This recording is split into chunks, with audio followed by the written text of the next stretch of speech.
Blackstone Audio presents No Man's Land, 1918, The Last Year of the Great War, by John Toland. This book is read by Grover Gardner. To all those who were there. Prologue. On New Year's Day, 1918, Europe was close to bankruptcy after almost 3.5 years of a war which had killed and maimed millions of soldiers, ravaged the land, and brought hunger and misery to countless civilians. Each side had gone into battle with faith in the justice of its cause and the invincibility of its armed might. Both the Allies and the Central Powers had expected a quick and easy triumph, with battle itself envisaged as some kind of grand adventure. But year after year passed in bloody deadlock, with gains and losses in bitter trench warfare measured by yards. Men of many nations were still dying to no avail on many fronts, in Belgium, France, Italy, the Balkans, Mesopotamia, and Palestine. The only hope of Allied victory now appeared to be America, which had entered the war with enthusiasm the previous April. The United States is destined to be the deciding factor in the World War, Admiral Sir David Beatty, commander of Great Britain's Grand Fleet, cabled the New York Times on that 1st of January. But little more than 100,000 half-trained American soldiers were in France. A vast army would soon be on the way, at least 5 million if General Pershing got his way. This meant a combat force greater by 1/4 than the entire Allied armies on the Western Front, where the war would eventually be won or lost. America was indeed the hope of the Allies, but not a few leading Britons wondered that day if her troops would arrive in time to stave off defeat. Lord Milner, a member of the War Cabinet, saw little prospect of military success for us. Sir George Riddle, an intimate friend of Lloyd George, was even gloomier. At lunch with Winston Churchill, he said, "If the war continues for another 12 months, in attempting to annihilate Germany, we may annihilate ourselves." Churchill, still trying to live down his support of the disastrous Gallipoli campaign, had not lost his nerve or optimism. "We must fight on to a finish. You never know when the Germans will crash."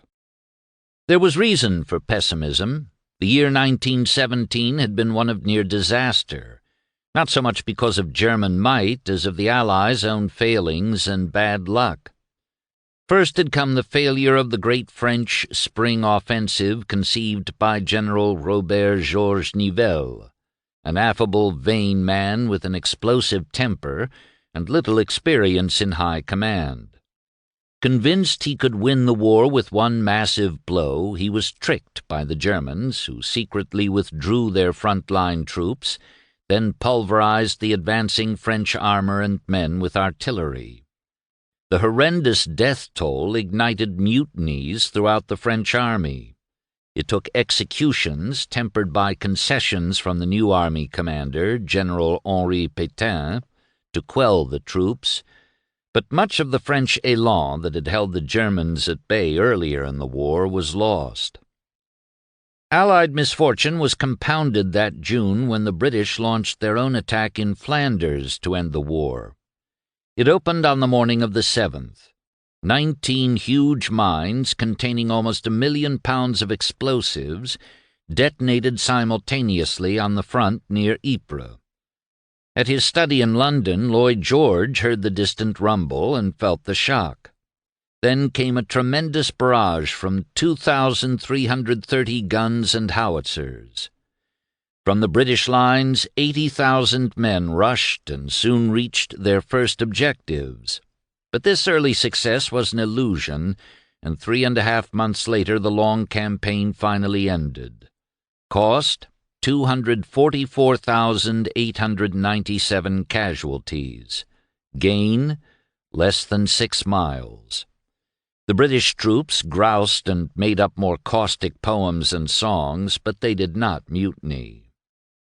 Those at home had also suffered during 1917 from severe German bombing raids as well as shortages in food and clothing caused by the enemy's U-boat depredations.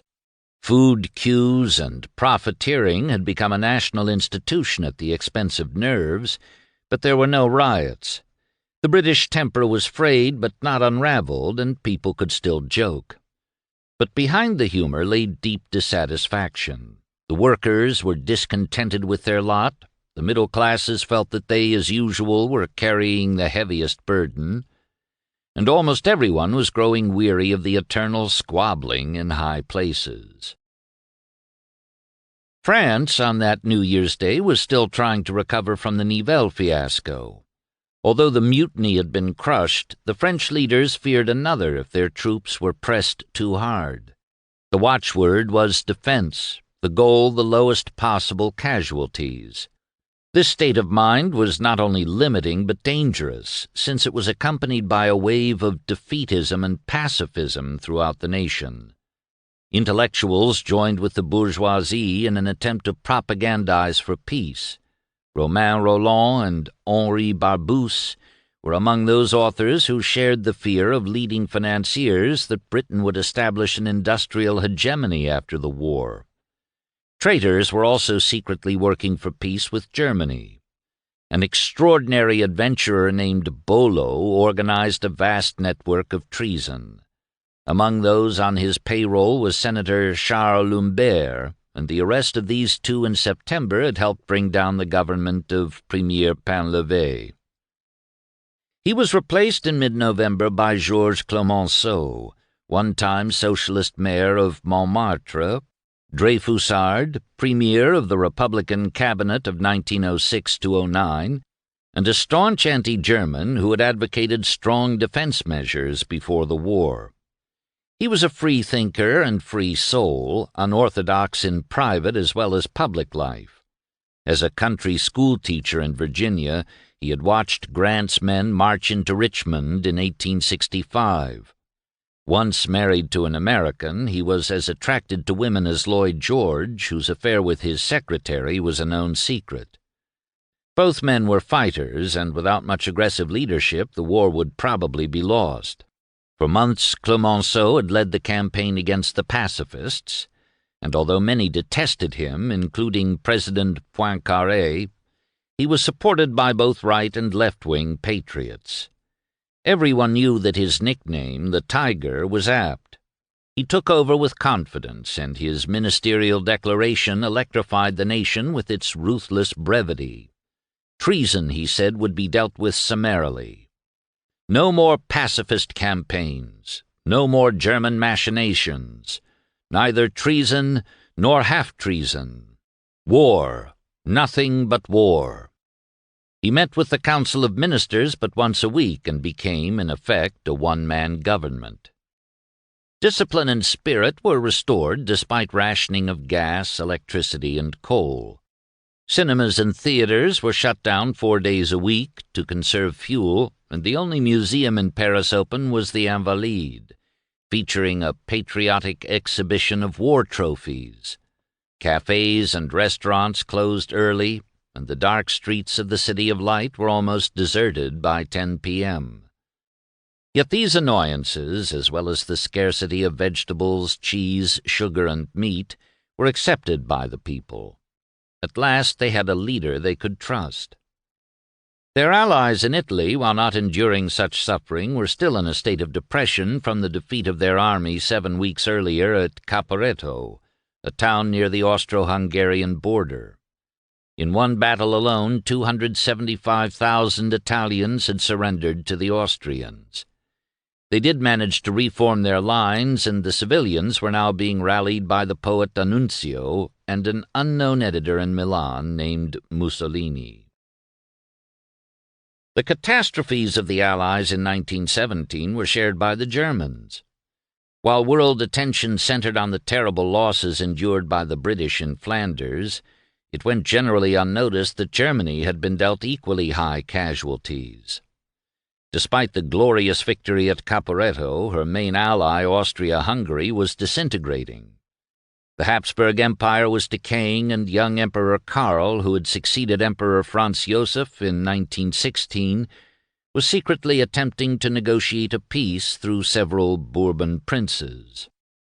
Germany had entered the war with a political unity which began to disintegrate after the hunger winter of 1916–17.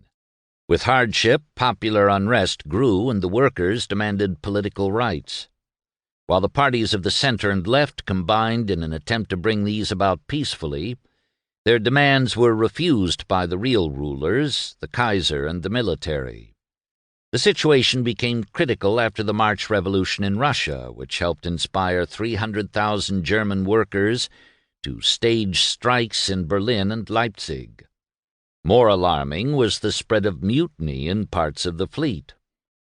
By the new year, the British naval blockade had brought acute food and clothing shortages. Almost everything was ersatz. Bread was now made from sawdust and potato peels and powdered with chalk instead of flour. People were forced to eat dogs and cats, roof rabbits.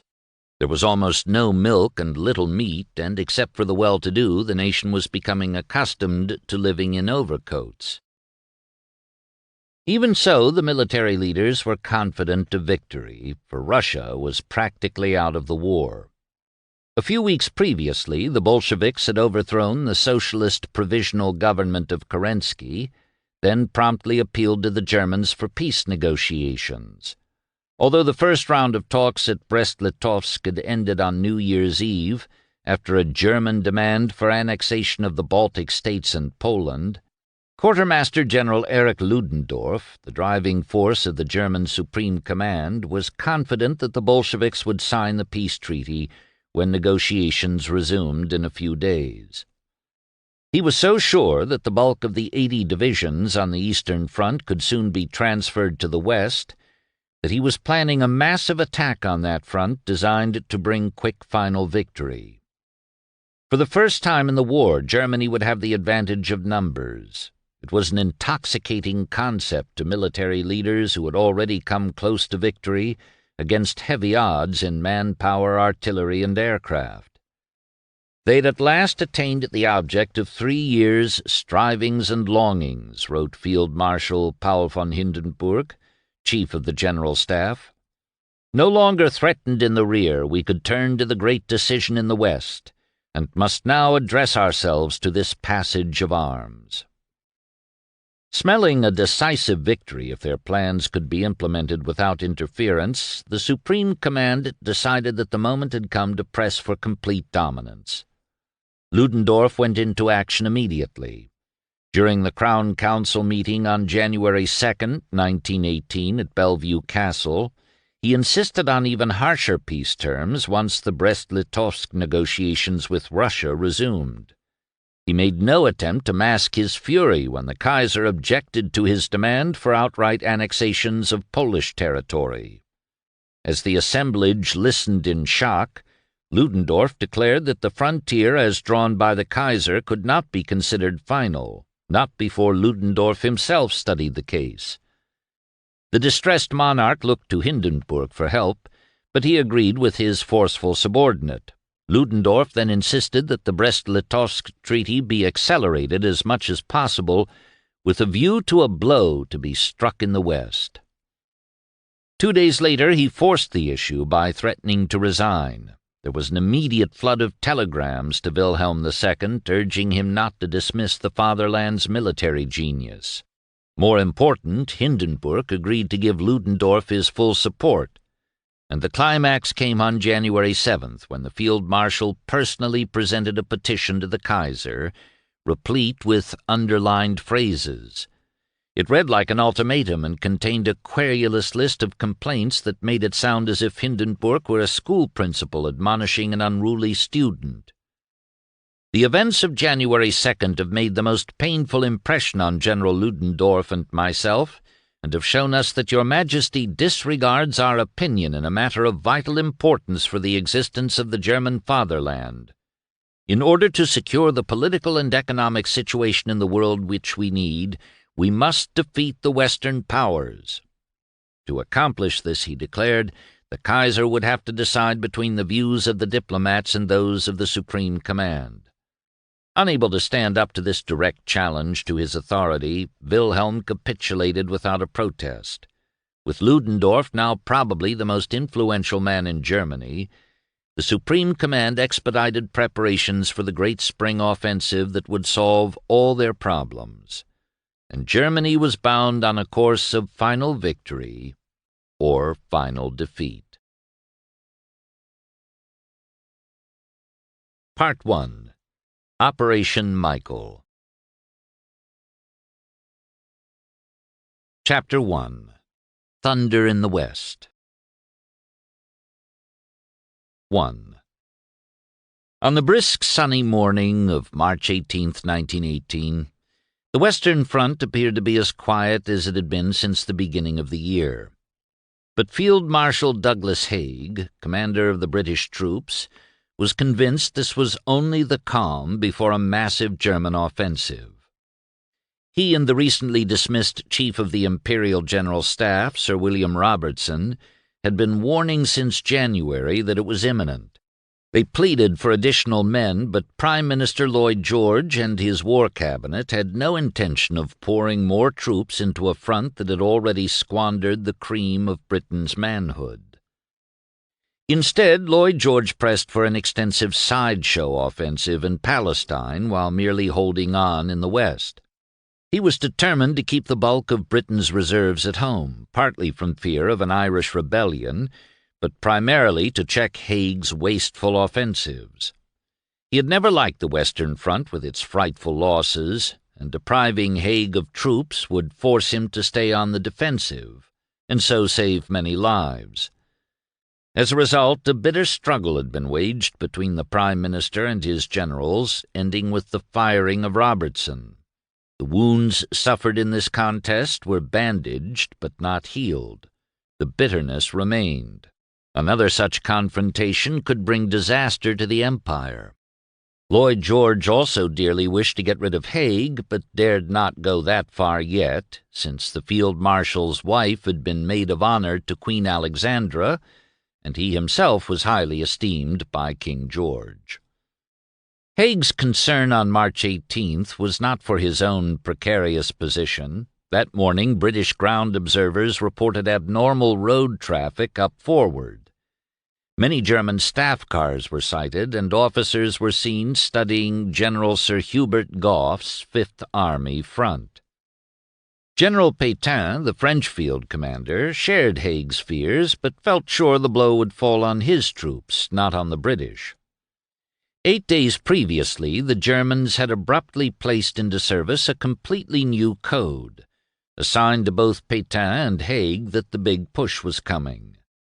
The French code expert, Captain Georges Painvin, with the help of a New York lawyer, Hugo Berthold, broke the code, and by now the Allied cryptanalysts were reading enemy frontline messages better than German code clerks themselves.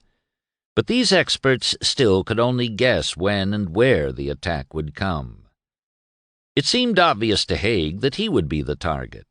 The French had not yet recovered from their own disastrous spring offensive of 1917, and it would be just like the brilliant Ludendorff, Haig reasoned, to strike at the strongest enemy point, not the weakest. Haig was most concerned about Arras, the keystone of his entire defense system. If the Germans broke through there, they could split his front in two and race for the coast in two directions. The Ypres area on the north flank also worried him, for this too was a gateway to the channel ports of Dunkirk, Calais, and Boulogne. These places were essential not only for supply, but for escape back to England in the event of total collapse. The Field Marshal had 62 infantry and cavalry divisions to hold a front of 126 miles. Gough's Fifth Army had the longest frontage of any of Haig's four other armies, 42 miles, yet had the least number of men to defend it. But his persistent requests for more troops were rejected. There were simply not enough men to go around, and Haig felt he could not take troops from the more sensitive Arras sector. Moreover, Gough's right wing joined the French, and he would get assistance from them in an emergency.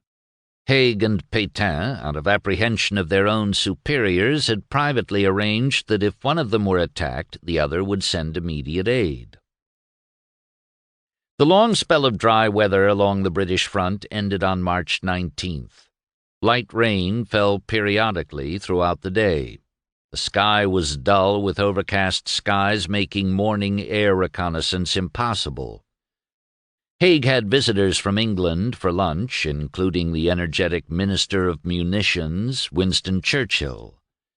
He revealed that with the approval of the War Cabinet, he was proceeding with the manufacture of 4,000 tanks. After dinner, Haig's Chief of Staff, General Sir Herbert Lawrence, brought in reports based on interrogations of prisoners, indicating that the enemy probably intended to attack tomorrow or the next day, the 21st. Haig felt prepared. Batteries had received their allotment of ammunition for the battle, 1,200 rounds, including 300 gas shells.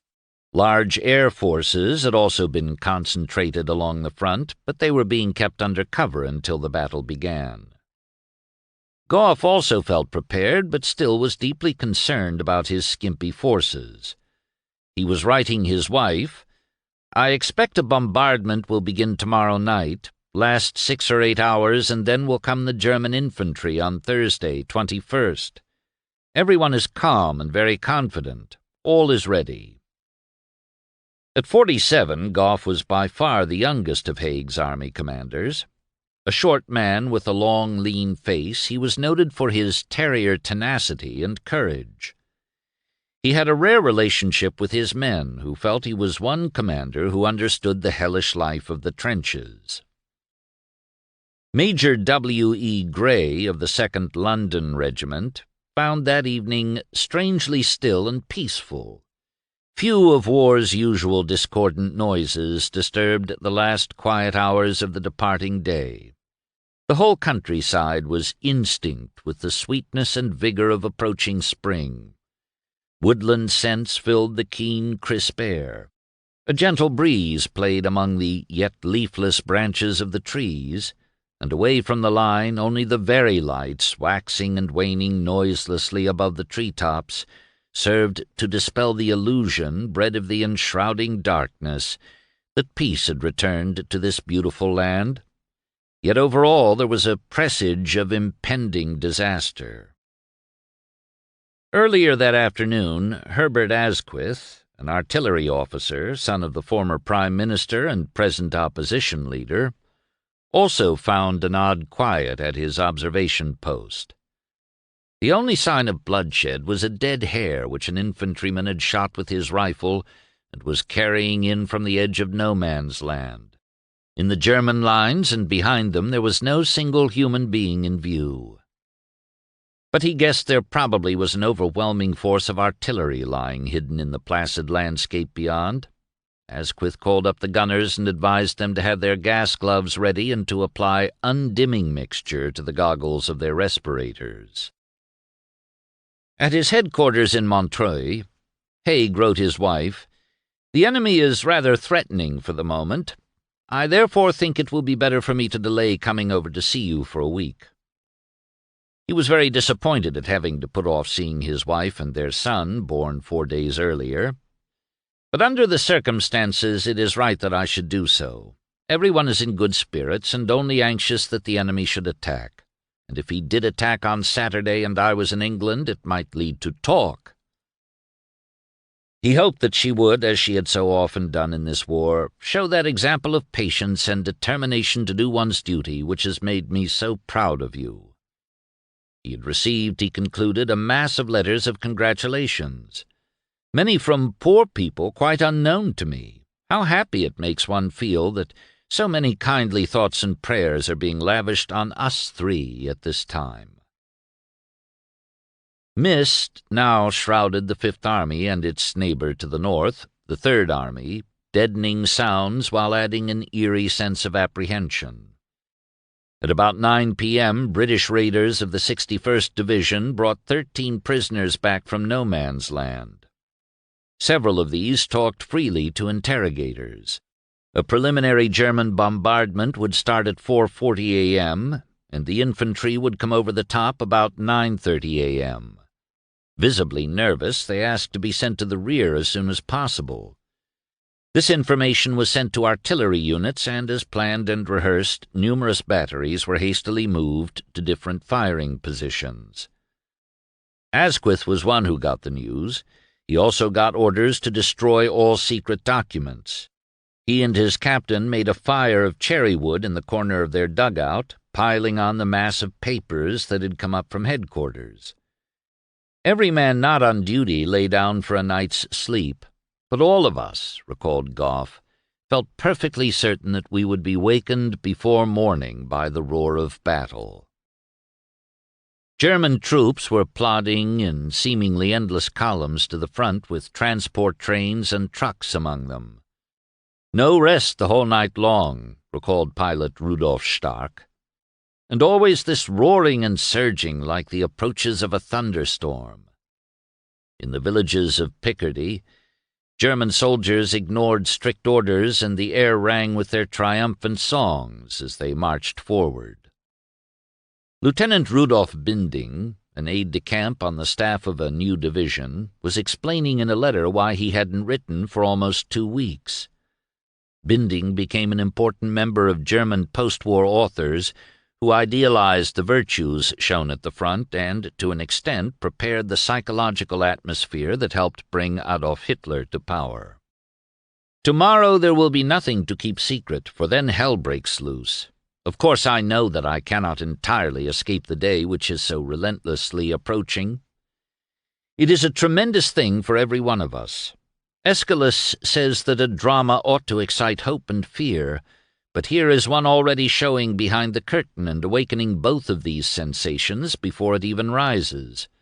It will be a drama like a Greek tragedy, with a fate hanging over it, shaped and created by man alone, and ready to descend on the head of him who is responsible.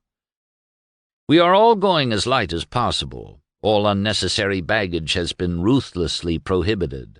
We all left it willingly behind, buoyed up by a final hope. The organization is really great, but it was, of course, impossible to keep the secret. In Brussels, every child knows that the offensive is to begin on March 21st. 2. Late in February, the War Cabinet in London had doubted there would be an offensive in the West, despite 2 disquieting reports. One from the Royal Flying Corps that everything pointed to an impending major attack near Saint-Quentin, and another from Clemenceau that captured German documents indicated that March 10th was a likely date for the enemy offensive, since Crown Prince Wilhelm was heard to remark that he would be in Calais on March 20th and in Paris on April 15th. These reports were followed a few days later by another from Major General Sir Frederick Morris, Director of Military Operations. He told the cabinet in person that the Germans would be ready by mid-March and that the attack would probably come on the British front. "They still believe in an attack on Italy," Morris noted sarcastically in his diary, "because nothing much is heard about it." Haig had no doubts. On March 2nd, a cold, frosty day, he had told his commanders that they must be ready as soon as possible to meet a big hostile offensive of prolonged duration. He was pleased with recent tours of his 3 armies and was only afraid that the enemy would find our front so very strong that he will hesitate to commit his army to the attack with the almost certainty of losing very heavily. The next day Haig learned that the enemy now had 182 divisions in the West. "Troop movements and prisoners' statements," he underlined in his diary, "all indicate that an offensive on a big scale will take place during the present month." In London, General Morris agreed with Haig that an attack would probably take place soon on the Cambrai front. On March 4th, he told the new chief of the Imperial General Staff, General Henry Wilson, that he thought it was a certainty. But Wilson replied that he was afraid it wouldn't come and didn't think the Cambrai-Saint-Quentin front likely because of the devastated area and the Somme River. Morris wrote that evening, "I go by evidence of preparation, point of junction of French and ourselves always a favorite with the Germans, and the road to Paris." The next morning his constant warnings had some effect on the War Cabinet. Even though Lloyd George remained dubious, its members, Morris Riley noted, "are at last beginning to think attack on us likely." The awakening in London was reflected in the War Office, and that day Lord Derby, the War Minister, wrote to Haig, "It looks now as if an attack might come within a very short time on your front, and on that part of the front of which Gough is in command. You know my feelings with regard to that particular officer." 3 months earlier he had warned Haig that many in London blamed Gough for the failure at Ypres in 1917. "While personally I have no knowledge of his fighting capacity, still it has been borne in upon me from all sides, civil and military, that he does not have the confidence of the troops he commands, and that is a very serious feeling to exist with regard to a commander at such a critical time as the present. I believe the Prime Minister has also spoken to you on the subject. If by any chance you yourself have any doubts on the subject, I hope by this indefinite order to give you a loophole which would make your task easier if you desired to make a change." Haig did not accept the offer, nor was there substance in the charge that the Fifth Army commander lacked the confidence of his troops. The gossip about Gough had probably been generated by Liberal politicians who still hated him for threatening to resign in 1914 rather than fight against the Northern Ireland Volunteers. Gough ignored the attempts to oust him and devoted himself to the task of strengthening his lines. At the German Supreme Command, staff officers were studying his positions. The Fifth Army was the primary target, and a key point would be its Third Corps, the extreme right wing of the British line along the River Oise. This, figured the Germans, would be extremely sensitive, since it was a junction with the French. Any junction was weak, particularly one with troops of a different nationality. 2 days after Derby's letter was dispatched, Haig visited the Fifth Army, but it had nothing to do with the War Minister's warning. This was merely a tour of Army sectors. His first point of call was Third Corps, and what he found disturbed him. It had a very wide front to defend with 3 divisions, even though much of the front featured river and marsh obstacles. "On the whole, I don't like the position," he wrote, and ordered a division from another army to move south to reinforce Gough. Haig also was concerned by 18th Corps, well organized as it was. Although every detail had been thought out, they were taking it too much for granted that enemy would do what they had planned that he should do. Despite his apprehension, Haig had no thought of wishing to remove Gough, particularly just before an important battle. Moreover, he understood Gough's problem, which was his own, a lack of manpower. The French handed over to him a wide front with no defenses, and Gough has not enough labor for the work. As late as March 14th, Lloyd George still refused to take the offensive seriously, and on that day Haig crossed the Channel to sound yet another warning. The Prime Minister's response was to do his best to get Haig to say that the Germans would not attack. Haig refused. Then the Prime Minister charged that Haig had given his opinion that the Germans would only attack against small portions of the British front. "I never said that," was the bristling retort. "Would you attack if you were a German general?" asked the Prime Minister. The German army and its leaders seem drunk with their success in Russia and the Middle East, so it is impossible to foretell what they may not attempt. In any case, we must be prepared to meet," he accented the next words, "a very strong attack on a 50-mile front, and for this drafts are urgently required." By this time, Ludendorff's offensive had a code name, Michael, and orders had been issued in the Kaiser's name to launch the first infantry attack at 9:40 a.m., March 21st. Preparations for the assault were progressing methodically. On March 15th, a young artillery lieutenant of the 18th Army, wrote in his diary, "One can only be amazed again and again at the careful work done by headquarters and at the preparations being made down to the last detail. That is, after all, the source of our greatness. All kinds of new equipment are in evidence, things that were lacking in 1914. That day, ammunition dumps were completed, and on March 16th, the 62 divisions of the assault force marched westward toward final positions, singing to the accompaniment of bands, Musiden, Musiden. On March 18th, Baron Manfred von Richthofen's squadron turned back a large force of British fighter planes that had infiltrated the front. In a wild melee, he shot down his 66th enemy plane, while his men were accounting for 8 others. That evening, Ludendorff and Hindenburg left Spa to be nearer the front. They set up an augmented operations branch at Avesnes. The recent bright weather had turned into violent rainstorms, and Hindenburg noted that tension among his staff had increased. He hoped the clouds and rain would shroud their final preparations. But had we really any grounds for hoping that the enemy had not got wind of what we were about? Although enemy artillery fire had died down, enemy flyers kept coming over. But all this supplied no definite data on which to answer the question, can our surprise succeed? Ludendorff's orders were loose. Unlike the preparations, there were no detailed objectives or times. There must be no rigid adherence to plans made beforehand. The strongest form of attack was to be envelopment. In general, the Germans would smash through the 5th and 3rd Armies before wheeling northwest to envelop Arras, which Haig regarded as the backbone and center of the British defensive system. Grey columns of troops were marching through the rain on the night of the 19th, and as they neared the front, were led forward by guides wrapped in capes.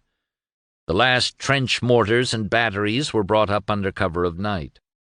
After midnight, clouds cleared and stars appeared. But before dawn of March 20th, a dense ground mist filled the valleys and crept to the crest of the ridges, obscuring the entire Fifth Army front. Although lighter mist to the north also masked the Third Army lines, once the sun rose, the fog along the entire front began to disperse. But soon the skies began to cloud, and on the German side rain pelted down. An unfavorable wind also sprang up. This concerned Ludendorff, for artillery bombardment relied on gas for its effect. Fog also would impede the movements of Ludendorff's troops. He feared it would prevent, as he put it, our superior training and leadership from reaping its full reward. At 11 a.m., his meteorologist, Lieutenant Dr. Schmaus, submitted his report.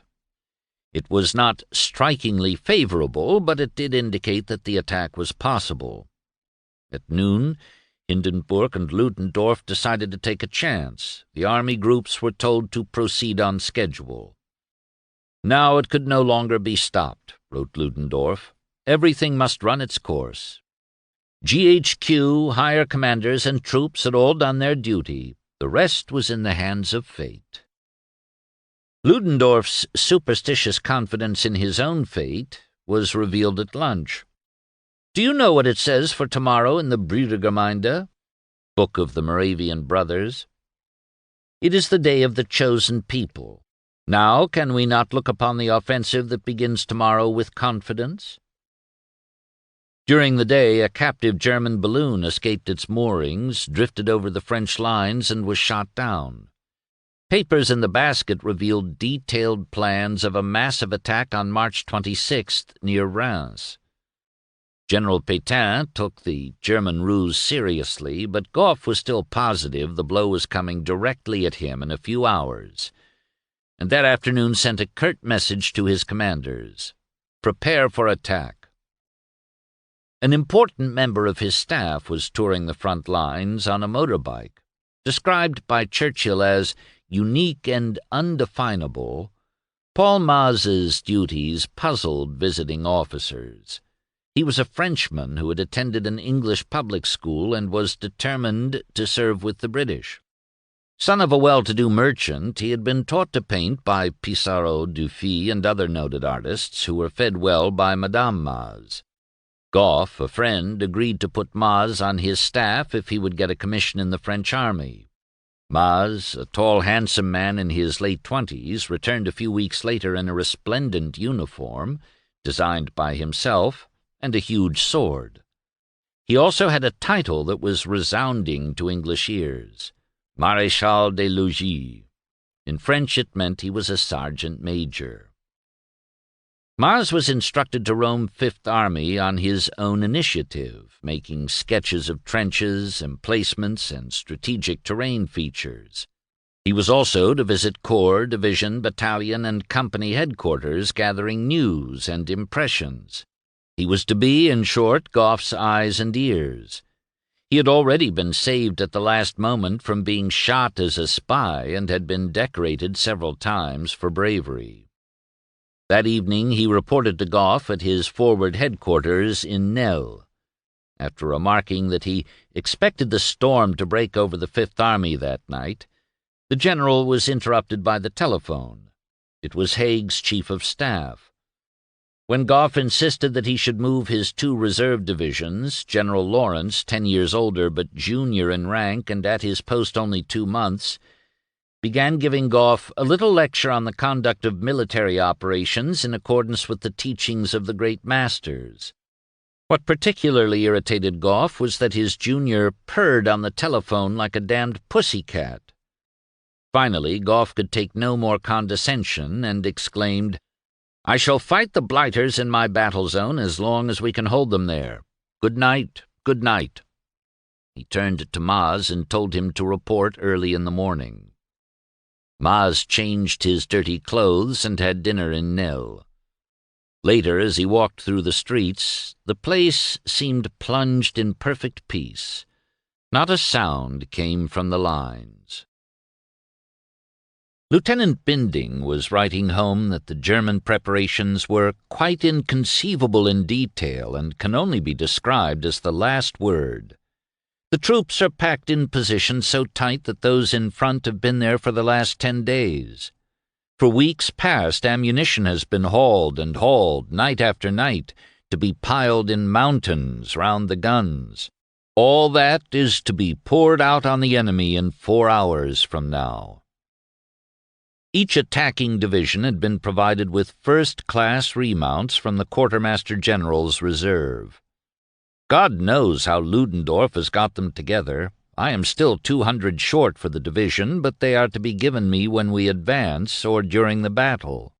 Naturally, the railways have been working day and night at this business, waiting for thousands of trains with men, horses, guns, wagons, ammunition, tools, rations, bridging material, and 100 other things, was a trying business for everybody. At midnight, the Kaiser's special train left Spa, bound for Ludendorff's advance headquarters. It was scheduled to arrive just before the first storm troops attacked.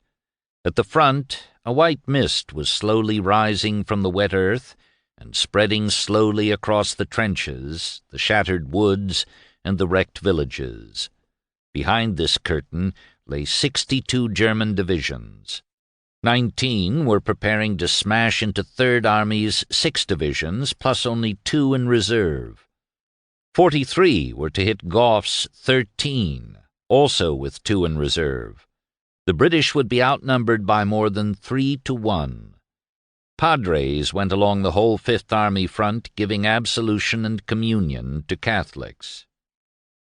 Shortly after midnight, Goff's divisions issued the code word "Bustle."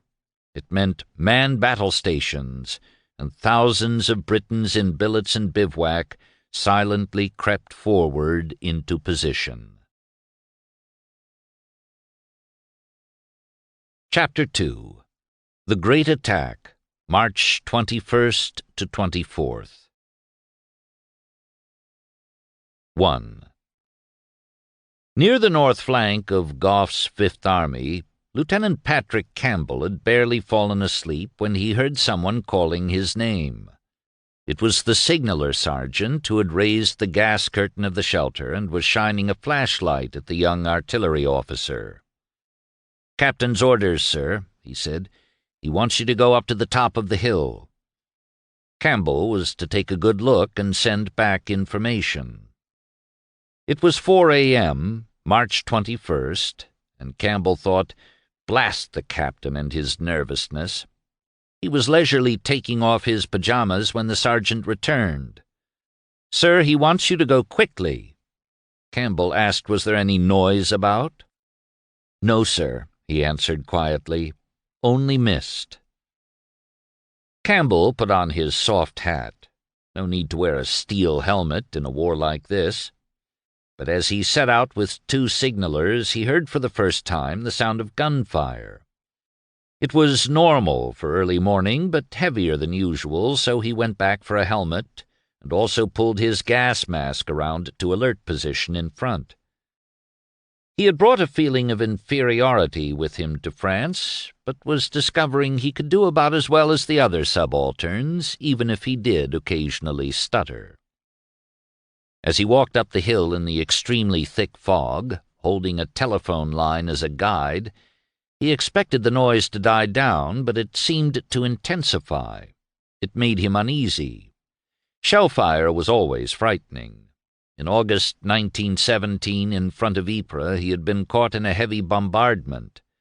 He could still hear the screeching of shells, the screams of pain, the terrifying explosions, the vicious fragments of iron rushing down and biting deeply into the earth. He had been paralyzed. He had no power over his limbs. His face was burning. His throat was parched. There was lime juice in his water bottle, but he couldn't move his arm to get it. Such fear was debasing, abject. The bombardment had turned him into another person, one out of whom all courage had been poured away. His fear haunted him, and he thought if he had something to do he might forget it. Afterward he had read Trollope's Framley Parsonage. It was delightful.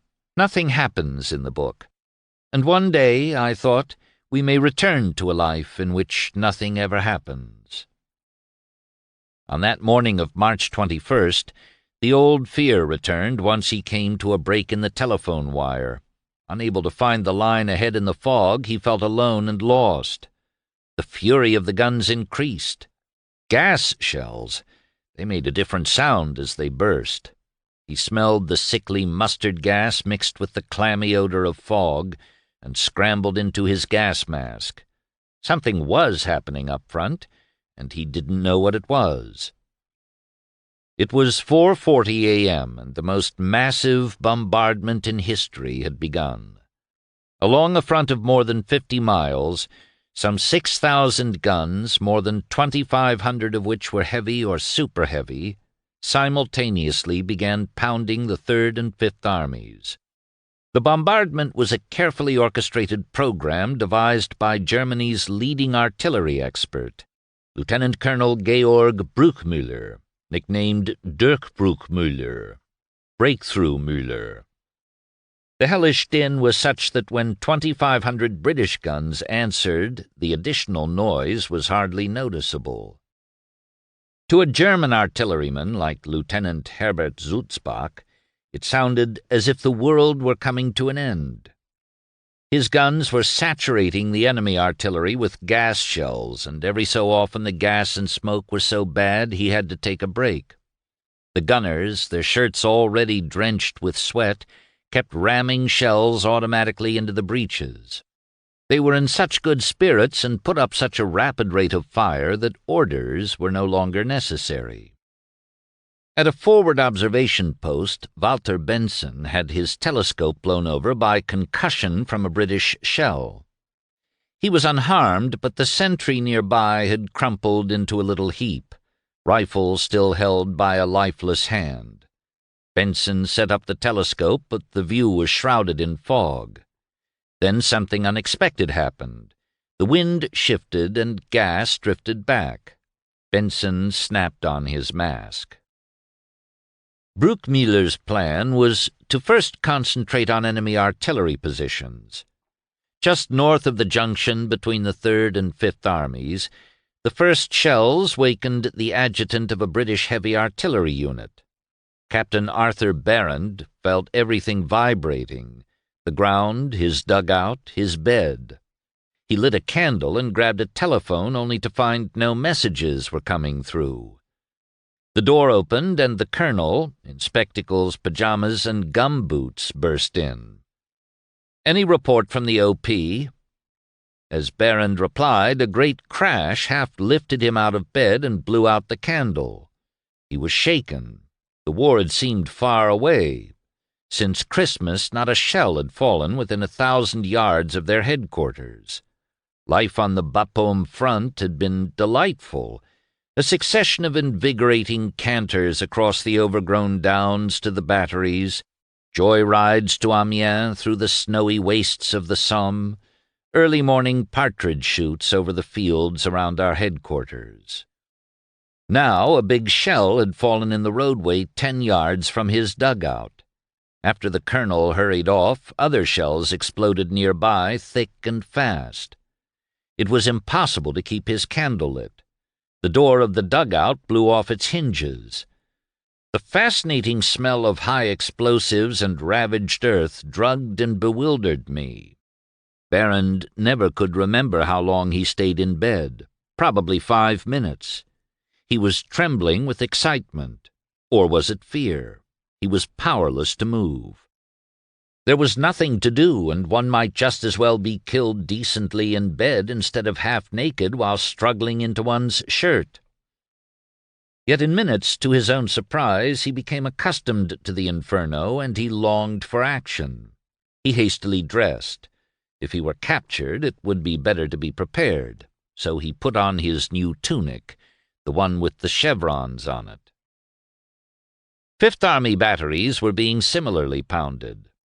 Near the north flank, Lieutenant E.C. Alfrey felt a bit excited and wondered what they were in for. He put on his Sam Brown belt, though as a rule artillery officers had little need for revolvers. As he was about to go outside, his major entered to tell him that he was not needed and it was beastly thick with gas outside. No need exposing oneself unnecessarily. Alfrey hated to feel he was skulking down in a dugout, but the major told him he'd probably be more useful if he stayed where he was at present. Alfrey adjusted his box respirator and went through the double curtains. He got a whiff of gas, and it didn't sound at all nice outside. A wounded man was brought in, and soon the major reappeared and said Alfrey could now relieve Godfrey. Alfrey found the sunken road outside covered with thick mist. Shells were falling everywhere. It was a perfect hell. No words can describe how utterly beastly it was, so I am not afraid of exaggerating. The eyepieces of his gas mask immediately fogged, and he had to feel his way up the road to the guns. The layers had stripped off their respirators to see better, retaining the nose clip and mouthpiece, but even so they could not see the lamps on the aiming pickets in the mist. Alfrey sent out a man with a flashlight to hold over the picket, but this did little good. He went to the map room and took the magnetic reading of their target. Then, armed with a prismatic compass, he laid the guns as accurately as he could. A few miles to his rear, in the ruins of Nerlou, Winston Churchill thought the first explosions were from British 12-inch guns. And then, exactly as a pianist runs his hands across the keyboard from treble to bass, there arose in less than 1 moment the most tremendous cannonade I shall ever hear. To the north and south, the intense roar and reverberation rolled toward him, and through the chinks on the papered window the flame of the bombardment lit his little cabin like flickering firelight. Outside he met General Tudor. "This is it," he said. "I have ordered all our batteries to open. You will hear them in a minute." But the German shells made such a din that he could not distinguish the roar of friendly artillery. In the center of Gough's lines, Herbert Asquith found the bombardment more like a convulsion of nature than the work of man. As he went from gun to gun, checking the angles of fire, he sucked at the tube of his gas mask. In the pitch dark, the only lights were the flashes from his own guns or the flaming cores of exploding shells. The noise was so great and varied, so many different chords of sound being mingled in this vast tornado, that an order could barely be heard even when it was shouted through a megaphone at a range of a few yards.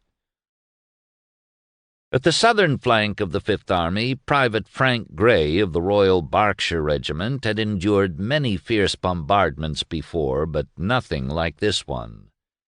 It was a great, even awe-inspiring noise, one roll, one roar, which never diminished and never increased, and which indeed imagination refused to conceive could be increased. It was a noise unimaginably vast, in which there were no disintegrating items, in whose whole overpowering effect there were no fractions of noise. It came and overwhelmed me in an unpausing, irresistible, and endless wave of sound. Then came messages in rapid succession, "Stand by," "Stand to," and finally, "Man battle positions." In the wan, fog-shrouded light, the men paraded in battle order quietly, as if on review at home, then moved calmly toward the front, under this sky afire and over this quaking earth, to take up their appointed positions. The noise wakened Gray's army commander at 5:10 a.m. Back in Nail, the noise was dull but so sustained and steady that it at once gave Gough the impression of some crushing, smashing power. He jumped out of bed and telephoned the General Staff to find out where the bombardment was falling. The answer was startling. All 4 of his own corps were being heavily hit. The Third Army reported bombardment on about 10 miles of the southern part of their front. This at once opened my eyes to the magnitude of the attack on Fifth Army. It dispelled any hope that he could thin out some unthreatened part of his line to concentrate more troops against the main thrust. His problem had become simplified, but far more terrible and menacing. His entire spare line was involved, and he had few reserves to throw into weakened areas. After issuing a few orders and warning all concerned, he peered out the window into a dense fog. The Germans wouldn't attack for several hours, so there was nothing more to be done. He went back to bed for a short sleep. About an hour later, the German guns shifted concentration from enemy batteries to the front lines. Machine gun posts were blown sky-high, along with human limbs, recalled one gunner at the north flank of Fifth Army. Men were coughing and vomiting from the effects of gas, and men were blinded. The whole earth around us turned into an inferno, akin to the 3 divisions described in Dante's description of hell. This intense firing led up near 7 a.m., and officers let the men go down into tunnels for breakfast. But before they finished their meal, shelling reopened, and shortly afterward came the shout that Germans were in the front-line trenches. They had crawled through the mist unseen. But such attacks were sporadic, and the British infantrymen prepared for the main assault, which was bound to come any moment. By 8:30 a.m., Gough was shaved, dressed, and back at the telephone. There were no reports of any German advance, but, convinced of the magnitude of the attack, he ordered his 2 reserve divisions to start forward. Then he called Haig's headquarters and asked authority to do so. General Davidson, head of operations, gave him permission. This pleased Gough, but his request for more reserves brought a chilling response. 4 divisions were being sent to Third Army and only 1 to the Fifth. "You cannot expect it for 72 hours, said Davidson. The question came into Gough's mind. Could we last as long? Impatient at the sparse reports coming in, Gough was tempted to jump into his car and visit his brigades and divisions. But that involved a trip of 140 miles and would take him out of direct contact with his own headquarters. He decided to stay where he was for the time being. One of his best sources of information, Sergeant Maz, the French artist, was pacing up and down in front of headquarters, eager to see the general. He was told to wait for further news and had a second breakfast. It was 9:30 by the time he finished, and he was so impatient he set off by motorcycle on his own initiative to see what was going on at their junction with the Third Army. Maz headed for General Congreve's headquarters, 7th Corps. Through the thick fog, he recalled, the noise of roaring cannon was like thunder.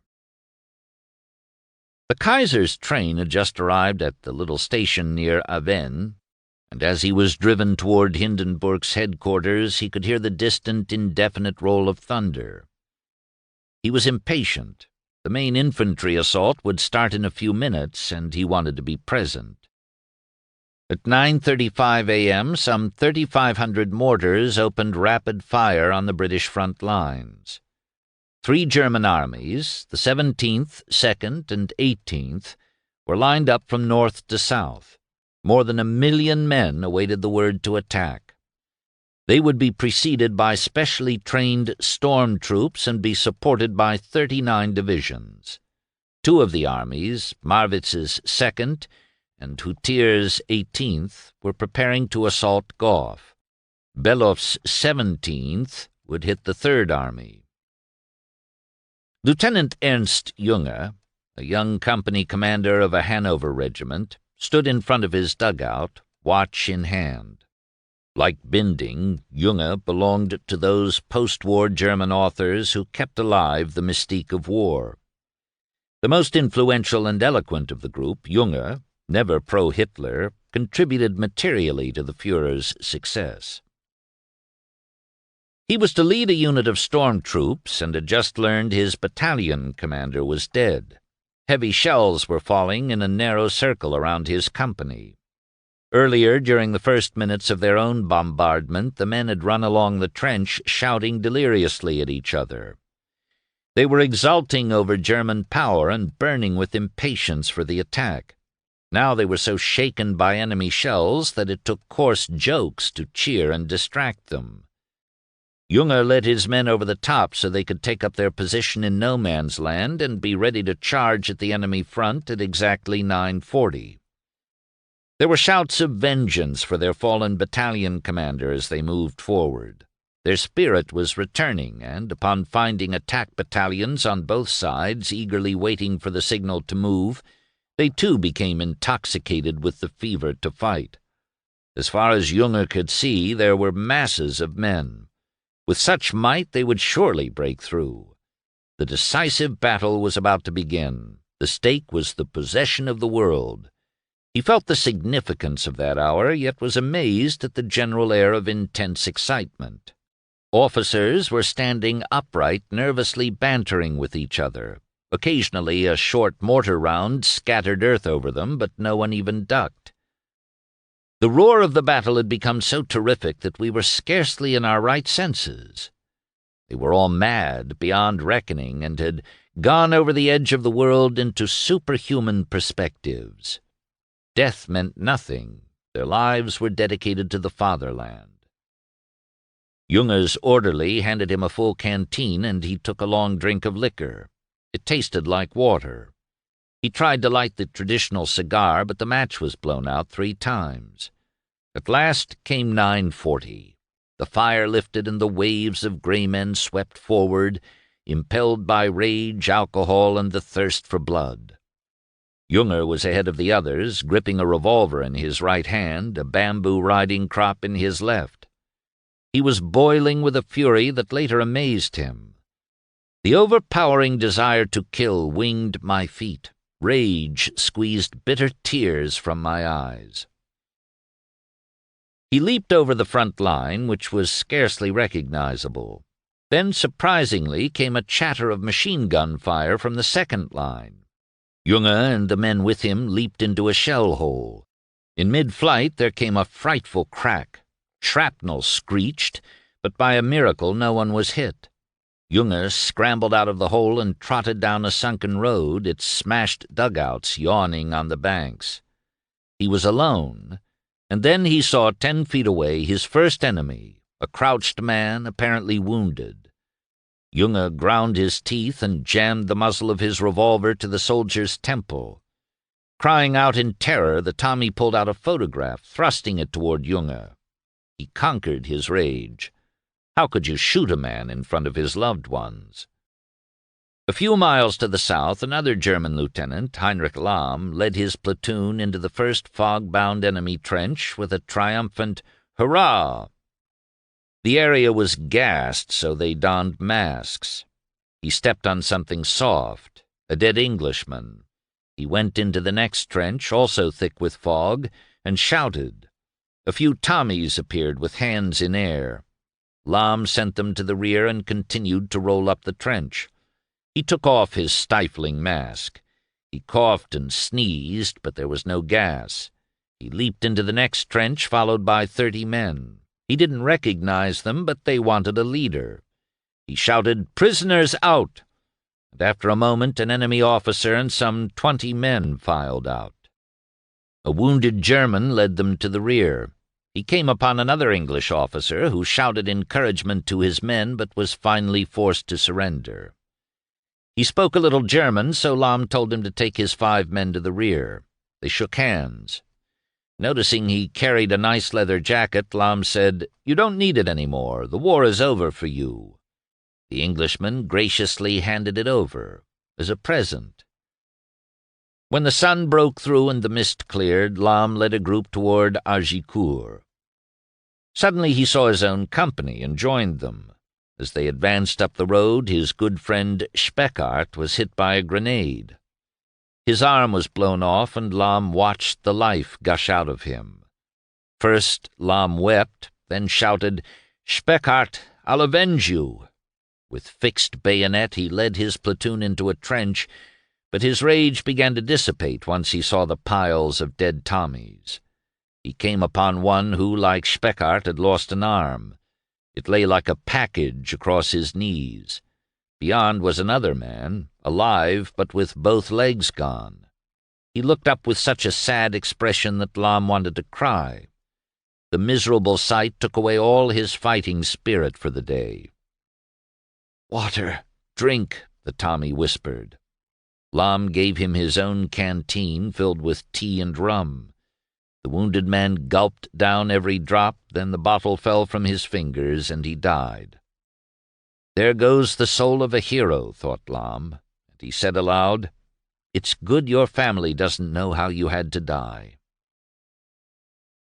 By now, Lieutenant Junge had joined his company on the road. He was boiling hot and ripped off his coat. "Lieutenant Junge now casts off his cloak," he theatrically announced several times, and his men laughed as though it were a great joke. They came to the end of the embankment. Junge saw fire coming out of a dugout window. He shot through the cloth. A man ripped off the cloth and tossed in a grenade. Explosion, smoke, silence. After cleaning out the dugouts, they stormed up the bank, and for the first time in his 3 years of war, Junge saw large groups of men engaged in hand-to-hand fighting. He leaped into the first trench and, as he stumbled around the first traverse, collided with an English officer with open tunic and tie hanging loose. Junge seized him by the throat and flung him against the sandbanks. An elderly German major shouted, "Shoot the hound dead!" But Junge headed for the lower trench. It seethed with the enemy. He was firing with such ferocity that he kept pressing the trigger even after the last shot. His men were tossing grenades among the British. He saw a dish-shaped helmet spinning in the air. After a minute, the battle was over. The enemy were scrambling out of their trenches by battalions. They fled to the rear, stumbling over each other and leaving behind piles of bodies. A German non-com gaped at the sight with mouth open. Still mastered by bloodlust, Junge snatched away the non-com's rifle and brought down a khaki figure more than 150 yards away. He snapped together like the blade of a knife and lay still. 2. To the south, the left flank of Fifth Army was also being overrun. Just when Lieutenant Campbell thought things were quieting down, he saw several figures running toward his battery out of the fog. Germans? What an absurd idea! But why were they running? "Jerry's through," panted one of them, out of breath and obviously bewildered and terrified. "What's happened?" "Jerry's through," repeated the soldier. "He's in Epée. We've got no officers left." The fog had already swallowed the other men, and in a moment he too disappeared. Campbell reported the incident and was told to keep a sharp lookout for enemy. By the time he got back to his position, the fog had dissipated and the hills and valleys lay bathed in bright sunshine. He looked and looked, but there was nothing to see. No Germans, no British, only sunlight on bare hillsides. Was there a battle being fought? I could see nothing of it. Everything looked the same as on any other day. A few miles away at Alfrey's battery, they could see Germans swarming up the rise from Epée. They were circling to the right. While Alfrey was directing fire on them, he was handed a message from brigade. "Pull out at once and retire to rear position. I am sending horse teams from heavy battery."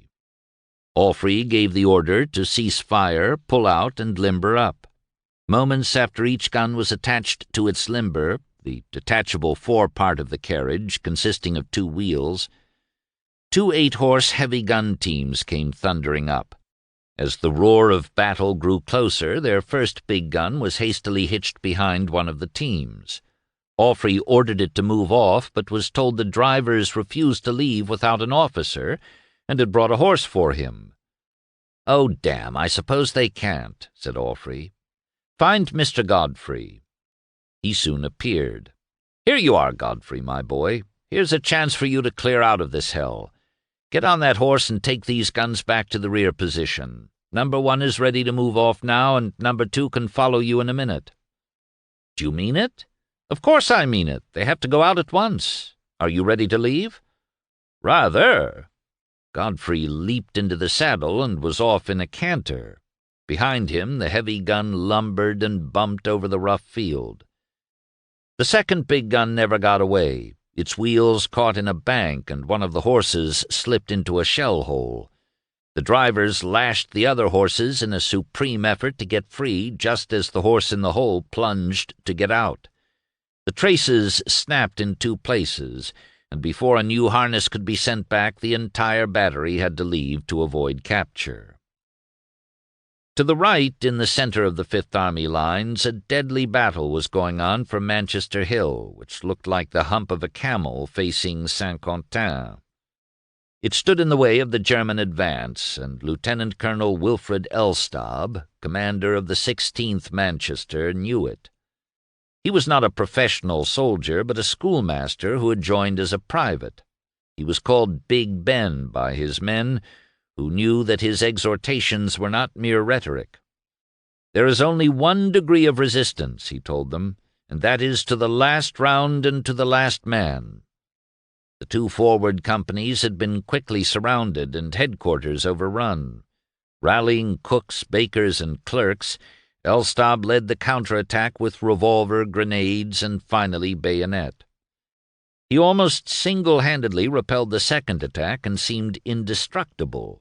He was wounded but ignored it. He was also thrown into the air by a shell explosion, but emerged from the smoke, dusting himself off. By the time the fog disappeared, a mass of dead and wounded Manchester men surrounded the little hill.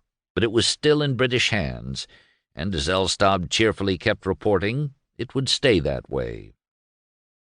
At other points along Gough's line, Germans were streaming west. Nikolaus Schulenberg of Wilhelmsburg was enjoying the spoils of war. His outfit looted an abandoned mess hall where bacon was sizzling on the stove and half a cow was on the table. He and his comrades filled their haversacks with so-called German hamburgers and cigarettes. They all lit up and set out for the next objective. They advanced so far and so quickly that they almost ran into their own barrage. Groups of prisoners passed them. They were pale, and some were still shaking with fear. The bombardment, they said, had been sheer hell. Other prisoners walked back cheekily with a fag in their mouths. But even these cocky ones were speechless at our massed infantry assault. Sergeant Maz managed to motorcycle safely to Fifth Army's northernmost corps headquarters, but almost every office was empty. General Congreve and most of his staff had gone off to the divisions. A dog, its tail between its legs, was slinking round the huts, stopping to turn and snarl at the artillery roaring 5 miles away. Maz decided to go up further front and somehow managed to get through the block barrage at the entrance of Houdecourt. Artillery limbers rushed past, the drivers with a look of fear and haste in their eyes. Nobody could tell me what had really happened so far. He became paralyzed by terror and anxiety as shells flew overhead to crash into houses. Last night he had gone down the same road, but now every familiar landmark was gone. Suddenly there came a terrific clatter of firing from the left of the 9th Division front. He left his bike to follow signalers who were uncoiling a wire from headquarters to their batteries. As he stumbled forward, shapeless figures ran through the fog past him. Shells fell nearby, and the place reeked of gas. He was the only one not wearing a mask, and he nervously slipped on his own. He came to a gun and had to shout to the officer in command. They expected the Germans to break through at any moment.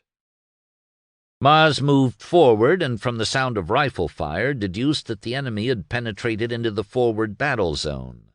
On the left, the violence of the firing rose unevenly from different areas, indicating imminent further penetration.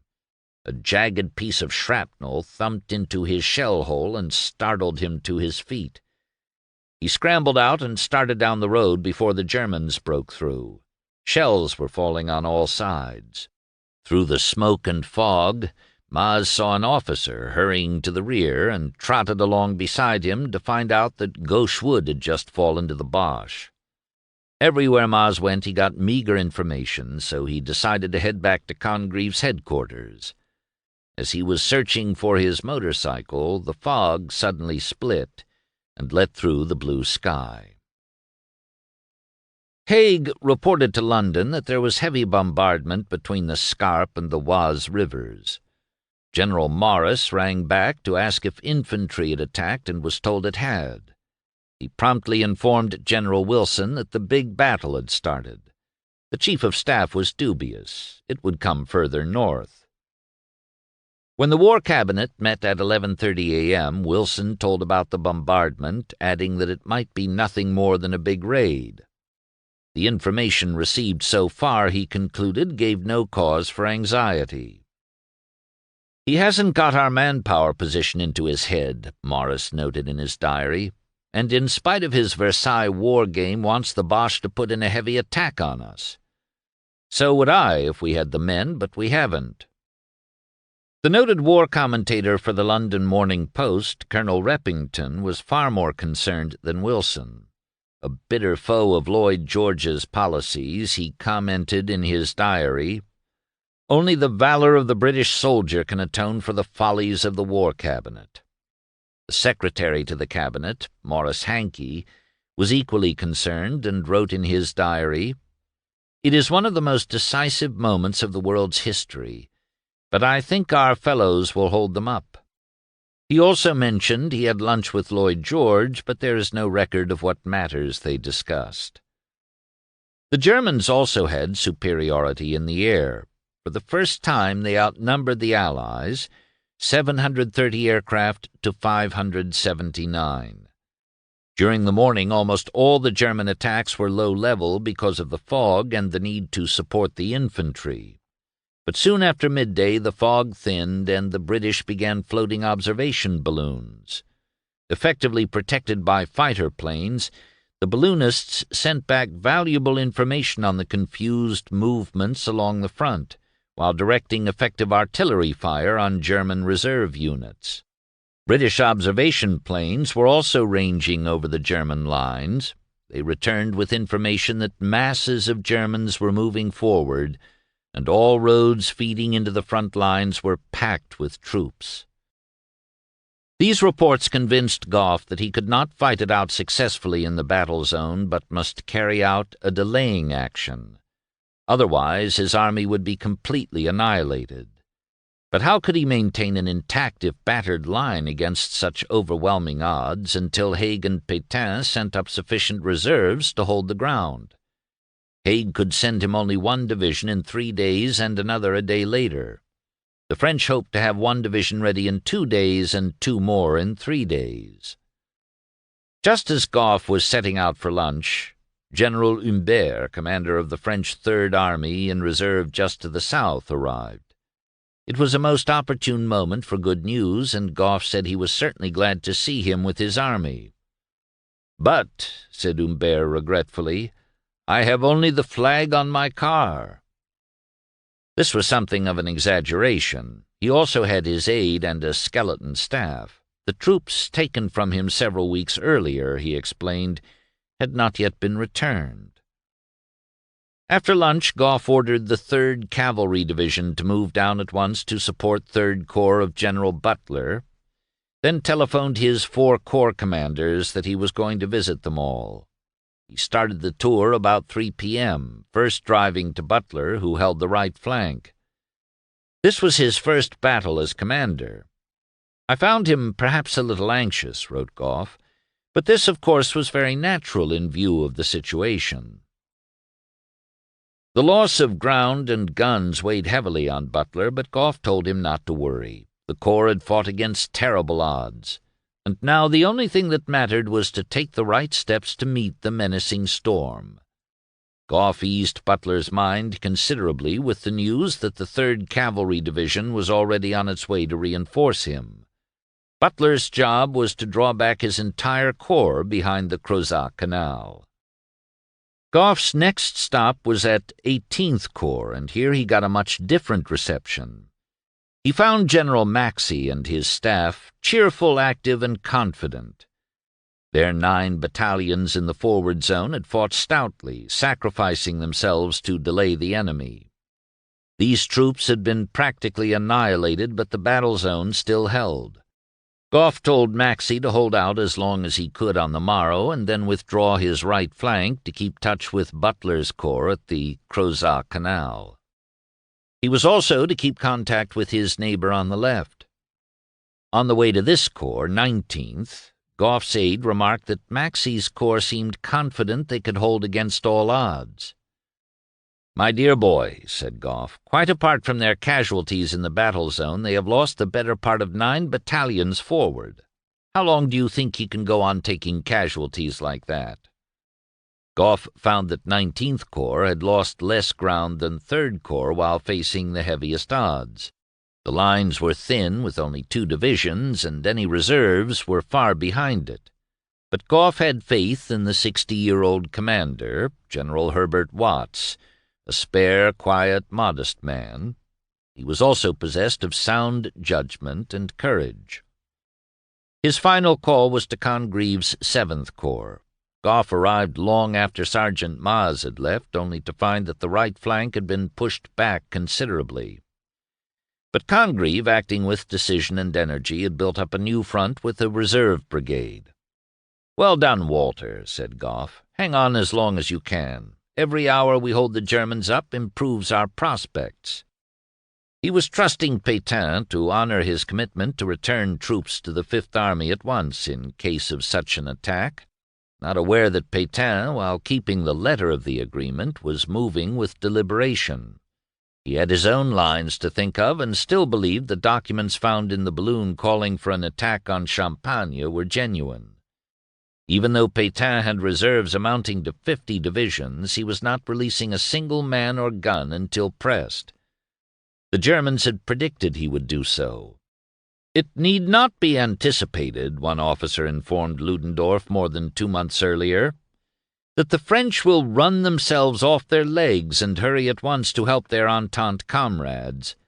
They will wait first and see if their own front is not to be attacked also, and decide to support their ally only when the situation has been quite cleared up."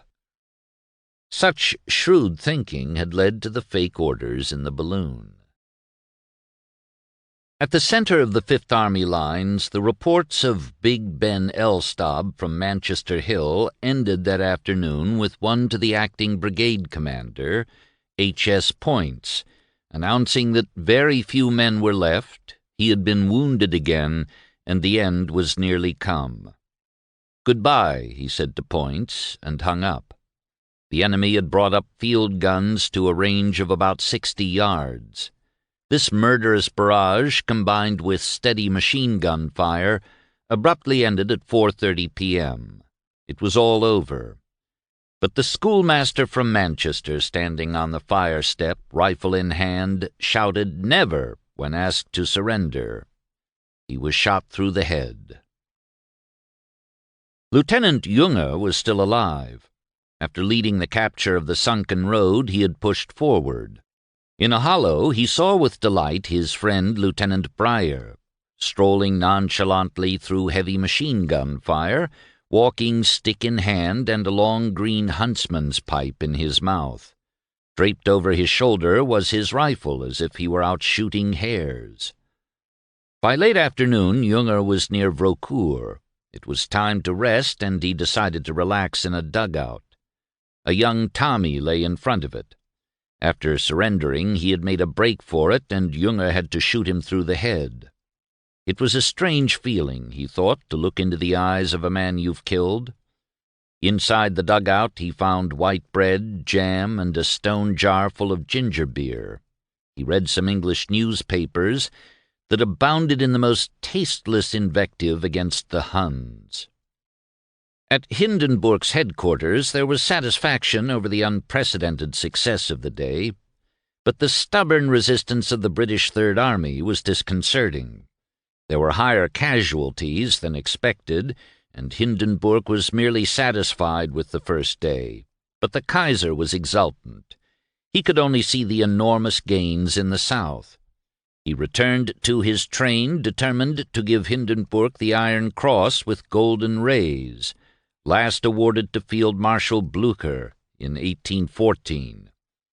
The average front-line soldier shared the Kaiser's elation, for most of them saw only the day's victories. "Perhaps I am born to fulfill my life's work, my aim in life with this battle," wrote Reinhard Muth to his family. He would die in action the next day. There was little cheer that night at Lieutenant Campbell's battery near the north flank of Gough's army. Only a man named Griffith was in the mood for talking, and he was shut up peremptorily when he looked up from his diary and said brightly, "I see that it's the first day of spring, and in some ways it has been a real spring-like day, hasn't it?" Further south, there was a general exodus toward the Crozat Canal. Other columns were falling back on Nel, Gough's headquarters. He was telephoning Haig's chief of staff to tell of the number of divisions thrown at him by the Germans and the masses still in the rear. The push, Gough added, would surely continue the next day and probably continue with unabated fury for many days. How could his tired and attenuated line keep fighting without support? That was the question, and it was a grave one, Gough wrote later. Lawrence did not seem to grasp the seriousness of the situation. He thought that the Germans would not come on again the next day. After the severe losses they had suffered, he thought they would be busy clearing the battlefield, collecting their wounded, reorganizing and resting their tired troops. I disagreed emphatically, but I failed to make much impression. Not at all fatigued, Gough walked down to his operations center to get the latest information from the front. He queried his liaison officers on what they had learned in their travels behind the battle zone. He also talked to Paul Maz, who had come back exhausted from his long tour, and then sent him off with a message to the French Army headquarters in the south. Maz was so weary that he was only half conscious of the road sliding under him. He delivered the message, then lay down for an hour's sleep before returning to Nel. At Montreuil, Haig was sending out a message of congratulations to the Third and Fifth Armies for communication to all ranks. Considering the great strength of the attack, he felt that the day's results were highly creditable to the British troops. War correspondent Philip Gibbs was far more concerned. In his war dispatch of the day, he told of a possible German enveloping movement that could capture many British men and guns. It is a menace which cannot be taken lightly, and at the present moment our troops are fighting not only for their lives, but also for the fate of England and all our race. 3. At 2:30 in the morning of the second day of the offensive, March 22nd, Private Frank Gray got orders granting him leave in England. To him it was almost a reprieve from death, permission to leave this awful battle. His commanding officer released him at once, but didn't know how Gray could get away. He was on his own. His sergeant told him that a train left Flaville-Martel, a village near the southern boundary of the Fifth Army, at 7:15 every morning. If it wasn't running, he could follow the tracks. He set out in the darkness with his heavy infantry pack and 3 days' rations, soon coming onto the main road. He found it swirling with traffic, all going west. There were guns of all sorts and sizes, some drawn by horses, others by caterpillars. There were lorries, empty and full, limbers, ammunition, infantrymen. Most eloquent to him were the ambulances, sometimes alone, sometimes in convoys. He pushed on against this endless flow, and when shells began to fall nearby, decided to head cross-country.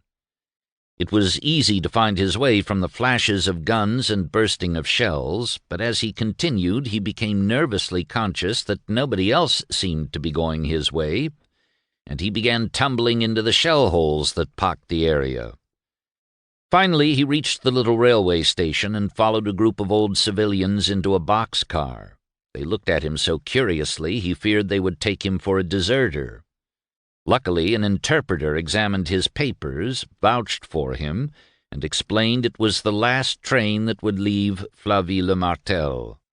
The refugees offered him food and drink. Shells exploded nearby, and one old woman said, "Pas bon, monsieur," and he solemnly replied, "Pas bon, madame." The train jerked into motion, and he left the battlefield. Gray didn't know that most of the troops and guns in his section were already being moved west from the Crozat Canal to dubious safety. It was difficult to tell it was dawn because of the dense yellowish mist. It was worse than yesterday. It was cold and raw. In some places the thick curtain of mist would rise about 3 feet, then suddenly fall. During one of these lifts, a company of the 5th Duke of Cornwall's light infantry got its first glimpse of a horde of Boche. It was such an awesome sight that the commanding officer tried to shout, "15 rounds rapid," but could only croak. He tried again, and this time made himself heard. It seemed minutes before the men started shooting, recalled Lieutenant R.G. Ross, but to get things going, one officer plugged away with his revolver and actually fired all his rounds before our men realized what was happening. It was a glorious 10 minutes we had. We were positive nothing could break our lines. The men were cool and collected, bombs were thrown, and rifle grenades fired. The casualties were terrible to the Germans because they were in close formation. Then down came the mist again, and our view was obstructed. We waited patiently, gripping rifles and revolvers as we had never gripped them before. At last the mist cleared, and we found to our surprise some of the most daring of the enemy on our wire just about 20 yards in front of us. Ross was sure those began to come in. The enemy had penetrated their battle line at several points. "Oh, my God," said Bingley.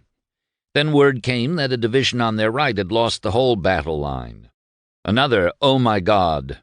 Then the enemy was in Roiselle. "Oh, my God," said Bingley. "It will be another Sedan." Campbell studied a map. Roiselle was 5 miles due south. That meant the Boche were halfway to Peronne already, and their own battery was in danger of having retreat cut off. "We ought to be doing something," said one officer. "Why aren't we firing?" One reason was that they didn't know the positions of their own men or of the enemy, and all telephone wires to the front were cut. Someone suggested that they at least fire on their old abandoned lines, but Captain Bingley said they must conserve ammunition. Then came a report that Chapel Hill, their own main line of defense, had been captured, but still Bingley did nothing. "We must wait for the colonel's orders. He will tell us what to do." The worst mistake, he said, was to act on one's own initiative, for afterward one always found that the worst possible thing had been done. Bingley could not sit still and kept walking out to the line of guns despite the bombardment, which did not frighten him. It was, thought Campbell, responsibility he feared, or losing his guns, or being taken prisoner. To the south, the intact bridges over the Crozat Canal were jammed with retreating traffic.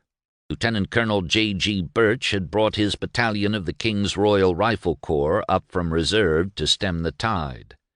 He found some dismounted cavalry units holding the canal line, but there were only a few men and no trenches. His own men quickly dug in under cover of the thick mist.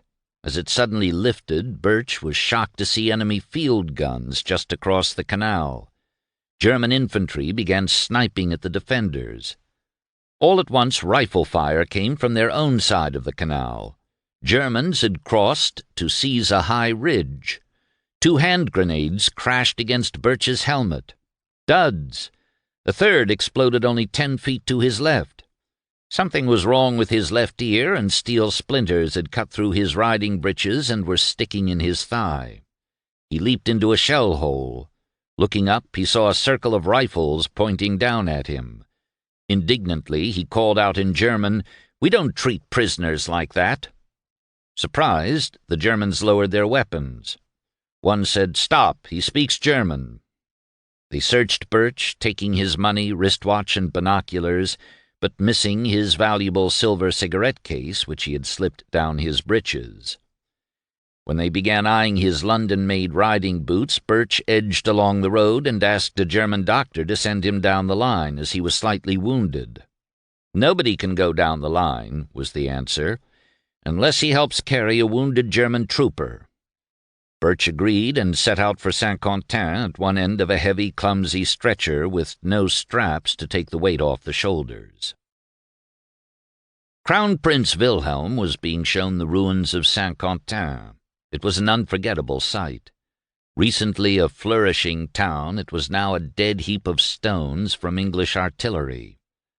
Long columns of his infantrymen were marching past, eager to get into the battle up ahead. All round me, cheerful faces, cheers and shouts at my car, which had great difficulty in threading its way forward, an irresistible onward march, the beating pulse of a victorious army which knows no law but forward on the heel of the enemy. The Kaiser's eldest son made his way through a heap of ruins to the headquarters of the 231st Division. I found a group of officers feverishly at work, writing as fast as they could, the telephone to their ears, and on their faces an expression of tired but composed satisfaction under the customary mask of quiet responsibility. He shook hands with men and officers before proceeding to the battlefield. In sorrowful contemplation we gazed on the dead, and with grateful emotion on the wounded, to whom we were fortunately in a position to render some little service of love. On all sides were captured trenches, guns, and vast quantities of war material. Ahead, the fire and flame of battle were advancing slowly but steadily. And over all the horror of the scene and its alternating impressions was the shining spring sun, which after long months of doubt filled me with fresh confidence and longing hopes for the future. In Germany, the news of the great offensive was being devoured at breakfast. With the old élan and spirit of 1914, reported the Vossische Zeitung, our battalions stormed over the ground and broke the enemy's resistance all along the line. It is unanimously declared that the defenders fought bravely, but the British leadership was not equal to the colossal blow. Having just learned that Butler's Third Corps had been unable to man satisfactorily the Crozat Canal line during the night, Gough asked the French Sixth Army on the right for infantry assistance. General Duchesne felt that he could not lend his reserves, but recommended to higher headquarters that a reserve division of Pétain's be sent immediately to Butler's aid. Pétain agreed, but insisted that this division, the 125th, remain under French command. It was welcome news to Gough, for it meant that he might be able, once the French arrived, to pull back Third Corps into reserve. He went to breakfast. A little earlier he had given Paul Maz new instructions, explaining that he wanted the Fifth Army to retire gradually, fighting a rearguard action all the time and holding on the strategically valuable ground as long as possible. The vital thing, he said, was to make sure that units kept in touch with each other and did not withdraw without warning units alongside. He asked a sergeant who, because of their personal relationship and Maz's initiative, had become a quasi-liaison officer, to help him do this and to start with Third Corps. Maz was fatigued as he headed southwest on his motorcycle. It was still misty as he passed the Corps gun positions. There was plenty of artillery left. He saw cavalry regiments digging positions behind the Crozat Canal. The front seemed comparatively quiet, but as he neared his destination, a heavy enemy barrage opened, spreading northward along the canal. The mist cleared, and ahead he saw Ternier wreathed in smoke. Minutes after he passed, the vanguard of 4 German divisions began crossing the canal and piercing the Third Corps lines. Not long after Maz left Nesle, General Gough received a telephone call from Congreve, revealing that the latter had misunderstood last evening's instructions concerning withdrawal. Gough had deliberately given verbal orders. Writing down his concept of gradual fighting withdrawal might have set off a general retreat that could get out of hand. But Congreve had misunderstood his real intent. So might the 3 other corps commanders. Gough pondered the matter some time and finally at 10:45 dispatched a formal order. To all corps, Fifth Army, in the event of serious hostile attack, corps will fight rearguard actions back to forward line of rear zone, and if necessary to rear line of rear zone. Most important that corps should keep close touch with each other, and corps belonging to armies on flanks. This task completed, Gough set out for a tour of the north. In his absence, an operations officer took it upon himself to telephone all corps the heartening but misleading news that the French were sending reinforcements, and that it was possible Third Corps could be put into reserve. In his conversation with Maxey's 18th Corps, the operations officer mentioned that Gough was presently planning to hold the line along the Somme and the canal. This information did not reach Maxey himself until noon. Combined with the order to pull back, he took it to mean that he should withdraw all the way to the Somme. He in turn ordered his 3 forward divisions to disengage and set up new lines on the river. It was a difficult decision that would undoubtedly bring censure, but Maxey, a commander of experience and ability, felt that the precarious position of his corps demanded it. His entire left flank had been exposed since early morning by the withdrawal of his neighbor on the right, Third Corps. But Maxey's decision endangered General Watts, his neighbor on the left. Watts had already ordered the retirement of his 2 forward divisions, but had no idea that Maxey was going all the way back to Somme, and, to his dismay, found his right flank hanging in the air. His own withdrawal was orderly, and he was careful to keep connected with Congreve on his left. Since Gough was away from his own headquarters, he didn't learn of Maxey's withdrawal until it was under way. He did his best to stop it, but it was too late. All he could do now was try to stabilize the line. At his headquarters, Haig was writing reassuringly to his wife, "You will see we had a great battle yesterday and have done very well.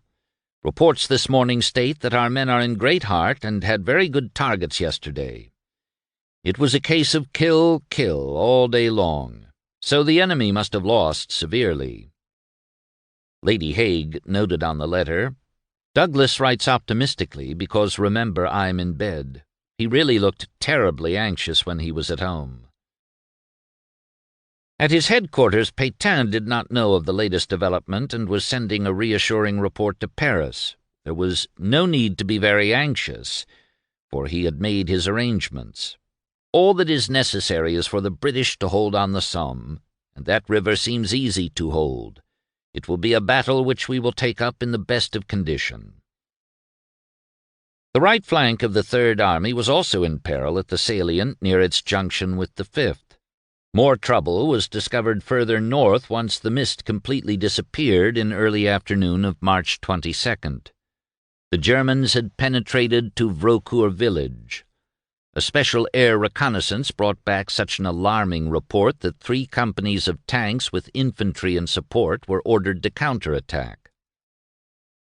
Lieutenant Junger was leading an assault on Vaucourt. The enemy were Scotsmen, and they fought fiercely. The ground was soon heaped with bodies. It was a nerve-scourging spot. We dashed over the still warm, muscular bodies, displaying powerful knees below their kilts, or crept on over them. Abruptly, the Junger storm troops were brought to a halt by bombs and rifle grenades. "Tommies counterattacking," went the cry. Junger, gathering a handful of men, organized a nucleus of resistance behind a broad traverse. Missiles were exchanged at a few yards' distance. A man of the 76th, close to me, shot off cartridge after cartridge, looking perfectly wild and without thought of cover, till he collapsed in streams of blood. A bullet had smashed into his head, and he was now doubled up in a corner of the trench, head leaning against his side. Blood poured out as if it came from a bucket. Snorting death rattles came at intervals, then stopped. Junger seized the dead man's rifle and began firing. At Lieutenant Campbell's battery, not a shot had yet been fired. It was past mid-afternoon by the time he was finally ordered to climb to the top of the hill and, for Christ's sake, try to find out what's happening. It was a relief to be doing something definite at last. Campbell kept climbing 1,000 yards from the battery until the telephone wire ran out. Here he got a good view and could see up to the crest of Chapel Hill. He lay on the ground and put his field glasses up to his eyes. Germans, thousands of them, pouring down the side of Chapel Hill. It was the chance of a lifetime. Never before had I seen Germans to shoot at. He yelled "Battery action" to the signaller behind him, then pulled out a map and hastily worked out the range and angle of fire. The Germans were spurting down the hill in waves and short rushes. Excitement made Campbell slow.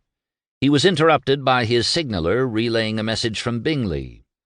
"Captain says we can't fire. Guns are all packed up, ready to move." Campbell rushed to the telephone. "The Boche will be here in 10 minutes, he screamed. He wanted to add, "unless we can stop him," but had to stop for breath. In the pause, he heard the calm voice of the signaller on the other end repeating the message to Bingley. "Mr. Campbell says the Boche will be here in 10 minutes, sir." It sounded as if the Germans had been invited to tea and would be a few minutes late. "What's this? What's this?" It was Bingley himself.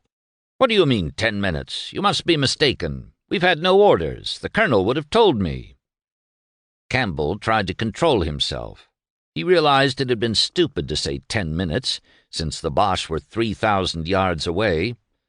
Then it occurred to him that British infantrymen were in between, and the Germans coming down the hill were about to attack them. "There are waves of Germans coming down the hill," he said as calmly as possible. "We must fire on them." The dialogue that followed could have come out of a black comedy. "They must be our own men," said Bingley. "They're Germans. I can see the shape of their helmets and the color of their uniforms." "The guns are all packed up," protested Bingley. "I'm expecting the colonel's order to move back any minute." "We must fire," insisted Campbell in his slight stutter. "No one else is firing at them." "That shows they are our own people." "They're Germans. No one else is firing because there's no one left." "Are you sure they're Germans?" "Absolutely certain." "Well," he reluctantly said, like a father to a pleading son, "you can have 2 guns, but you must be careful with the ammunition." Campbell seethed.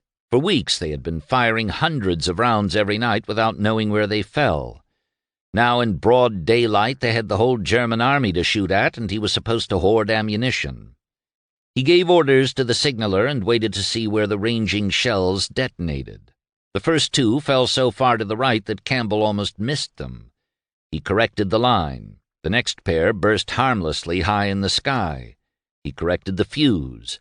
By the time shells were bursting at the right height, the first waves of enemy were out of sight. Shells were now exploding around Campbell, but he was too excited to care in his eager search for more Germans. He saw a large group running down the hill and shouted "Fire!" over his shoulder. This was better. Some of the Germans were ducking their heads.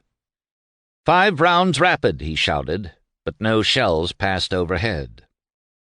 "Captain says we must go in now," said the signaller, as if they were being hustled home to dinner.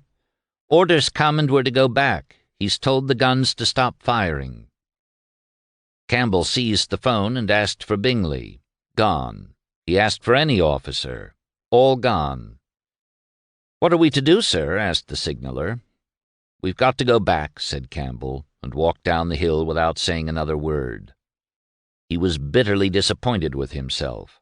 One of the other officers would surely have ordered the guns to go on firing, whatever Bingley said.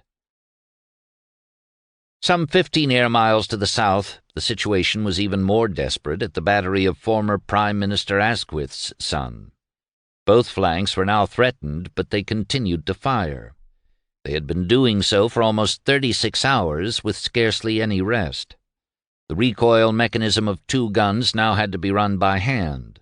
The men's eyes were inflamed by gas, their faces lined with fatigue.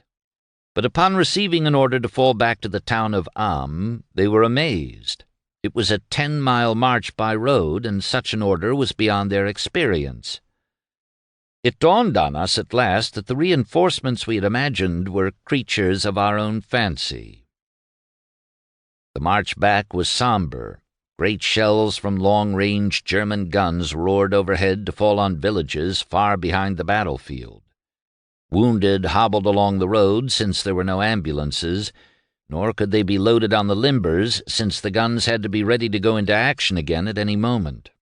During one halt, Asquith at last became conscious that he had eaten almost nothing since the battle started. He remembered there was a piece of chocolate in his pocket and found it nestling against a small edition of Pickwick papers. As he ravenously ate the worn chocolate, the mere thought of Pickwick added a startling emphasis to the scene that surrounded us. They found shells falling on Am, some of them aimed at the Somme Canal bridges. The people had vanished in such haste that the shutters of many shops were unclosed. At the butcher's, meat was still hanging on hooks. Dresses and hats adorned the windows of the draper. A civilian ran out and handed one of Asquith's comrades a large box of eggs. He didn't want the Boche to get them. British were also retreating on the southern flank of the Third Army. Germans had broken through in several places to converge on Bapaume. Late in the afternoon, British batteries were ordered to move behind the town in case of a breakthrough. As the guns moved back along the Cambrai-Bapaume highway, their officers wondered why the Germans were not pounding the vital road with long-range guns. It would have created chaos. This road also seemed wide open to an infantry attack, and the 2nd Tank Battalion was ordered to block the way. The order came as a surprise to young subalterns of one company who had been sunning themselves and listening to the twittering of birds. Action was the last thing they imagined. They knew there was a war somewhere out there, but it didn't even remotely seem to concern them. Lieutenant R. Watson Carr had just been unexpectedly called back to his unit from a gunnery course. As he got his tank under way, he shouted to the reconnaissance officer, "Where's the front line?" There was none. "Well, where's the Boche, then?" "Do you see there?" The other was pointing over the sunny fields ahead. Carr could see no signs of war. "Well, just walk right on and you'll soon find the Boche." Carr experienced a slight thrill, but after rumbling several miles cross-country with several other tanks, he got a bigger one. Empty shell casings, pipsqueaks, began to drop all around. Friendly guns must be firing nearby. To his right he saw a battery of field guns firing in the open. To his amazement, the artillerymen began shouting, "The tanks! The tanks!" Their officer flourished his cap enthusiastically. Carr and his colleagues sheepishly waved back. Those artillerymen must have been pretty desperate to cheer like that. The tanks crept forward, their commanders searching for supporting infantry. They had not been told they were on their own. Carr saw a knoll ahead and brought his tank gently up the slope, wondering, where are those Germans? Then suddenly I saw them, battalions of them against the distant skyline, a swarming mass marching towards us in the open country. My driver and I could not believe our eyes at first. He could have sworn they were marching to music. He was sure he saw horses, ornamental harnesses sparkling, banners, and an orderly glitter. Here was the Drang nach Paris in full marching order in brilliant sunlight and with nobody apparently to stop it but ourselves. And what a target! Carr could hear the gunner on his left blazing away, and, exalted, he got his own Hotchkiss ready. He opened fire. Strip after strip rattled through the gun, and he could see the imposing mass of attackers melt against the horizon. It was fantastic, incredible, and was over in a moment. Had I actually seen what I had seen, or was I dreaming? Only the bare hill remained. He was startled when a small, fat German soldier darted up from under the nose of his tank and ran wildly ahead. He looked comical with his equipment dangling and jangling all around him. Carr laughed, drew his pistol, opened the steel flap in front, and fired. The little fat German sprawled to the ground unharmed. It was funny until Carr saw a network of trenches swarming with enemy machine gunners. The Germans were even more startled, and many began scrambling to the woods behind. Carr charged them, the tank bumping and swaying perilously on the uneven ground. Inside, the noise, heat, and fumes increased. Then came a fierce rattling of shells, followed instantly by splashes of hot metal against his tank. Carr knew he had to get out of this death trap. He shouted to the driver, and the big tank slowly began to mount the trench, its tracks biting into the loose soil, its tail dipping dangerously low. The earth in front crunched away, and the vehicle climbed further. All at once the engine stopped, and there was silence. Carr turned and stared at the driver. It was the end. Then he shouted, "Come on, get her going again." His voice sounded hideously loud in the cavernous silence. They swung around the starting handle. Miracle! The engine spluttered into life again. They plowed out of the dangerous ground and headed down the valley for home. Out of the fumes on the grass, a khaki figure waved pleadingly. Carr recognized a member of a friend's crew. Carr waved back and made for him. The man sprang up and ran across the open. After a few steps he was shot down.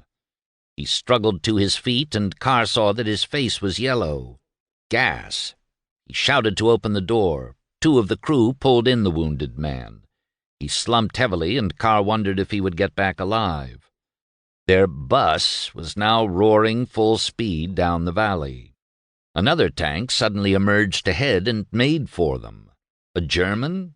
No, it was one of their own company headed for the hell he had just left.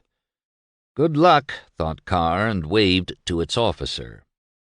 The gallant counterattack did save Bapaume, but of the 25 tanks that went out, only 9 returned, and 70% of the personnel were either killed or captured.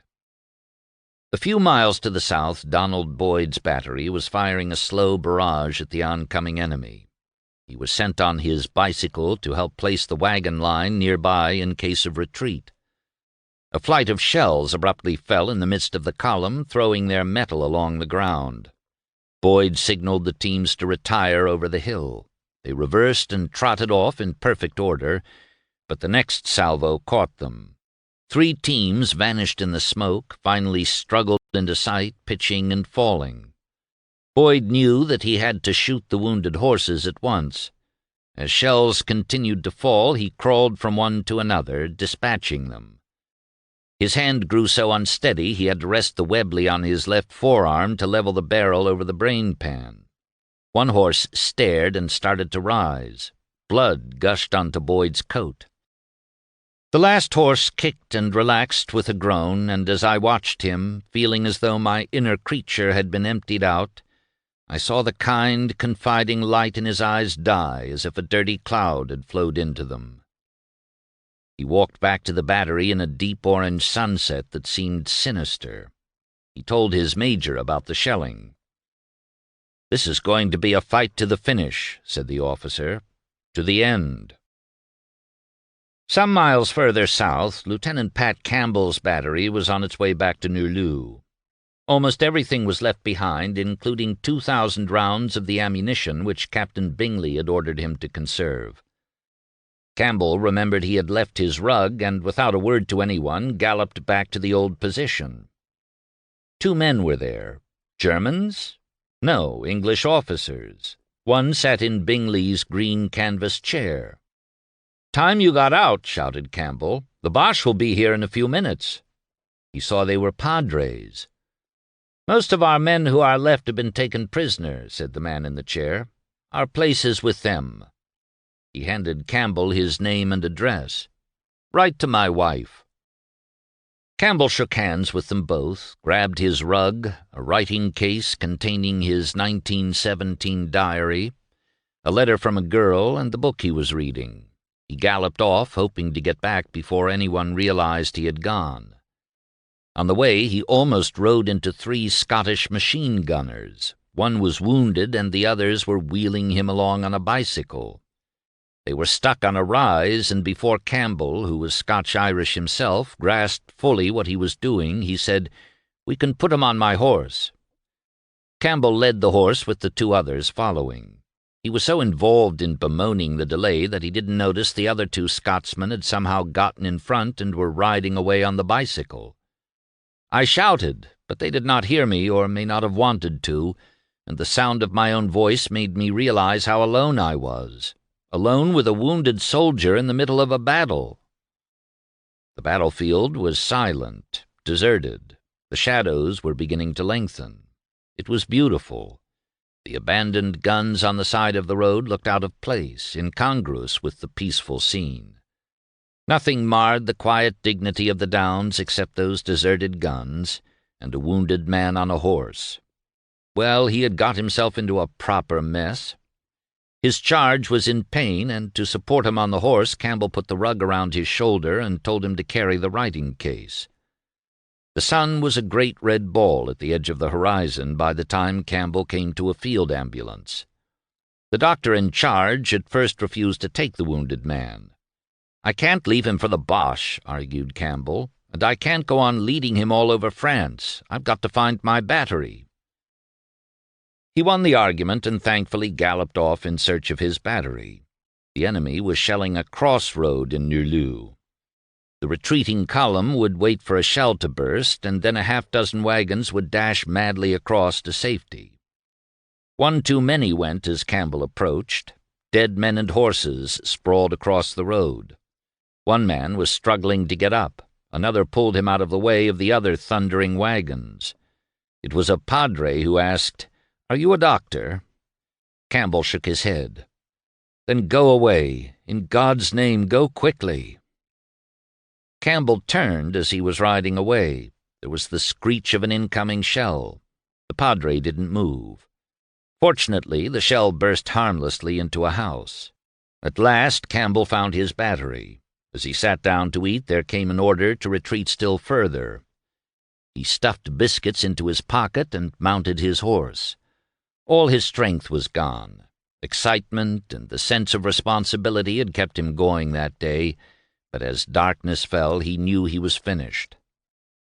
And as my strength had gone, so had my courage, and instead of wanting to be up in the front of the battle, I was eager to go back, to get as far away as possible from the enemy, to go more quickly, not to be held up on the road. The road was packed with other transport. We were stuck. We should never get away. For the first time he realized the magnitude of their defeat, and it overcame him. This was the most catastrophic defeat that Britain had ever suffered, and it seemed to me that I was partly responsible for the disaster. I could have stopped the enemy at Chapel Hill. I ought to have done so. If he had kept his head, he could have fired that 2,000 rounds of ammunition left behind. That was my job, to kill Germans, not to go galloping about with a rug or taking a wounded Scottish machine gunner on my horse. Some weeks later, Campbell was awarded the Military Cross for directing the fire of his battery from a most forward position, inflicting heavy casualties on the advancing enemy, exposing himself to great danger and supplying much valuable information throughout. He was distressed to read it, and at first felt unhappy whenever he caught sight of the purple and white ribbon on his tunic. But his colleagues seemed to think it was all right for him to have a medal, and he soon became proud of it. By the time the war came to an end, I no longer even felt regret at my failure to kill Germans on Chapel Hill. To left and right, the blackness of night was bright with explosions. Petrol stores and ammunition dumps were being destroyed to keep them from the enemy. Huts blazed on all sides. A corporal riding beside Campbell said nervously, "Some of the lads is saying, sir, that we're luring Jerry on. What do you think, sir?" From his white, anxious face, it was obvious that Campbell, as an officer, should give reassurance. But he could not help. He was as unhappy as the corporal, and more despondent. "I don't know," he said. "I don't know what to think." About all he really wanted out of life was to be an author, a live one. To the south, a few miles east of Gough's headquarters at Nell, which was about to be abandoned, Captain R.S. Coburn of the 20th Division Reinforcement Battalion was startled by the shouts of a strange officer. "Fall in, your men, at once. They're coming here already. Their cavalry are on the road outside the village." Coburn didn't believe him until the other explained he was the staff officer of a division and had just come from headquarters. "It's quite true what I tell you. There's not a minute to spare." Coburn took a closer look and recognized him. They had gone to school together. Coburn ran back to his own hut, sent off the transport, then roused his men. The road outside was already in disorder, and he decided to picket the village. First, to stop any enemy breaking through. Second, to collect stragglers. He sent off an officer on horseback to report to brigade what was happening here at Montigny, and asked for orders. For the first time he began to feel the pathos of retreat. I cannot tell you how depressing it was to stand on the road and watch the endless stream of men, horses, motor cars, motor lorries, ambulances, mules, artillery and other limbers, and guns, moving past us with scarcely an interval between them. Wretched, mud-stained soldiers limped along, often without equipment or rifles. There were wounded men, too, with labels dangling from their coats, trying to avoid being crushed by the traffic, or sitting down by the roadside from sheer fatigue, their heads in their hands. Gough was far north, visiting the commander of the Third Army, General Julian Byng. Gough was worried about the gap opening between the two armies, and Byng agreed to order his right flank corps to make a limited withdrawal. This done, Gough headed south for his new headquarters at Villers-Bretonneux, since Nell was already in danger of falling. He drove through the darkness along the Somme, occasionally stopping to chat with small groups of men. They looked cheerful, but he saw they were fatigued. Some were sleeping at rest stops. At 8 p.m., Gough telephoned Haig. "Parties of all arms of the enemy are through our reserve line." Haig approved his decision to fall back and defend the line of the Somme, and to hold the Péronne bridgehead. Then the field marshal telephoned Pétain for his support.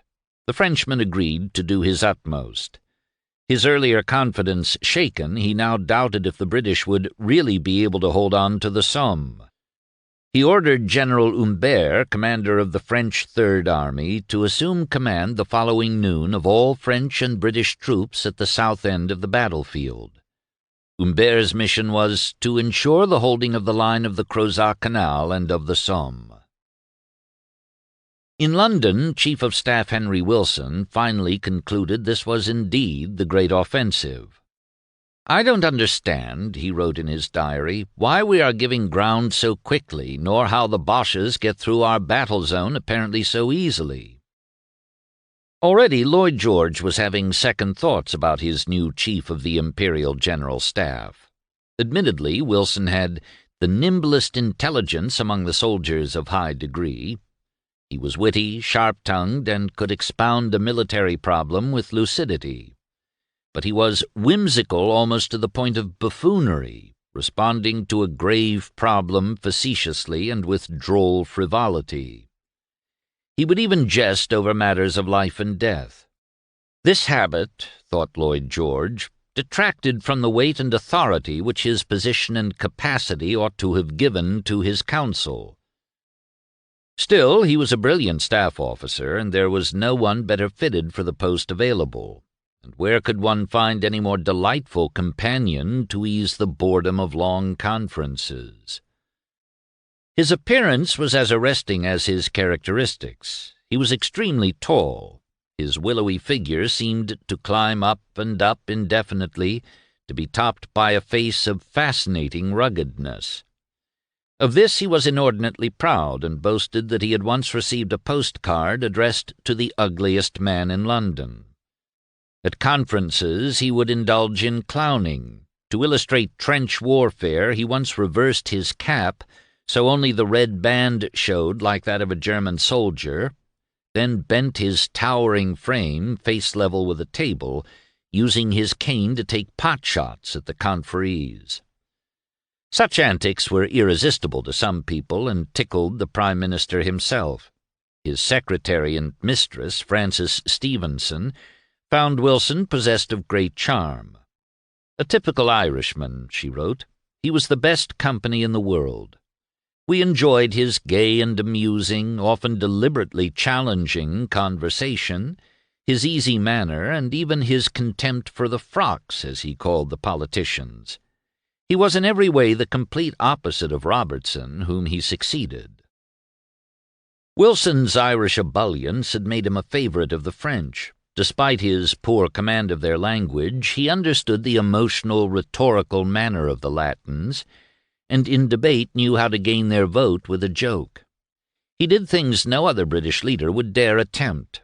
Once he strode into Clemenceau's room at a time when the press was criticizing the Frenchman's age, grabbed the tiger, and whirled him in a wild dance around the room until his black skull-cap flew off.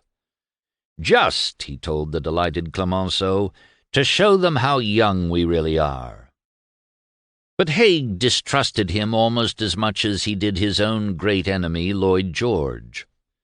"They are both humbugs," he wrote his wife, "and it is difficult to decide exactly what is at the bottom of the mind of each of them. Wilson, I fancy, has plans more deeply laid than the other, but we'll see. Meantime, both profess great friendship for me." He didn't add that Wilson's bizarre sense of humor, especially in discussion of grave subjects, was highly distasteful. As for Wilson, he was equally critical of Haig, and after a recent meeting noted in his diary, "I have never seen him so stupid and unaccommodating. He is a remarkably stupid, narrow, prejudiced, insular person." Under the strain of the present military crisis, this clash of personalities was even more pronounced, and the still unsettled feud between London and the field generals threatened to break out anew in dead earnest. 4. Saturday, March 23rd, was another day of retreat. It dawned bitter cold, and fog once more covered most of the battlefield. north of the strategic town of Bapaume, Captain Arthur Berrand was wakened by his colonel, who thrust a message from Corps into his hand and turned on the light. Berrand read with dismay that the Germans had broken through at Mory. "We have no troops left to put in the line." "Wake up the others and tell them to dress," said the colonel. "Tell an officer of each battery to stand by the phone." Berrand passed on the bad news, then stood by the doorway watching and listening. To the northeast, big guns were pounding and the sky flickered incessantly. All at once a great flash obliterated the darkness. It came from one of their own 60-pounder batteries at the end of the village. This shell and others ripped overhead with hollow, blasting roars. A flock of startled birds exploded from the church and kept wheeling overhead. After breakfast, Berrand was vainly trying to estimate how much ammunition was left when he heard the sounds of bagpipes and drums. He ran outside. It was magnificent and too moving for words. No music, not even the trumpets of the French cavalry, has stirred me as deeply as the sobbing, skirling pipes of the 51st Highland Division playing their survivors back to the battle, and I shivered with pride as I stood there watching these grim Highlanders swing by, every man in step, every man bronzed and resolute. Could these be the weary, dirty men who came limping past us yesterday in ragged 2s and 3s, asking pitifully how much further to Achier-le-Grand? Who could behold such a spectacle and say that the pomp and circumstance of war is no more? There was music down south in the Fifth Army, too. Just west of Ham, the Cornwalls, digging in after their long withdrawal of yesterday, were ordered by a desperate brigadier to drop picks and shovels and attack the village of Verlaine. "Off we go in good artillery formation," recalled one officer. "The mist has cleared, and it is quite hot, a good day for tennis." Suddenly he heard martial music. It was a band of the 7th Cornwalls trying to cheer up the men. After 2 miles they came on the village. They extended, fixed bayonets, and trudged on, hot, exhausted, and hungry. Several men fainted. The rest jogged forward, and most of the Germans in the village bolted. As we pass through, I see half a loaf of stale bread and a bottle of lukewarm wine on the ground, which I pick up as I rush on. Nearing the crest of a ridge, they advanced in short rushes. When we halt, I pass the bread along the men and eat some myself, as it seems one's only chance of ever getting food inside you. Captain C.N. Tyack urged on the next rush, and they were on the crest. We are now getting it in the neck from machine gun and rifle fire, especially from snipers in the houses. Tyack is shot through the heart. They had overrun their objective. The men are knocked out as they lie, and the stretcher-bearers, who were splendid, all killed. We get our Lewis guns onto about 12 Boches who run from the houses, and scupper them. I get a rifle and kill one to my intense satisfaction. There were other valiant British counterattacks, but for the most part it turned into a desperate retreat to safety. Many miles to the rear, Mildred Aldrich, an American living in France, was sitting in her garden listening to the faraway roar of guns. Then at 7:20 a.m. she heard an explosion from the direction of Paris. As she was wondering what it meant, church bells all along the valley began sounding the alert. In Paris, something had exploded on the stone pavement in front of a house on the Quai de la Seine. What was it? Civilians thought it was an air bomb, but to soldiers it sounded like a 77mm high-explosive shell. There was not much excitement, since no one was hurt and there was little damage. 20 minutes later came another tremendous explosion 1.5 miles away in front of the Gare de l'Est. Whatever it was landed near one of the busiest metro stations, and there was panic. 8 people were dead, 13 others injured. Police headquarters informed President Poincaré, Premier Clemenceau, and the artillery office. Artillery and aviation officers, together with explosions experts, were rushed to the scene. In the next hour and 24 minutes, 5 more explosions hit Paris, the last in the suburb town of Châtillon. This one upset the experts' calculations, but at least brought some appearance of action. The sirens began to shriek. It was alarming, since it was the first time the alert had sounded in daytime.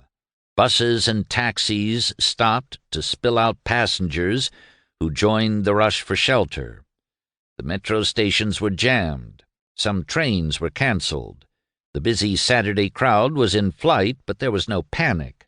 By 9:30 a.m., the experts realized that the projectiles might be coming from the German lines, and the nearest ones were 67 miles away. Guns of such size would have to be positioned up to 10 miles further back, and that would make the range up to 77 miles. Incredible. The shells were coming from a great gun located in woods near Laon, some 75 miles from Paris. It was a monstrous thing, as long as a 10-story building. Its carriage was 25 feet high. The first shell climbed to a height of 25 miles and took exactly 176 seconds to reach Paris. 15 shots were fired that morning, and officers and Krupp technicians were not at all surprised or dejected to discover that the sizzling hot gun already showed signs of wear and would probably last only for another 45 shots. It was not the only gun of its kind. There were 6 others, and 2 of these were located in the same woods. The celebration was heightened by the announcement that the Kaiser would arrive about 1 p.m. to witness the next firings. That morning Wilhelm couldn't stay away from the front lines, and, following in his son's footsteps of the previous day, was visiting the area near Saint-Quentin with Hindenburg. Their car, so recalled Colonel Birch, who had been captured the day before, stopped at the head of a column of prisoners. The Kaiser got out of the car and talked to the British in a rather gruff voice. "Well, gentlemen, you have fought very bravely, but—" and he lapsed into German. "God is with us." He asked where a British regiment was, but no one answered. The Kaiser put his foot on the running board, and Birch noticed he was wearing rather crude riding breeches with leather gaiters bound with straps. Certainly not very regal garb. The automobile drove off, destination Laon and the big guns, but within the hour another procession of cars approached. It too stopped, and Crown Prince Wilhelm stepped out of one of the vehicles. Birch was amused that Little Willie's outfit was much smarter than his father's and had a London-made look about it. His English was also better.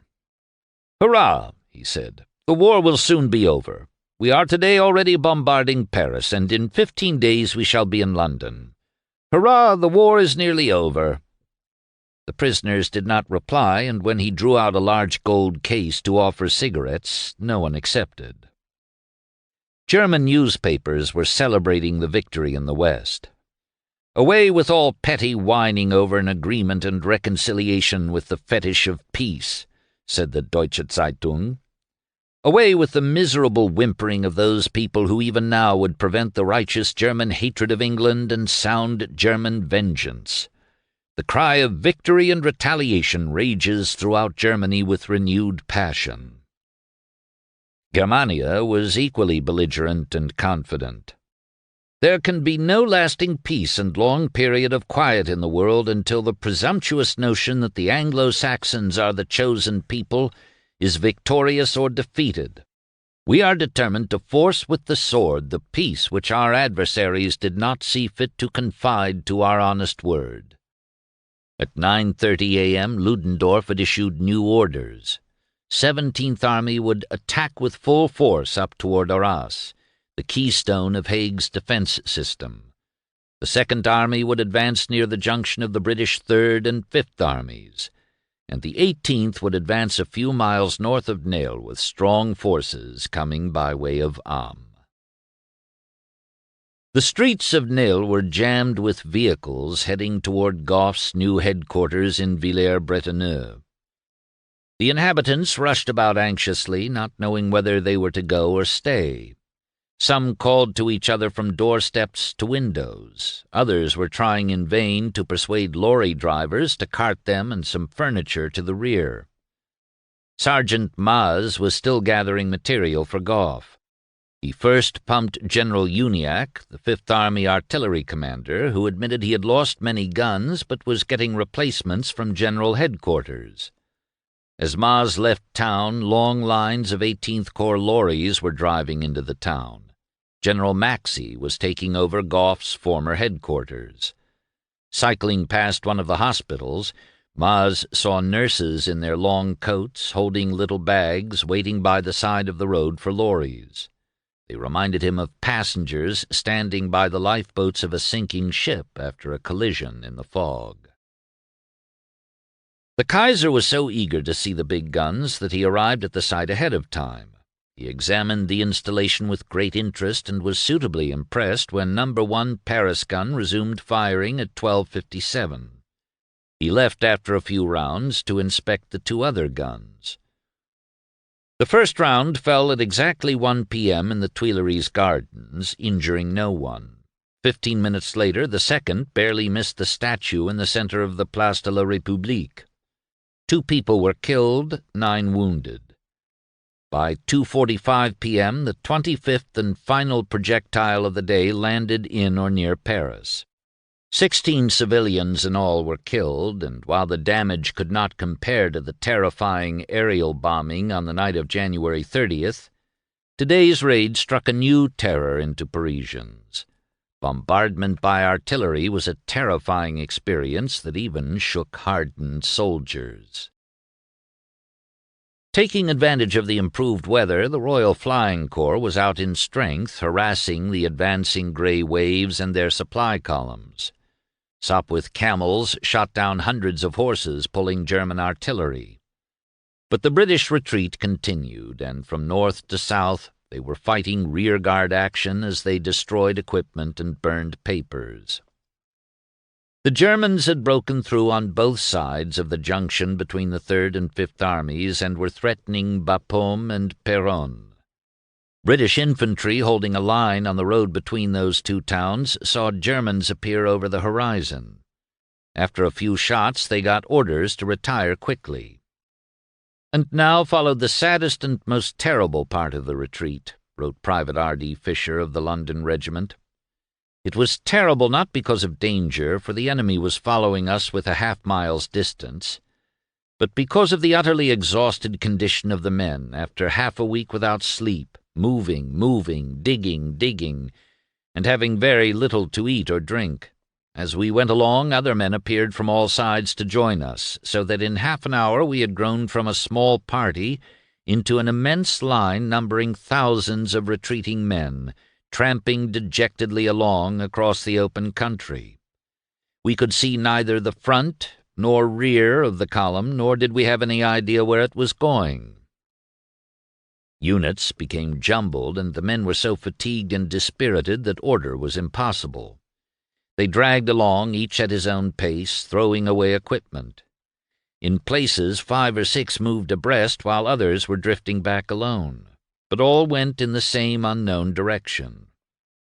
Often as we passed the water-filled shell holes, men would dash out to fill a mess tin or water bottle, ignoring the few officers who reprimanded them, for the water was probably poisonous or foul. At times, too, men fell out and sat on the ground, too exhausted or without the spirit to continue. They tramped on until someone exclaimed, "German cavalry! They are surrounding us!" There was panic flight. A few officers and non-coms near Fisher shouted to make a stand, and 30 men, bayonets fixed, lined a shallow trench. But there were no Germans coming, and after 5 minutes Fisher and the others clambered out of the trench and followed the retreating mob. General Congreve allowed time for the civilians and rear installations to evacuate Péronne before the order was given to abandon it. At the casualty-clearing stations, quick and terrible decisions were being made to determine which men were going to die and had to be left behind.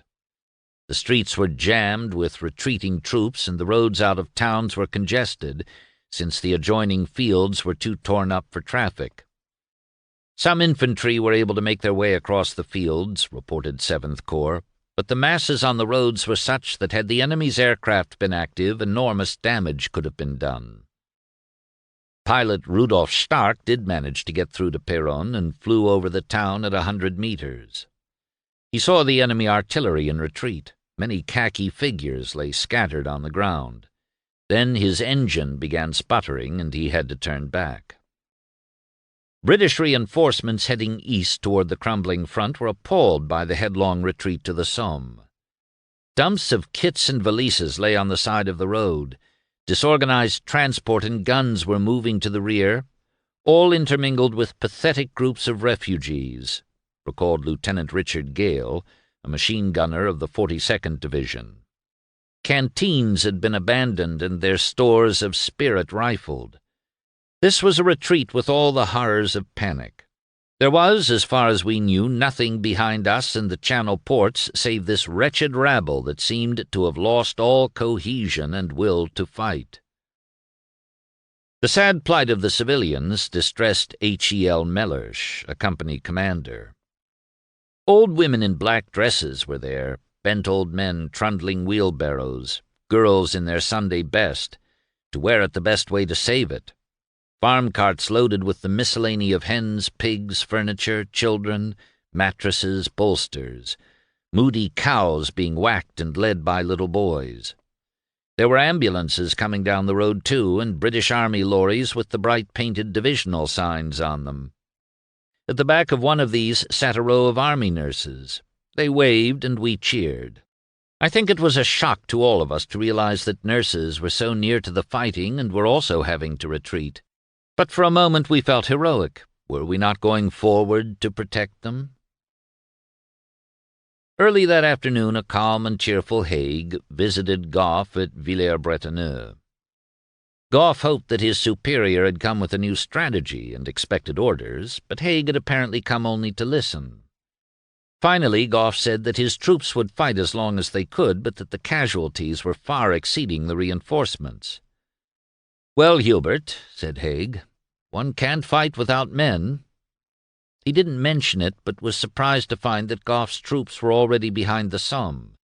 And as Haig drove back to his own advance headquarters at Dury to see Pétain, he was thinking, "I cannot make out why the Fifth Army has gone so far back without making some kind of a stand." At 4 p.m. he saw Pétain, who said that he was putting 2 armies under General Fayolle on the southern flank to operate in the Somme Valley. The important thing, he stressed, was to keep the French and British in touch with one another. He reiterated that he was anxious to do all he could to support the British and keep in touch with them, then revealed his doubt that the latter could be done. If contact was lost, he said, almost as a prediction, the enemy would drive a wedge between the two forces. Then probably the British will be rounded up and driven into the sea. His gloom chilled Haig, who was convinced that such a catastrophe must be prevented even at the cost of drawing back the north flank on the sea-coast. The two men were talking at cross purposes, for each was obsessed by his own nation's strategic interest. Britain's to bolster its north flank, to maintain a clear line to the Channel ports, and if need be escape home. France's to save Paris, the heart of France, at all costs. Ludendorff had foreseen that these conflicting national concerns would affect overall strategy in a divided command, and was telling General H. von Kuhl and Colonel von der Schulenberg, "The object now is to separate the French and British by a rapid advance on either side of the Somme. The 17th Army will conduct the attack against the British north of the Somme to drive them into the sea. They will keep attacking at new places in order to bring the entire British front to ruin. South of the Somme, operations will be conducted offensively against the French by a wheel to the line Amiens-Montdidier-Noyon, followed by an advance southwestward. In so doing, the 2nd Army must press forward on both sides of the Somme towards Amiens, keeping in close touch with the 18th Army." Success of this plan was based on the premise that the armies of Gough and Byng were already defeated. If Ludendorff were correct, it would mean sudden victory for Germany. The next 48 hours would bring the answer. Earlier that day, Sir George Riddle drove out to Walton Heath to find his good friend Lloyd George waiting for him. "I must go back to London at once," the Prime Minister said. "The news is very bad. I fear it means disaster. Come with me." On the way back to the city, he told Riddle that the Germans had broken through and the Third and Fifth Armies had been defeated. He complained that Haig had made no preparation for the attack, even though Henry Wilson had foreseen and warned of it. It would have been amusing if Haig, Repington, and Morris could have listened to this revision of fact from the back seat. The Prime Minister decided to postpone the daily cabinet meeting and to take matters in hand at the War Office itself. In extremity, he was always at his best, and he again rose to the crisis. "I invited the staff to meet me there in order to see what could be done to throw all available reinforcements into France with the greatest attainable celerity." A pledge had been given in Parliament that those under 19 years of age should not be sent overseas unless there was a national emergency. That emergency had arisen, he said. He also saw to it that the 170,000 troops in England would be moved across the Channel as fast as ships could take them. The usual rate was 8,000 a day, but he raised this to 20,000 by hastily scraping together the necessary shipping. Later that afternoon he called a cabinet meeting at the War Office to consider the situation and approve the measures taken earlier. They discussed French tardiness in helping Haig, and it was suggested that either the Prime Minister or Lord Milner leave at once for Paris to put political pressure on their ally. But General Wilson wisely observed that it was undesirable for ministers to interfere between Haig and Pétain until those two had had a chance to adjust matters between themselves. The two men, he said, were scheduled to meet that day to discuss the problem. General Morris was asked to supply the latest figures of comparison between enemy and Allied forces, and reported that the German rifle strength had increased to 1,402,800. while the Allied strength had decreased to 1,418,000. "War Cabinet in a panic," commented Morris in his diary, "and talking of arrangements for falling back on Channel ports and evacuating our troops to England." War commentator Repington wrote in his, "The Cabinet much rattled. All the blindness and folly of the War Cabinet for a year past are now bearing their bitter fruits." Wilson finished his with predictable flippancy. "Le bon Dieu est Boche." That evening Ludendorff was jubilant. "The superiority of German leaders and troops made itself felt to the full," he wrote in the Daily Report. "On the battlefield between the Scarpe and Oise, within a period of 3 days from the 21st to the 23rd instant, the English army suffered the greatest defeat in British history. The successes achieved in the great victory are such as have not been nearly approached by the Entente since the beginning of the Battle of Positions in the Western Theatre." He did not know that Eric, his youngest son, had just died in a plane crash. On the last evening before he left to fight in the great offensive, the youth had told his mother not to be sad. "Remember that I love my profession with my whole heart, and although I have gone through a great deal, I wouldn't have missed a moment of this last year." Then he confided that his highest ambition was to be a general like his father, and he was always very hurt when he heard people whispering, "Naturally, he is Ludendorff's son." He wanted above all to be recognized and respected for his own sake. Frau Ludendorff was alone when she learned by telephone of her son's death. "I felt the full force of the blow. I do not know what happened. I only know that I collapsed, and from that day onwards for years I was always sick and sorry." Weeks later, the mayor of Nel, still in German hands, reported that 2 unknown German airmen had been found nearby. Ludendorff went to the area immediately and identified his son. The body was returned to Supreme Headquarters at Avesnes and later brought to Berlin, where young Ludendorff was interred next to his brother. It had been a day of triumph for the Kaiser. After his visit to the mammoth Paris gun, he returned to his private train. "The battle is won," he shouted to the guard on the platform. "The English have been utterly defeated." At dinner with his staff, the communiqué was read telling of the great victory under the personal leadership of His Majesty the Emperor. He drank a champagne toast to the army and its great leaders, quickly followed by one from his chief adjutant, Colonel General Hans von Plessen. "To our warlord and leader." Premier Clemenceau and General Pétain were dining at Supreme Command headquarters when confirmation of the German success arrived. The somber information did not faze Clemenceau, who remained calm and full of confidence as Pétain explained that it was essential to stop the Germans or at least delay them. The problem was that there were no divisions available. Pétain continued eating, then suddenly exclaimed to General Duval, the director of aviation, "Take the telephone." Duval, astonished, laid down his fork and rose. Then his face brightened when he realized this meant that Pétain was going to throw all available air forces into the battle on the southern flank. The German divisions waiting for dawn to begin their attack would be mercilessly bombed that night. Lloyd George was having dinner as guest of the American ambassador, Walter Hines Page. The dinner was in honor of the U.S. Secretary of War, Newton Baker, and present were two other Americans, General Biddle and Admiral William Sims, as well as Lords Balfour and Derby. Little was said about the battle raging across the Channel. Lloyd George and Balfour relaxed by reviewing their political careers and especially their old-time political battles. In those days they had delighted in putting each other in a hole, but now they were colleagues. The whole talk was lively and bantering and accompanied with much laughter, recalled Page. But he noticed that occasionally Lloyd George would send out a secretary who would return and whisper something in his ear. "This battle means one thing," he said at last, referring to what was on everyone's mind, "the inevitability of giving Foch overall command of Allied forces. That is a generalissimo." "Why couldn't you have taken this step long ago?" asked Admiral Sims.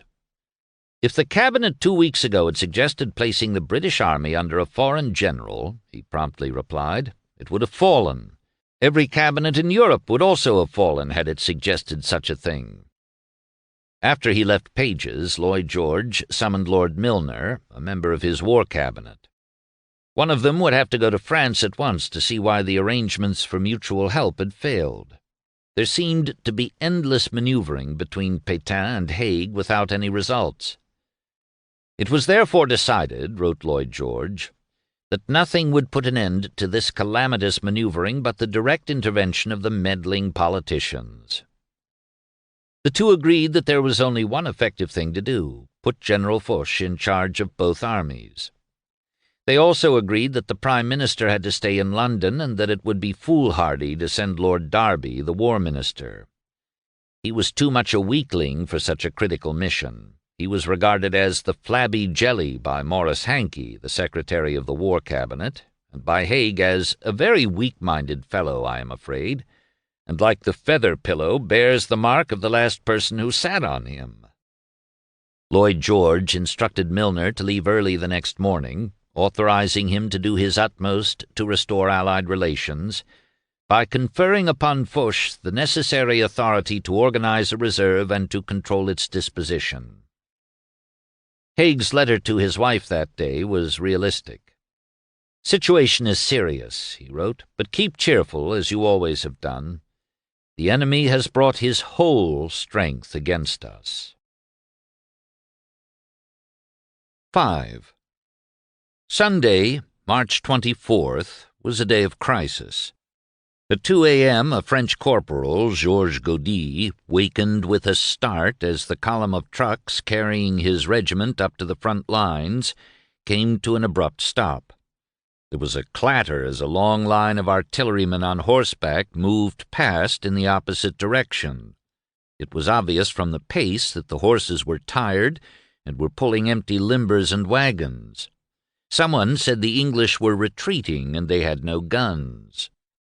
"Where do you come from?" Godey called to a Briton. "Do you think they'll break the front?" Another British voice shouted, "It's all over. They're going to Paris."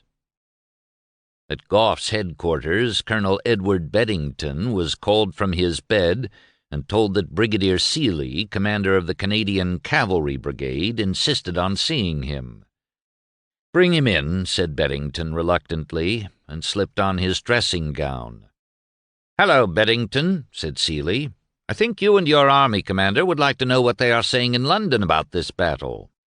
Beddington lost his temper and cursed him uphill and down dale for waking him for such drivel.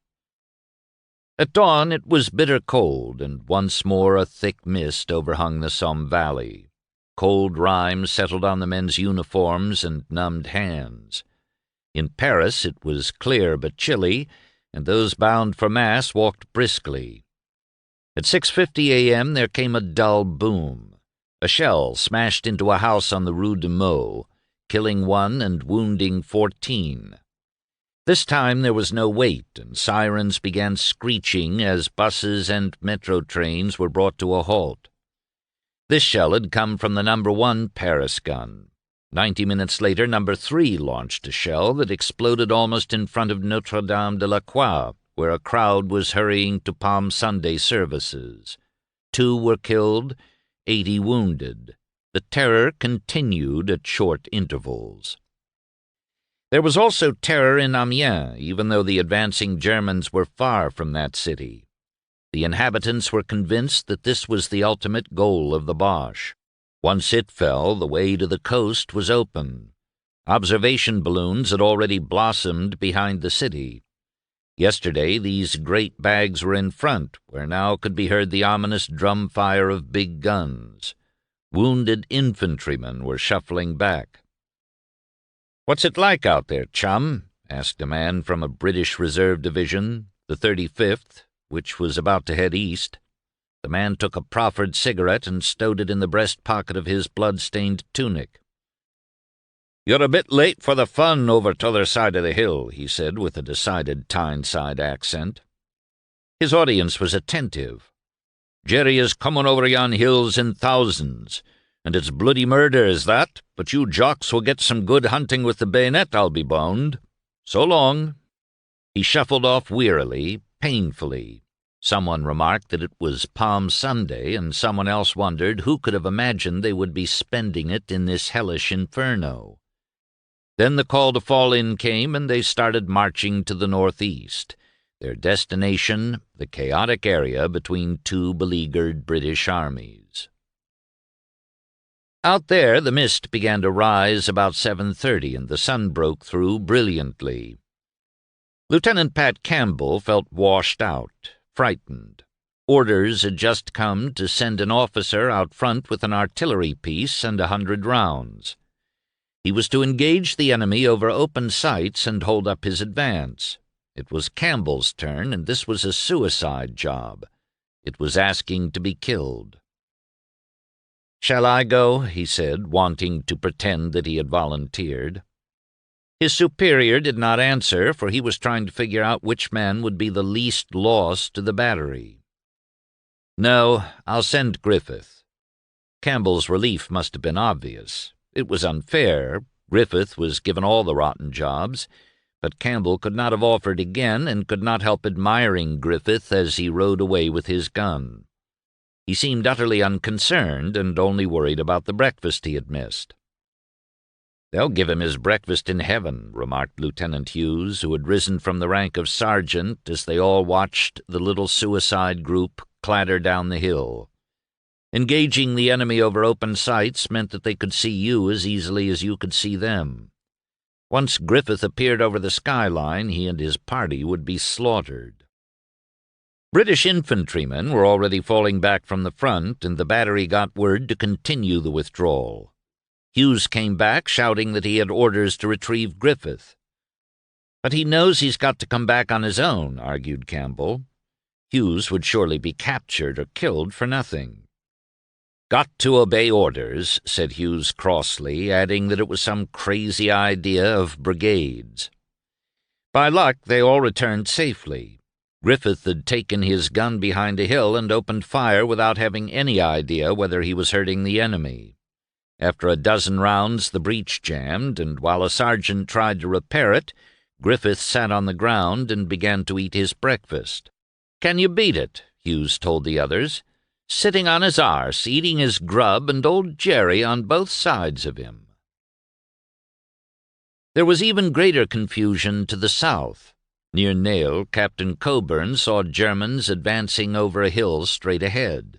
In response to this emergency, 2 companies of the Divisional Reinforcement Battalion were dispatched to a line on the ridge in front of Nail, just behind Coburn's own ridge. His company was already digging in across the enemy's line of advance. Bullets were smacking past him in greater numbers, near enough to make his ears ring. Then he saw khaki troops on the right retiring. They were coming back like a disorderly crowd, and it made us angry to see them strolling along as though nothing mattered in the world. At this critical moment, a Scottish brigade started toward the enemy. It was a fine sight to see them advance steadily in many lines, in formation. The men might have been exercising on the parade ground at Aldershot, they were so calm. The captain's men, inspired, jumped out of their holes and joined the attack, cheering and shouting. Grey figures began running back over the open fields, with the British chasing after, cheering. But the Germans were too strong, and even the Scotsmen finally had to turn back. There was already a mad withdrawal behind Coburn. He laughed to see the brigadier and his staff frantically escaping on horseback. They had little control over the situation in any event, and it did not matter much where they went.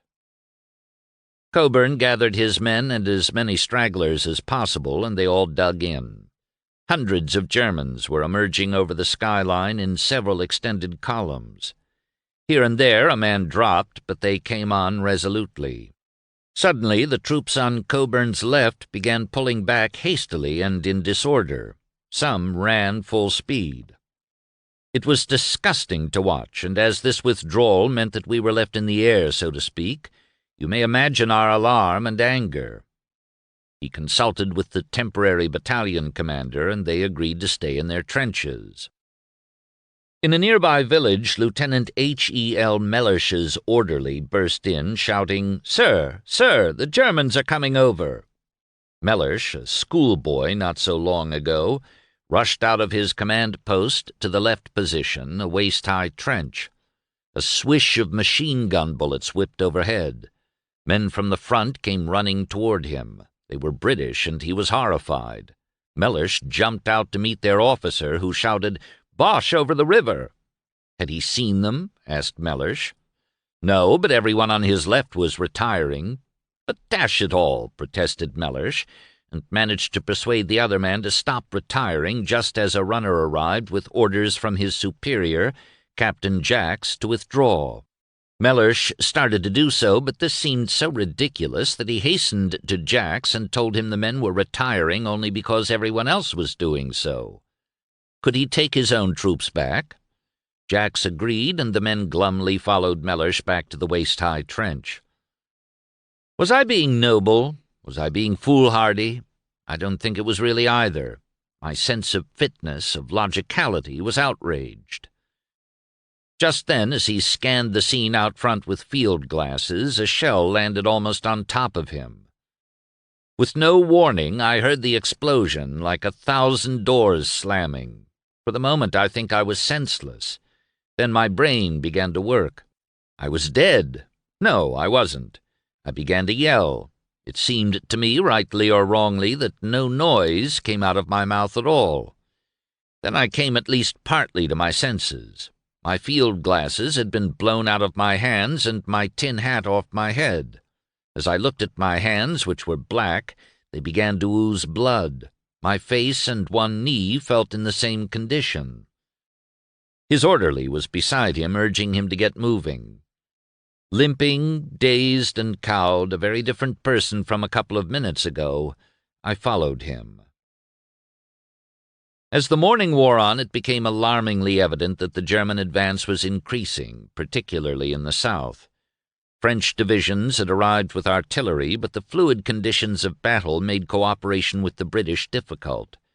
The Somme line was crumbling, and Gough wondered, How much longer would the officers and men be able to stand the tremendous strain? The British Third Army was also imperiled. Bapaume was being assaulted from several sides and would have to be evacuated within hours. Disaster threatened the British, and if it had not been for the Royal Flying Corps, the masses of men and equipment fleeing west would have been at the mercy of the German Air Force. At every point along the front, British fighter pilots drove off marauders. Before the mass air battle finished, the RFC claimed 42 enemy aircraft, and only 11 of their own planes were missing. Even Richthofen's circus was no match for the inspired British airmen that day. In more than 100 sorties, 7 of the German pilots were killed, and the sole victory was scored by Richthofen. The hero of the day was Captain J.L. Trollope, setting a record by shooting down 6 Germans. He would have had 7 if his machine gun had not jammed. By 10 a.m., the reports were so alarming that Pétain told Colonel E. Herbillon, his liaison officer to Paris, to leave at once and give Clemenceau the following message. The situation is becoming even more serious, for the Germans have crossed the Somme, and a possible break with the British Army must be envisaged. Pétain promised to do what he could to avoid this, and was hastily bringing in divisions, but the persistence of the British retreat and Douglas Haig's obstinacy in continually leaning to the north made Pétain fear that he would be unable to hold the link.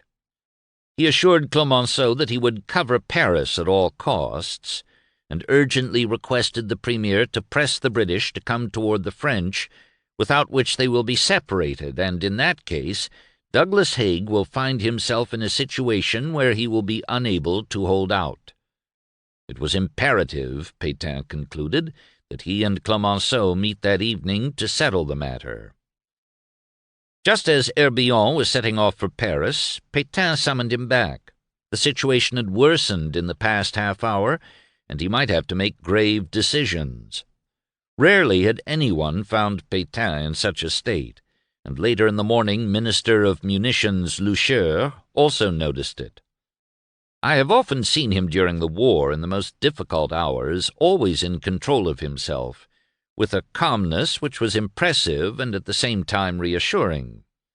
But on that day he was indeed worked up. Pétain's alarm was transmitted to Clemenceau, who tried to pass it on to Poincaré, but the President thought their fears unjustified. The break between the French and English had not yet happened. The Allies were merely hard-pressed. He did his utmost to calm the tiger, who could already see their minds occupied, their army turned, and Paris itself threatened. I fear greatly the contact that will take place between Clemenceau and Pétain this evening, Poincaré wrote in his diary. Oh, for the magnificent sang-froid of Joffre! Clemenceau, the romantic, the neurotic, France defending itself as far as the Pyrenees, Pétain, the critical mind. May not all this lead us to disaster? Minister Loucheur was so uneasy that he sought solace from Foch. It is serious, very serious, the French Chief of Staff replied calmly. But it is in no sense desperate. You understand, I refuse to speak of a possible retreat. There can be no question of a retreat. Both Haig and Pétain were resisting magnificently. The situation can be likened to a double door. Each of the generals is behind his half of the door without knowing who should push first in order to close the door. I quite understand their hesitation. The one who pushes first risks having his right or left wing turned. Foch could see that 2 distinct battles were being fought, one by Haig for the ports, and one by Pétain for Paris. This would surely result in a separation of the 2 armies, and certain defeat. The Allied governments must intervene quickly, or all was lost. Taking it on his own responsibility, he now asked for a meeting with Clemenceau to settle the matter. He did so with some reluctance, for a feud as bitter as that between Haig and Lloyd George existed between him and Clemenceau, whom he regarded as an unbridled rake. General Wilson was informed by Major General Sir C. Sackville West, familiarly known as Titwillow, that Pétain was plotting the downfall of Foch. Wilson was convinced that Clemenceau was in the conspiracy. They are all beginning to whisper that Foch is goo-goo, that his judgment is gone, that he is ill, etc., the usual thing. On his part, the Tiger, a freethinker, never could stand Catholic generals, and Foch in particular. At a recent important meeting in London, the two had argued until Clemenceau lost his temper. Gesticulating, he shouted, much to the embarrassment of the British, "Silence!" like a schoolmaster. Clemenceau then thoroughly sat on Foch, recalled Haig. Still smarting from this chastisement, Foch now composed a note to Clemenceau calling attention to the danger of carrying on coalition warfare in the present crisis, with no generalissimo to direct a unified battle. Otherwise, he concluded, the Allies would risk going into a battle entailing the gravest consequences, inadequately prepared, inadequately equipped, and inadequately directed. The long-range shelling of Paris added to Clemenceau's apprehension. By 12:26 p.m., 23 shells had fallen in or near the city. Then the bombardment stopped. Throughout the long morning there were no signs of panic, for Parisians could adjust to anything, it seemed. Already they had nicknamed the gun Big Bertha, after a member of the Krupp munitions family. While the German officers of the Paris guns were at lunch, their chief was called to the phone. It was supreme command, with congratulations. The people of Paris were completely demoralized. As the gun crews were drinking a toast, an explosion rattled the windows. It had to be a heavy shell from a French railway gun. How had the enemy learned of their location? 5 minutes later, another shell crashed in the clearing. The commander decided to cease the bombardment. Perhaps the French were merely lucky. Just after 3 p.m., another heavy shell burst near No. 1 gun. 6 men were seriously injured. In Paris, Foch was handing Clemenceau his note. The premier read it and said in alarm, "You are not going to desert me, you." "I am not going to desert you," said Foch, "but nothing is ready." "The commanders-in-chief are in agreement," said Clemenceau. "I have lunched with Haig, and I am going to dine with Pétain." "Battles are not directed over the luncheon table," said Foch. The other reiterated that he was in agreement with Haig and Pétain. "What more can I do?" "Each one of us must shoulder his own responsibilities, and without delay. That is why I have handed you this note." 6. By mid-afternoon, the reserve 35th Division, which had left Amiens in the morning, had crossed the Somme and marched into the Third Army area to Maricourt. To the surprise of Private P.E. Williamson, a signaller, he met withdrawing units of the famous 51st Highland Division. Blood-stained, with many walking wounded, they had retained their good humor. They had helped themselves to abandoned YMCA stores, carrying away shirts, socks, pants, bottles of wine, tins of beer, cases of whiskey and cigarettes. Some of the Scots, including officers, had drunk too much and were giving voice to their favorite ditties as they ambled or staggered by. From their unwashed, weary faces and bedraggled kilts, it was obvious to our curious gaze that continuous fighting and lack of sleep had taken its toll. Hence no one could begrudge them this demonstration of elation now that tension was relaxed. Someone asked a tall, lean Highlander who was toting a pile of cigarette tins as well as a Lewis gun, "Where's the auction, Mac?" A fancy shawl under his helmet added a comic touch. "Yon storeman told us to help ourselves before they fired the canteen, and we couldna leave this loot to the bastard Germans, man. Yous laddies mun gang there at the Gildee." From the top of the ridge, the newcomers saw an amazing sight. As far as the eye could travel, the whole countryside below us was dotted with burning villages, marquees, stores, and field hospitals, creating dense columns of smoke. For as the various units had retreated under sheer weight of numbers of the grey mass it was impossible to stem, Every effort had been made to destroy or render useless anything of value to them. The heavy gun duels had stopped, but the din of machine guns and rifles was terrific. Then a tremendous explosion shook the earth, for a large ammunition dump half a mile ahead along the Arras-Bapaume road had gone up, and a huge mushroom of smoke mounted into the sky. A few miles south, Lieutenant Gilbert Laithwaite of the Lancashire Fusiliers was watching British shells bursting in the Bapaume-Péronne road. Suddenly a column in single file appeared on the eastern skyline beyond the road. The column grew and grew until there was a long line of silhouettes stretched out for several miles. "It's the Boche! Get ready!" shouted an officer. "Prepare to distribute fire at 2,000 yards." In the afternoon sun, the figures began to look strangely familiar in shape and color. Looking through a telescope, Laithwaite clearly saw their packs and the cross-straps of their equipment. He handed the telescope to another man.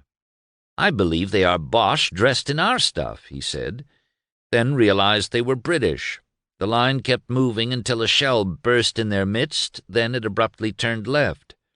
The men were coming down the ridge toward their own lines. Shells began to fall among them, at first a few, then thickly. It was an incredible sight, and a dreadful position. To see one's own comrades killed before one's eyes in this slow, deliberate manner, by guns which one could not see, and without being able to lend a hand to help them. As the shells kept bursting, there came the raucous chatter of a machine gun. It was an imposing sight. Our men advanced nearly a mile before they reached the Péronne road, and I never saw a man run. It was an extraordinary sensation to see shells bursting among men who leave those who fall and carry on.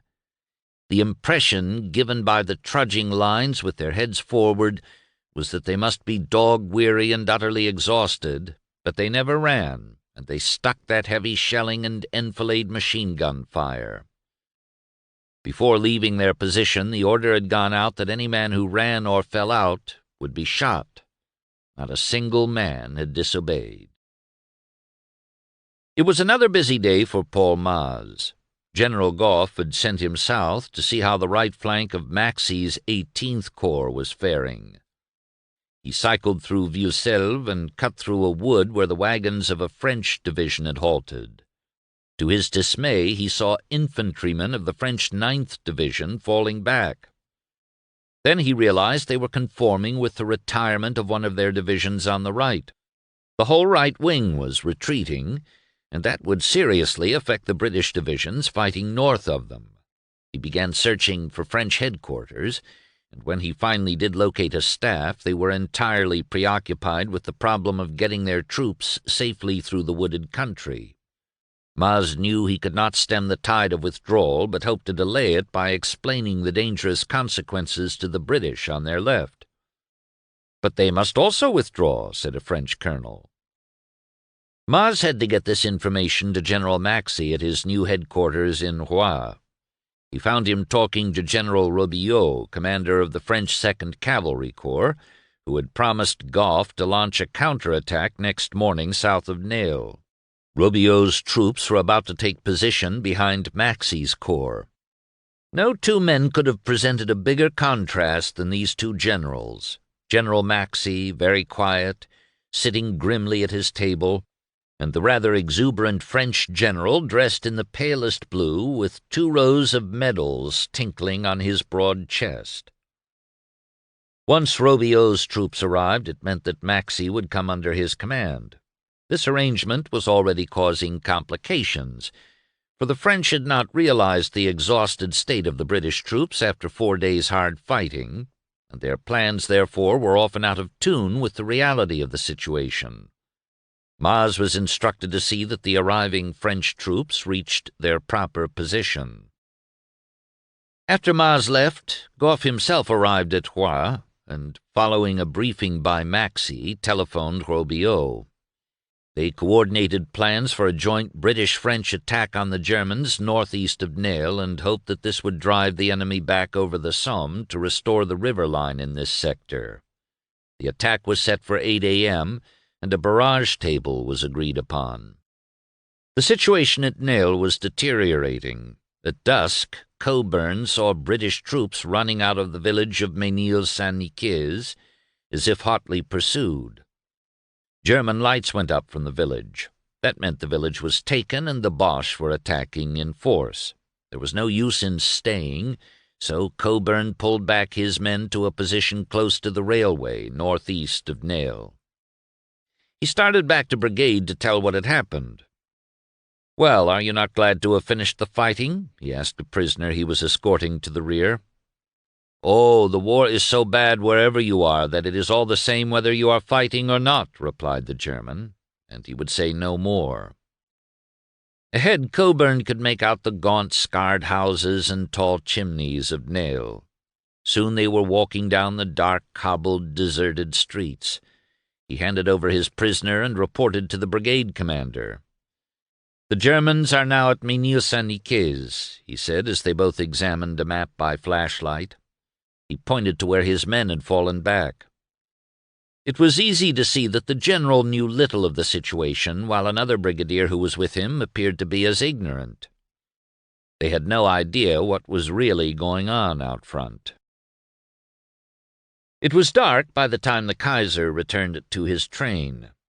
He had spent the day near the front and was, so Admiral Georg von Müller, chief of the Naval Cabinet, wrote in his diary, impressed by the horrors of the battle and the scarred countryside. He said that the members of Parliament should be brought here to see what war was actually like. This remark was followed by the usual abuse leveled at the Reichstag, that monkey house. 7. March 24th had been another hectic day for Chief of Staff Henry Wilson. First, General French, who had once commanded all the British armies on the Western Front, urged him for about the 20th time to get rid of his successor, Haig. Then he saw Lord Milner off at Charing Cross for France. At 5 p.m. he got a telephone call that Péronne had fallen and the British were retreating to the Ancre River. He phoned Lloyd George at Walton Heath to come back to town, and moments later got a call himself from Foch, asking me what I thought of the situation, and we are of one mind that someone must catch hold or we shall be beaten. I said I would come over and see him. At 7 p.m. Wilson met Lloyd George, Bonner Law, a member of the War Cabinet, and Jan Smuts, South African Minister of Defence, at 10 Downing Street, informing them that he was going to France. They all agreed that the situation was grave and that the plans of Haig and Pétain for mutual assistance were entirely inadequate. Dinner followed with the Churchills, Lloyd George, and Hankey. Wilson pressed the Prime Minister hard to conscript not only the country but Ireland, and was pleased when Winston backed him up. Churchill also agreed, once Wilson finished, by telling Lloyd George in his sprightly manner, "You will come out of this bang top or bang bottom." "A moving day," the Chief of Staff wrote in his diary. "We are very near a crash. Lloyd George has on the whole been buoyant, Bonner Law most depressing. Smuts talked much academic nonsense. Winston a real gun in a crisis, and reminded me of August 1914. Lloyd George may have seemed in good spirits to Wilson, but by the time he returned to Walton he was wan and depressed. "Things look very bad," he told Riddle. "I fear it means disaster. They have broken through, and the question is what there is behind to stop them. The absence of the reserves is the most serious factor. The French were bringing up reserves, but they might be too late. I may go to France on Tuesday. Meanwhile, I must send all the men I can. Unless President Wilson hurries up, he may be too late. He has wasted too much time. He has been 9 months in the war and has done very little which is of real service at the front." He went on to say that one of the disasters of the war was not appointing Henry Wilson earlier to high command. "They have wrongly regarded him as a farceur just because he will joke on all occasions. But what does that matter?" Clemenceau was once more dining with Pétain at his headquarters in Compiègne, who reported the news in his usual sombre manner. Not only had the Germans crossed the Somme, but Haig was still tending to bring back his troops to the north. This threatened to widen the breach between the French and British forces. Pétain urged Clemenceau to bring pressure on the English to keep in touch with the French army and not force him to extend his own line indefinitely to meet them. The previous day, Clemenceau had been depressed, but the grim news of the new day seemed to have made him more resolved. He was displeased at Pétain's exaggerated pessimism and frowned at the charge that if defeat came, it would be the fault of the British. Clemenceau now agreed with Poincaré that a supreme effort should be made to close the gap between the French and British, and they should not quit Paris. Moreover, he blamed Pétain for not doing quickly enough what was necessary under the pretext that he might be attacked at Champagne. Although Clemenceau didn't voice disapproval, Pétain must have felt it, for he set off after dinner in an unsettled, glum mood to see Haig. They met at the Field Marshal's advance headquarters in Dury at 11 p.m. From the first, Pétain struck Haig as very much upset, almost unbalanced, and most anxious. He handed the Briton a copy of an order to all French armies. First, the primary mission was to keep the French armies together as a solid whole. Second, liaison with the British would be maintained if possible. Perturbed, Haig asked him to concentrate as large a force as possible about Amiens, astride the Somme. But Pétain morosely shook his head, for he could not possibly allow General Fayolle to concentrate his reserve army group on Amiens. Any moment he expected the Germans to launch a major attack in Champagne. In fact, he had already ordered Fayolle to fall back southwestward toward Beauvais if the Germans advanced any further toward Amiens. Why? To cover Paris. He explained that he had attended a cabinet meeting that morning in Paris and had orders from his government to cover Paris at all costs. After the war, Haig asked Poincaré about this meeting and was met with blank incomprehension. From what he said, Haig wrote in his diary, the President was evidently quite unaware that at the most critical moment of the German offensive in March 1918, Pétain had given orders to dispose his army so as to cover Paris from the German advance, instead of continuing to have as its main strategical objective the maintenance at all costs of close touch with the British army. Haig was alarmed. Pétain's order to Fayolle would separate the British from the French flank and so allow the Germans to penetrate between the two armies. "Do you mean to abandon my right flank?" Haig asked bluntly. After a silence, the sad-faced Pétain nodded. "It is the only thing possible if the enemy compels the Allies to fall back still further." Haig was stunned. Covering Paris meant that it was no longer the basic principle of French strategy to keep in touch with the British army. Though he was a stubborn man with a weather eye for British national interest, it had never occurred to him to separate his line from the French. They could win only if they were welded together. As his car rushed him through the night to his main headquarters at Montreuil, he came to the conclusion that a generalissimo must be chosen to direct the war. That man should be Foch, whom he had once disparaged as a méridional, southerner, and a great talker, but he knew that Foch's strategical ideas were in conformity with the orders given me by Lord Kitchener when I became C&C, and that he was a man of great courage and decision as shown during the fighting at Ypres in October and November 1914. Upon reaching his chateau near Montreuil, Haig cabled both Milner and Wilson about the serious change in French strategy. He asked them to come over at once in order to arrange that Foch, or some other determined general who would fight, should be given supreme control of the operations in France. He also wrote his wife that he was glad the government was finally getting awake to the need for reinforcements. "So far they have expected me to fight battles without men." In Compiègne there was a nervous hubbub throughout Pétain's headquarters. The general's own qualms had seeped down the chain of command. The word had been passed from office to office that the palace was to be evacuated by 8 the next morning. Mountains of baggage and boxes were piled in every corner of the palace yard. In the courtyard, 100 trucks packed together were being hastily loaded. A crowd of officers stood about like a band of emigrants, waiting for a chance of leaving as early as possible. General Poidron, in charge of the move, rushed out in a rage. "What are you doing there, gentlemen?" he shouted. "Who said we were leaving? Go back to your offices, get the typewriters unpacked, and get on with your work." This was the first comic relief on an otherwise gloomy day, and everybody laughed. As typewriters were being unloaded, another order came to reload them. The move to the rear was reaffirmed. Chapter 3. God grant that it may not be too late. General Foch, March 26th. If they do not break us now, they will break us later. Lord Milner, March 27th. March 25th to April 6th. 1. Little was happening on the other battlefronts, in Italy, the Balkans, and the Middle East, and world attention was still focused on the retreat in France.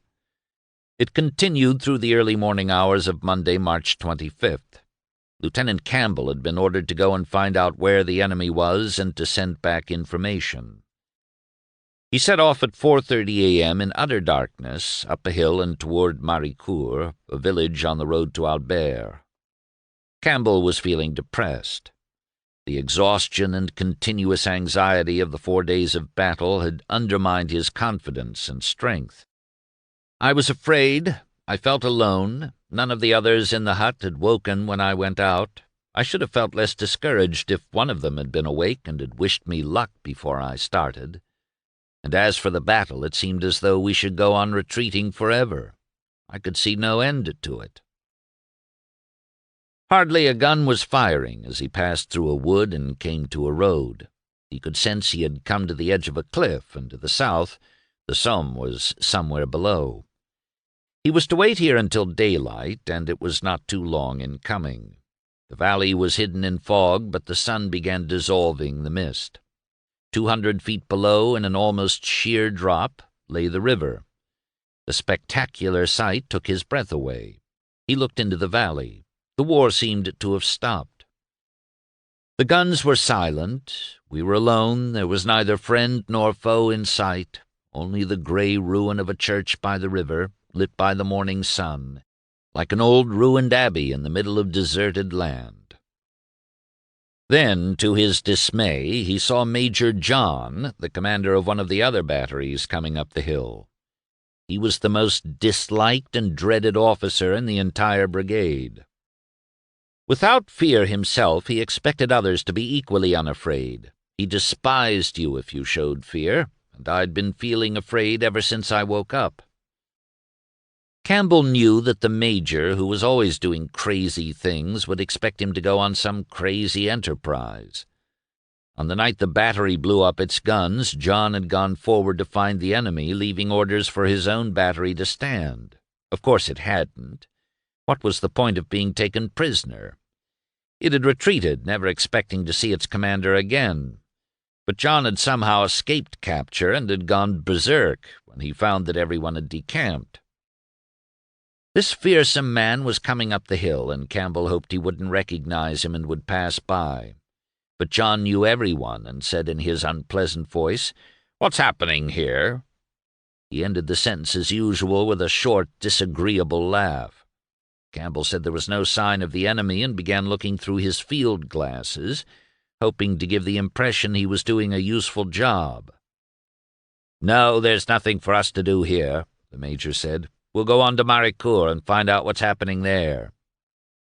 It was as Campbell had feared. We'll go. Yes, go out looking for trouble. But an extraordinary thing happened. As he walked beside the resolute John, he no longer felt afraid, and found himself striding erectly, not bending down to be nearer the ground. John began talking to the young lieutenant as if he were an equal, as one soldier to another. He admitted he had thought everything was lost on the night the batteries were blown up. "No plan of retreat, no reserves, no generalship," he exclaimed. It was so satisfying for Campbell to hear a major criticizing the staff and higher headquarters, the way the subalterns did among themselves. At Maricourt, which was on a high plateau, the two came to a trench where a half-dozen infantrymen were standing. They shouted to get down. They were under enemy observation. "I think you're mistaken," John said casually, and deliberately jumped across the trench toward the German line. He stood erectly on top of a little mound. "You can see for yourselves that there are no Germans within 1,000 yards of us." Campbell wondered what he would do next and decided it was the right moment to eat one of the sandwiches his servant had made the night before. He offered one to John. "I don't see why I should deprive you of your breakfast," he said, and when Campbell said he had more than enough, remarked that they looked very appetizing. That was the last word to describe the thick slices of bread smeared with butter and containing a slab of bully beef, but it indicated that John was as indifferent to food as to danger. To the wonder of the infantrymen, the two artillerymen sat on top of the trench, legs dangling inside, discussing other wars and other generals, Napoleon, Clive, Marlborough. When the major got up to go, Campbell wanted to go with him. He would have followed wherever he led, to whatever danger, but John told him to stay and supply headquarters with accurate information. Even after he left, Campbell's courage remained high. His confidence had returned, and he began to believe that the war was not lost after all. He believed John's announcement that the Germans had missed their chance and would have great difficulty moving their guns across the devastated area. There would be further retreat for several days, but then reserves would come up and stem the tide. Campbell no longer wanted to retreat. He rested his elbows on the parapet of the trench, exposing himself more than necessary to observe enemy positions. Suddenly the telephone wire just overhead snapped. One of the ends fell on his helmet with a tinny sound. He heard the snap of a rifle. A sniper had narrowly missed him. His confidence began to ebb as he moved to another part of the trench. Now I was careful when I looked over the edge. Fear had returned, but it was the end of depression and panic. It was a fine, bright morning. At 6:50 a.m., a shell from a Paris gun landed in the French capital without hurting anyone. 10 minutes later, a second shell, the 53rd, smashed onto the Route Andu, this time killing one and wounding another. The short interval indicated that there was more than one big gun. The two explosions created a scene of comedy in the midst of tragedy. Gendarmes running to the scenes of destruction began blowing whistles and beating drums. With their sense of the ridiculous, Parisians burst into laughter. The gendarmes continued their drum beating, since they had orders to do so, but did so sheepishly, miserably, as if they were performers in a very bad show. One pedestrian exclaimed, "Ouh là là, regardez-là, c'est Napoléon, le petit caporal." The terrifying tension since Saturday was relieved. The first projectile had come from No. 3 gun, the second from No. 1, but as firing continued rapidly, the third round from the No. 3 gun ended in a deafening roar as its breech was blown off. 17 of the crew were killed or wounded. Firing on No. 1 was discontinued to find out what happened to the other gun. Moreover, No. 1 was undershooting its target. It was decided to evacuate the position and send the gun back to the Krupp works to be rebored. There would be no more firing for at least 3 days. At the front, the French-British counterattack toward Nesle was held up, for the French could not move into position in time and requested a 3-hour postponement until 11 a.m. The British agreed, but their ally never did get into place and probably had never taken the operation seriously, since the French division commander later remarked, "It was only a project." It was unfortunate, as the Germans were also massing for their own attack in the same area. The British assault force saw figures advancing through the mist and mistook them for French. Consequently, the Germans broke through, and this gap between the corps of Maxey and Watts became wider with each hour. To add to Gough's woes, he had been placed in a frustrating position by an order issued that morning. All of his troops above the Somme had been placed under Third Army, and all those to the south taken over by the French under General Fayolle. This cut off Gough from Haig's headquarters as regards military operations. At the same time, he was getting no orders from General Fayolle, whom he had seen for only a few minutes. He had to carry on as best he could without any defined authority. One battalion of French infantrymen did attack Nesle. Seeing them in the distance, Captain Coburn was heartened. He pointed to where the Germans were and watched in approval as the men in blue advanced. How admirably calm these Frenchmen were! They drove the Germans back, but a half-hour later the French could be seen falling back from Nesle. There was now considerable disorder in their ranks, and they streamed past us on the road to Roye as if all were lost. Our own men, meanwhile, heaven alone could tell to which units they belonged, as the confusion was so great, on seeing the French retiring, started to retire also. They did not run, nobody ran, but walked back slowly, with a forlorn air like sheep.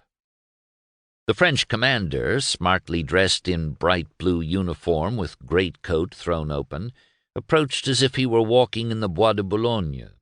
When Coburn asked what he intended doing, the Frenchman, eyeing him as if he might be a spy, said, "Who are you, sir?" "I'm only a British officer with these men here, and I want to know if it is possible to make a stand somewhere." "Ah, bon," he said, and explained that the Boche had worked around his left, forcing him to retire. "The enemy, as you can see, are still advancing on our left, and I propose to retire as far as that." He indicated a spot a few hundred yards down the road, "and to form up so as to face north."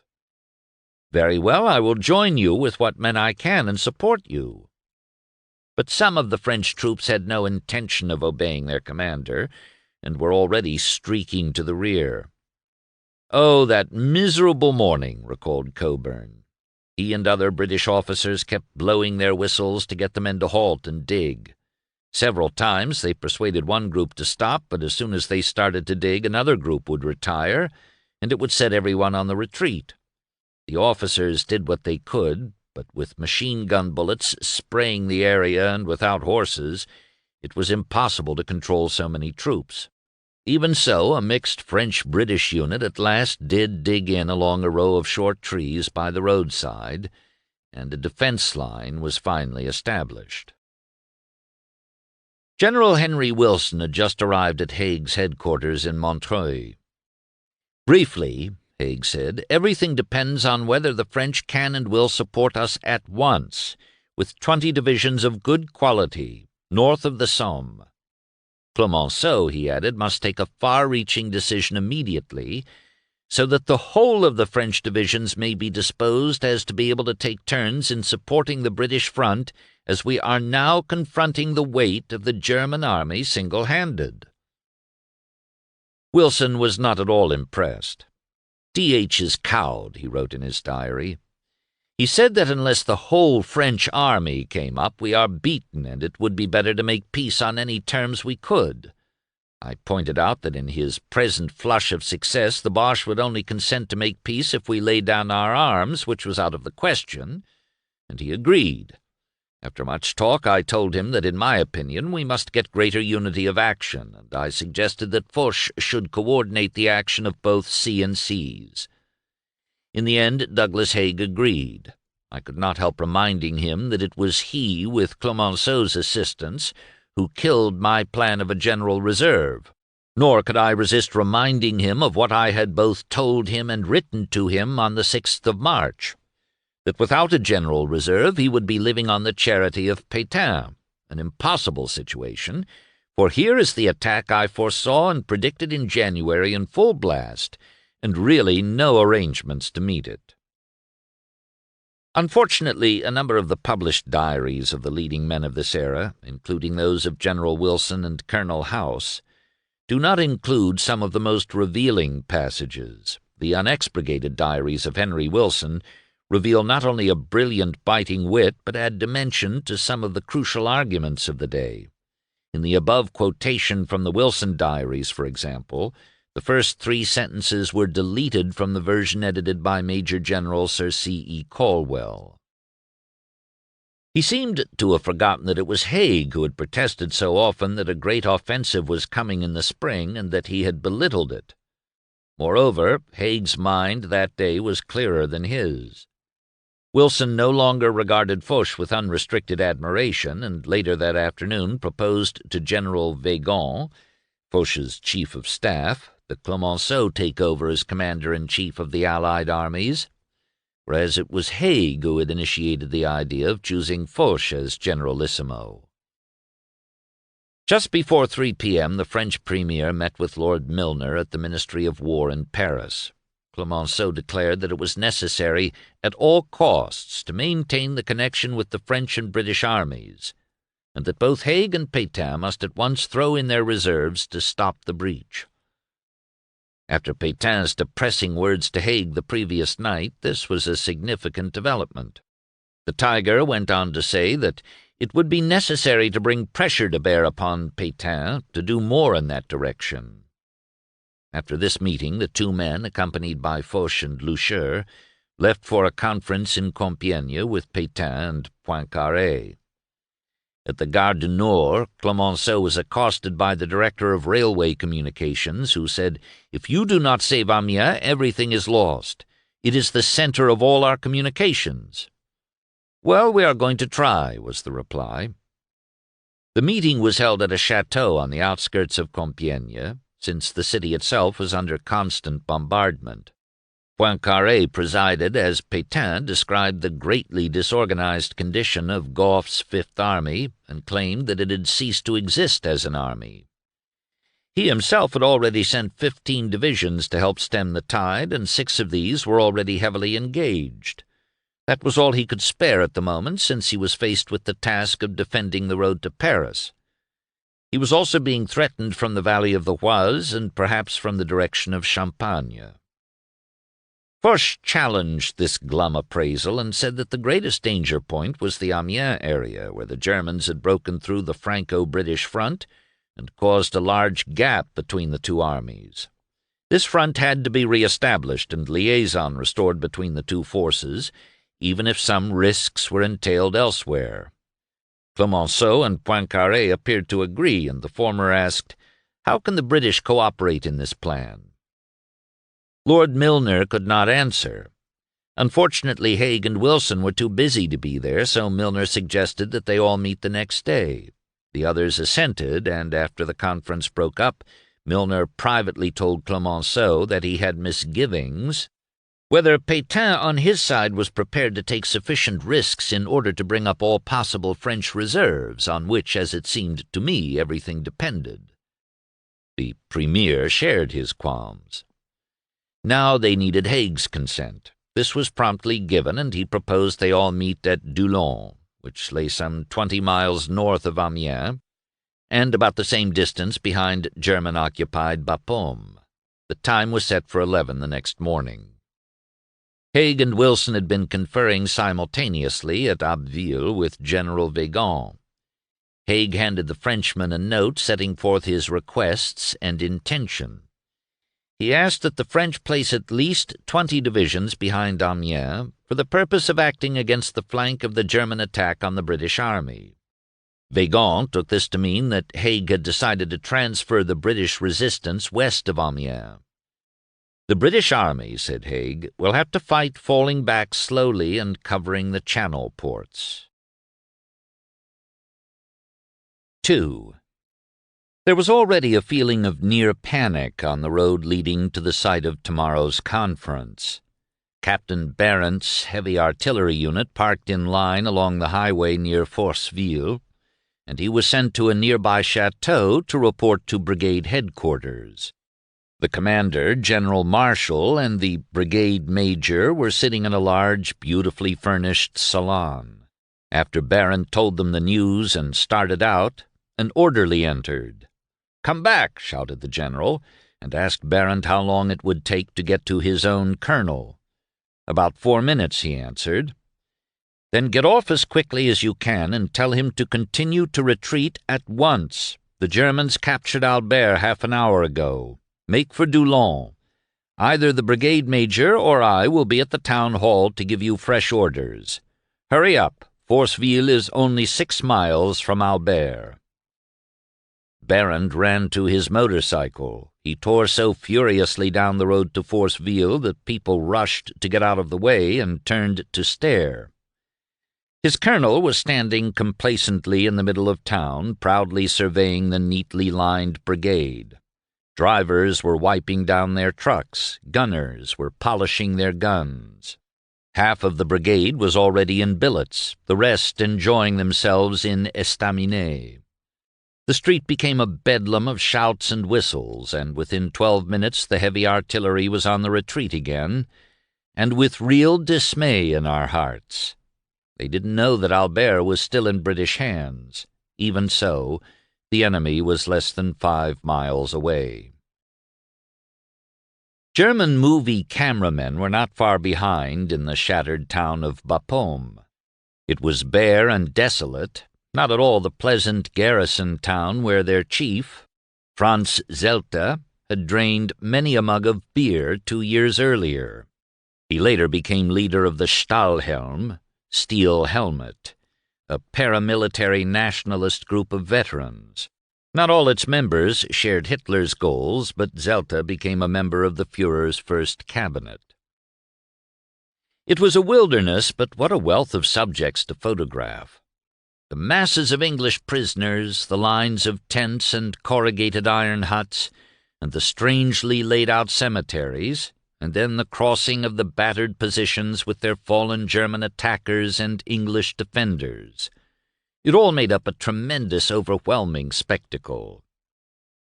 Zelter's car forced its way through the rubble. Could this really be Bapaume? German labor battalions and English prisoners were laboriously cleaning the streets. Where were the friendly houses and shops? Where was the Hôtel de Ville, where he had so eagerly listened to lectures on art? Near stumps of walls, he finally recognized the pedestal of the monument that had stood in front of the town hall. Wrecked Bapaume was swarming with activity, and Zelter ran off 80 meters of film of the marketplace, 40 of prisoners, and 60 of heavy railway guns and batteries. The sound of battle drew him, and he told the driver to head northwest where a battle was raging for Achier-le-Grand. This was familiar ground. Zelter clenched his teeth and his heart pounded. Ahead was the village where his unit had begun the long, savage Battle of the Somme 2 years earlier, during which each side suffered more than 500,000 casualties, and the attackers, the Allies, only gained a thin strip of territory about 30 miles wide. He had to see it again now, help retake it. The sound of battle increased. English shells began falling on both sides of the road. They abandoned the car, removed their gear, and started across the fields toward the railway embankment running from Arras to Paris. He led his group forward by a sunken road. Ahead lay broad green fields and the ruined houses of Achier-le-Petit, where a frenzied infantry battle was raging. They pressed on to a long green hedge behind which infantry reserves were preparing to advance. Zelter asked an officer what was the outfit. It was the 39th Infantry. Zelter felt a severe shock. His youngest brother belonged to that Alsatian division and was up ahead under heavy fire. He knew what it meant to lead an infantry company into action and accosted an artillery officer who was peering ahead through his glasses. Were the Alsatians up ahead? Did he know Lieutenant Heinrich Zelter? The officer surveyed Zelter. "I see you're an old front soldier. You know what war is. Pull yourself together. Your brother fell in the attack this morning. I knew him very well and thought a lot of him." Zelter clicked his heels and saluted stiffly. "Is it certain?" He was aware how pale his face must look. "Yes, I'm sorry to say it is. I heard it myself from the battalion. He added sympathetically that it was the soldier's lot. "We've all got to face it, and you've been through it yourself, I see." Zelter glanced at his useless left arm and nodded. "Thank you very much, but I was thinking of my mother." Moments later, another officer asked if he was the brother of Lieutenant Zelter and shook his hand warmly. "Your brother was severely wounded this morning." Zelter thought he had misunderstood. "Only badly wounded and not—" "It was severe," confirmed the other, but Zelter felt like shouting with joy. His brother was still alive. "Then he'll pull through. He's a tough lad." He must find him. But first he had to make the most of the fading afternoon light to film the Battle of Achy-le-Petit. The wan sky was already reddening. From a raised position, he shot a panorama of the attack on the village. The English obliged by dropping a few heavy shells. The fall of the shells and the pyramids of the explosions, tree-high, would be very effective on the screen, he thought grimly. Then he shouted to his crew, "Lie down!" Falling splinters howled and shrieked uncomfortably near. A gray-violet twilight set in. He had to get back to headquarters and supply text and description so that the courier could rush the films to Berlin. He took a last long look at the village which held so many memories and started back to Bapaume. At the south end of the battlefield, Sergeant Maz, Gough's one-man information bureau, was sleeping on a patch of withered grass in a small wood. He had been on the move all day, giving reassurance that the French were arriving in force and that the situation, though serious, was being taken in hand. He always spoke loudly so everyone could hear the good news. He had gone from place to place, gleaning information, trying to keep in touch with brigade staffs which were constantly on the move. He was wakened by the rattle of horse-drawn carts and the sandpaper-scraping tread of retiring troops. In the fading daylight he saw blue uniforms intermingled with the khaki. They were all threading their way through the edge of a wood toward a village. Armored cars were moving up just as enemy shrapnel burst overhead with vicious, sharp cracks. Maz wanted to see what was happening on the right and walked through the wood, which resounded with the echo of guns. Spinning rockets rose into the writhing smoke, and sharp firing broke out nearby. He rushed back to his motorcycle and set out to locate the British 18th Division. He came upon a large group of German prisoners, then found General Sadler Jackson, whose brigade had made the counterattack. He looked smart and bright, his mustache curled up as usual. "We've given the blighters hell," he said, "and have stopped them for a while. I'm going to hold on here as long as I can. I wish you would go and tell the French Corps." Maz set off for Noyon, where he found the French Corps headquarters in an old building. General Pellet, a distinguished-looking and charming man, told Maz that he did not intend defending Noyon. His troops were falling back on the canal. Orderlies and officers had already packed their papers and were waiting anxiously for the word to leave as Pellet calmly took his time, until he had settled everything to his perfect satisfaction. Tired and dazed, Maz started down the dark road toward Amiens. His legs felt numb, and all he could see was a circle of silver spray made by the glare of his headlight into the pouring rain. Water sizzled on the hot engine. In his imagination he could see village after village falling like ninepins into the enemy's hands, but he was somewhat cheered when the rays of his light showed almost constant desolation. The advancing Boche would soon taste the discomforts their shells had wrought. Nearby, Captain Coburn received an order to withdraw to an assembly position just east of Roye, where the entire division was to concentrate and reorganize. They were to leave at midnight, and Coburn had the embarrassing task of telling this to the French. He felt ashamed to be leaving them to fight on their own. He found the dapper French captain and showed him the orders. "And we were warned that we shall be attacked at dawn," he announced in dismay. After apologizing, Coburn was asked, "Are you going to take away your machine guns as well?" Yes, he replied, everything was to go. Well, said the Frenchman, I can't hinder you from carrying out your orders. Henry Wilson arrived in Paris about 10 p.m., and after a talk with Lord Milner went to see Foch, regardless of the late hour. He suggested that Clemenceau take overall command of the Allied armies with Foch as technical adviser. This, he added, would ensure a closer cooperation between the armies and a better utilization of all available reserves. Foch had already been warned of this scheme by Weygand, and both felt it was impractical. It was not Clemenceau's business to conduct the armies. Who would govern in his place? His work was heavy enough already. Far from simplifying matters, Foch pointed out that it was likely to make them still more difficult. As for himself, Foch did not wish to command anything. He only wanted to have the same sort of position he had held during the Battle of Ypres, when General Joffre delegated him to get the British and French to work more closely together. Now, however, he wished to be placed in that position with a more distinct and higher authorization, that of both the Allied governments.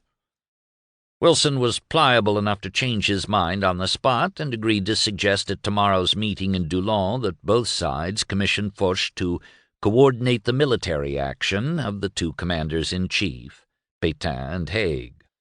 Foch would be the generalissimo. General John J. Pershing, the American commander, already regarded by his allies as a difficult and obstinate man, arrived in Compiègne prepared to offer Pétain use of American troops in the crisis. Although there were now about 325,000 Americans in France, Pershing felt that only 4 of his divisions were of assault quality: the 1st, 2nd, 26th, and 42nd. These and other units had already been sent to quiescent British or French areas for training, but as yet had seen little real action. Pershing found General Pétain and his chief of staff preparing to move back to safer headquarters at Chantilly. The American was surprised to find the usually confident and nonchalant attitude of Pétain entirely gone, and he wore a very worried expression. They hastily went over the maps of the latest positions which Pétain thought he could hold. But the French general said that he had few reserves and would like to see the American troops placed into the line to replace French units which were needed at the present battlefront. Pershing agreed to this as long as the Americans would be united as a corps. Pétain argued that the American division and corps staffs didn't have enough experience to justify placing on them the responsibility of holding a front-line sector.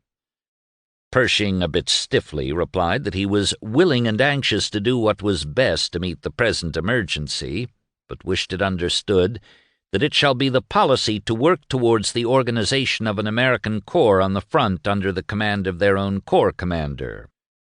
Pétain agreed in principle, but said it was impossible at present to fix any date for the organization of an American corps. In this crisis, manpower was the essential. Pershing concurred, also in principle, assuring Pétain that he wished to help in every possible way during the present crisis and that he could be counted on to do his utmost. American divisions stood ready to go into battle and were to do so. "How reassuring," said Pétain, who knew what little training the Americans had, but he would not like to see American divisions in battle so soon. The best instructed Americans should be given some experience in open warfare first. It was not an altogether successful meeting, for Pershing was eager to engage his troops under American leadership, and Pétain looked upon the Americans only as strong, healthy replacements. It was obvious that a contest of national pride and wills was brewing. 3. Tuesday, March 26th, dawned bright and cold. It was the day that could decide the fate of the war. "Bomb and shoot up everything that can be seen," ordered Major General Salmond, commander of the Royal Flying Corps in France. "Very low flying necessary. All risks to be taken. Urgent." That morning, Sergeant Maz finally located General Maxey. He was in a bad mood, for his 18th Corps counterattack at Nesle had failed. The French, he said, had never appeared, and the British right flank had been left exposed. By now it was apparent that the French were being driven back southward toward the Avre River, while Maxey's troops were withdrawing as arranged to the west. This meant that the two forces were separating, and the gap was becoming wider each hour, leaving an unprotected hole for the enemy to come through. The French had taken all of Maxey's guns, and his order to have them returned had been ignored. He instructed Maz to go immediately to the French Fourth Army and explain the matter personally to General Humbert. Maz raced the 26 miles to Humbert's headquarters near the Havre. It was shocking to find himself abruptly in a luxurious paneled room facing a hyper-military commander. Humbert, distinguished and formal, stood in front of a table laden with maps. Officers were receiving orders and saluting smartly with click of spurs and clang of sword. The dignified atmosphere contrasted greatly with the anxious world of the Fifth Army he had just left. At last it was his turn. Two sharp black eyes behind spectacles turned on him. Humbert curtly asked him what he wanted. Feeling even shabbier than he was, Maz said that he had come from General Maxey to ask for the immediate release of British artillery. 18th Corps was fighting without a single gun. Humbert turned to an officer who knew nothing, then said, "I will go into the matter at once." Maz asked for a written order to help him get the artillery released. "Very well," said Humbert. While Maz waited, he tried to impress on the general the grave consequences of the French retirement to the south. Humbert didn't appreciate advice from a sergeant. "We are looking after that," he said curtly, and handed him the order. Maz now began a search for the artillery, and when he located it, his order was greeted with skepticism. How could artillery be released because of a piece of paper? Maz drew himself up. "I am the Maréchal de Logis," he said with authority. "The guns come back." The French officer, hearing only the Maréchal of the lowly title Sergeant Major, was flustered.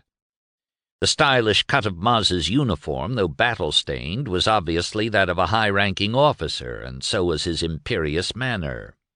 The guns were released. To the north, Allied leaders were converging on the provincial town of Toland. Columns of trucks transporting reserves to the front filled the roads with dust. These columns met traffic retreating from the front. Heavy guns, ambulances, army transport of every size and sort, civilian carts loaded with possessions. The congestion on all sides of the town was appalling. Captain Barent's artillery brigade was having difficulty making its way into Toland from the east.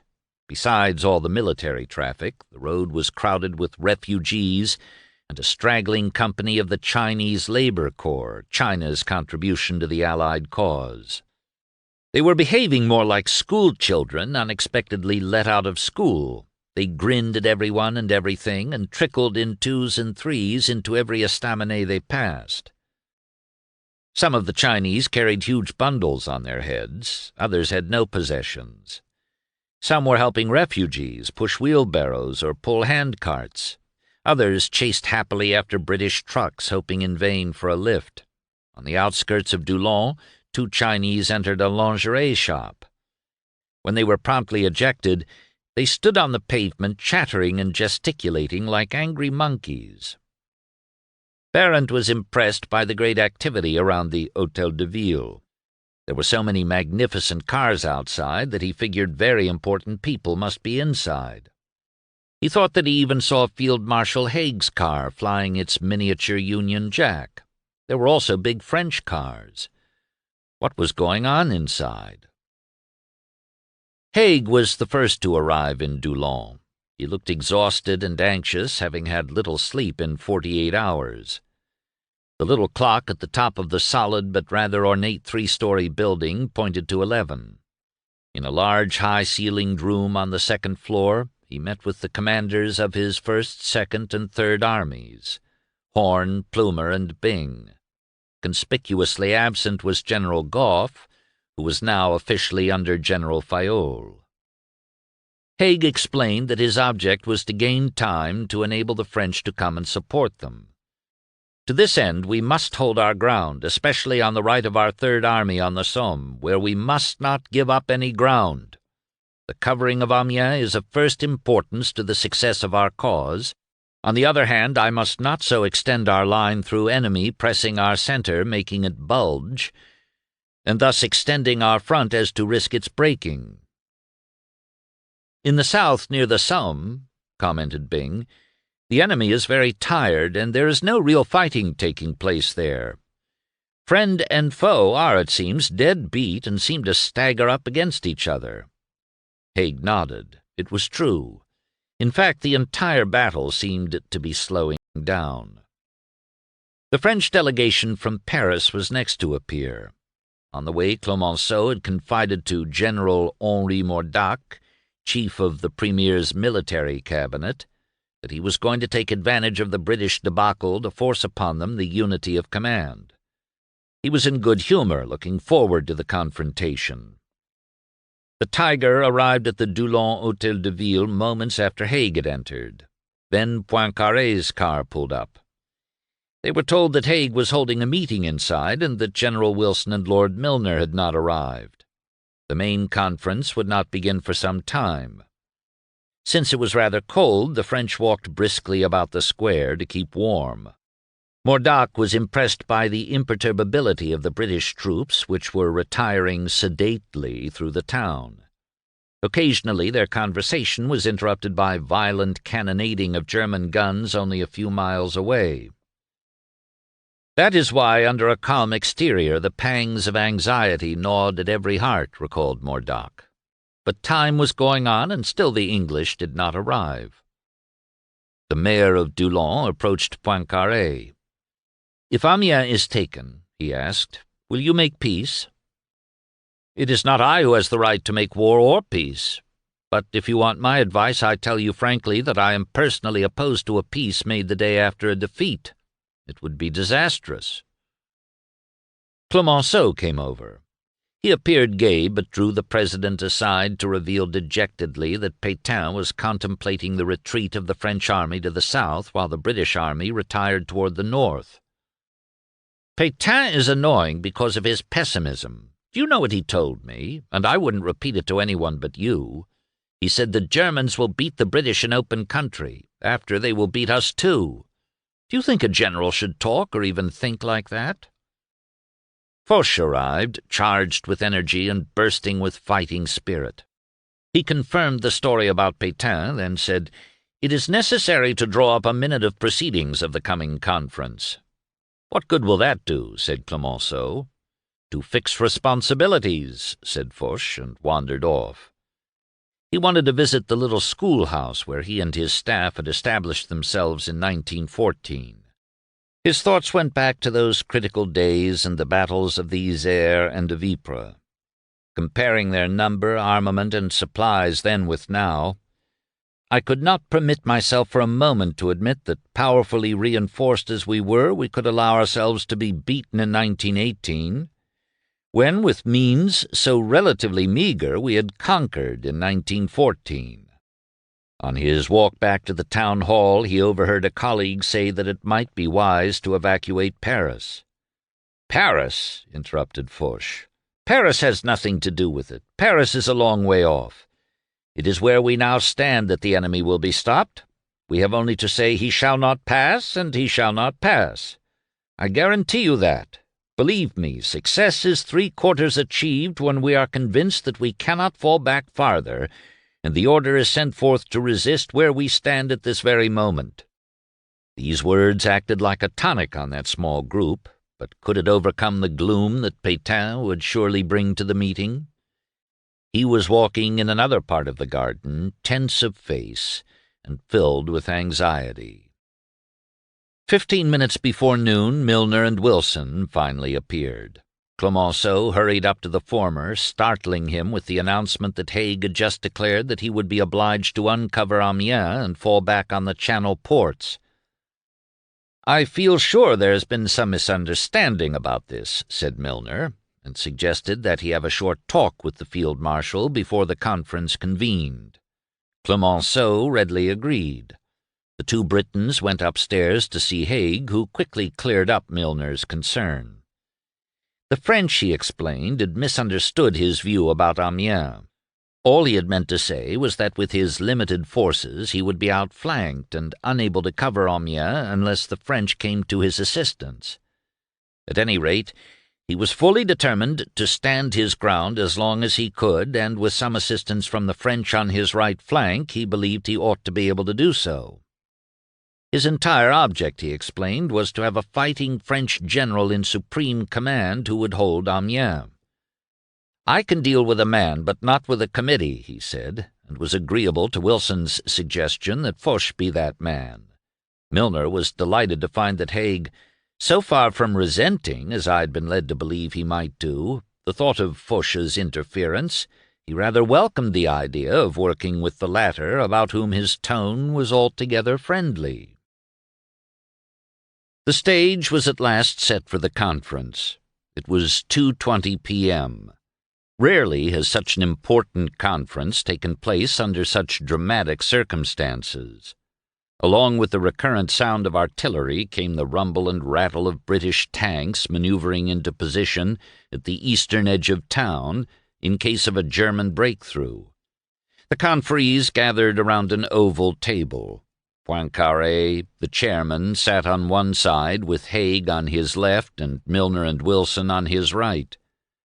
Across the table, facing a great curtain that separated them from the large council chamber, were Pétain, Weygand, General Archibald Montgomery, Chief of Staff of the British Fourth Army, Clemenceau, and Foch. At either end of the table were Paul Loucheur, Minister of Munitions, and General Lawrence, Haig's Chief of Staff, with his back to a high window and balcony facing the town square. The table was lit overhead by a large crystal chandelier. The impetuous Clemenceau immediately brought up the question of Amiens. Haig wore a look of concern, realizing that the outcome of the war might depend on what happened in that room. He explained, as he had to Milner, that he had been misunderstood and meant to hold his ground north of the Somme. He had no intention of withdrawing his troops to the Channel ports. He was throwing in all the reserves he could spare from the north, in fact, doing so at some risk. A mention of his Fifth Army brought an emotional interruption from Pétain that it was broken. This irritated Wilson, who made a sharp, sarcastic rejoinder. Pétain now took the floor.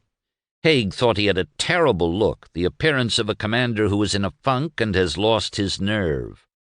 He explained the situation, stressing all the difficulties he had encountered since March 21st. It was a gloomy picture, but he brightened momentarily to announce that, since the meeting yesterday at Compiègne, he had looked for all possible resources to cope with the situation, and was happy to announce that he could perhaps throw 24 divisions into the battle. He added that these divisions, of course, were far from fresh. In such a situation, it was essential not to be deceived by illusions, but to look realities in the face, and accordingly it must be realized that a fairly considerable time was necessary to get these units ready to take part in operations. To Milner he gave a certain impression of coldness and caution, as of a man playing for safety. He did not seem happy or convinced, and upon announcing that he was doing everything possible to send all available troops to Amiens, the restless Foch could not control himself. "We must fight in front of Amiens," he exclaimed. "We must fight where we are now. As we have not been able to stop the Germans on the Somme, we must not now retire a single inch." This was the fighting talk Haig had been waiting for. "If General Foch will consent to give me his advice," he said spiritedly, "I will gladly follow it." A nervous silence fell upon the meeting. Clemenceau and Milner exchanged looks across the table. Milner asked whether he could have a word alone with the Premier. They went into a corner. "We must make an end of this," said Clemenceau. "What do you propose?"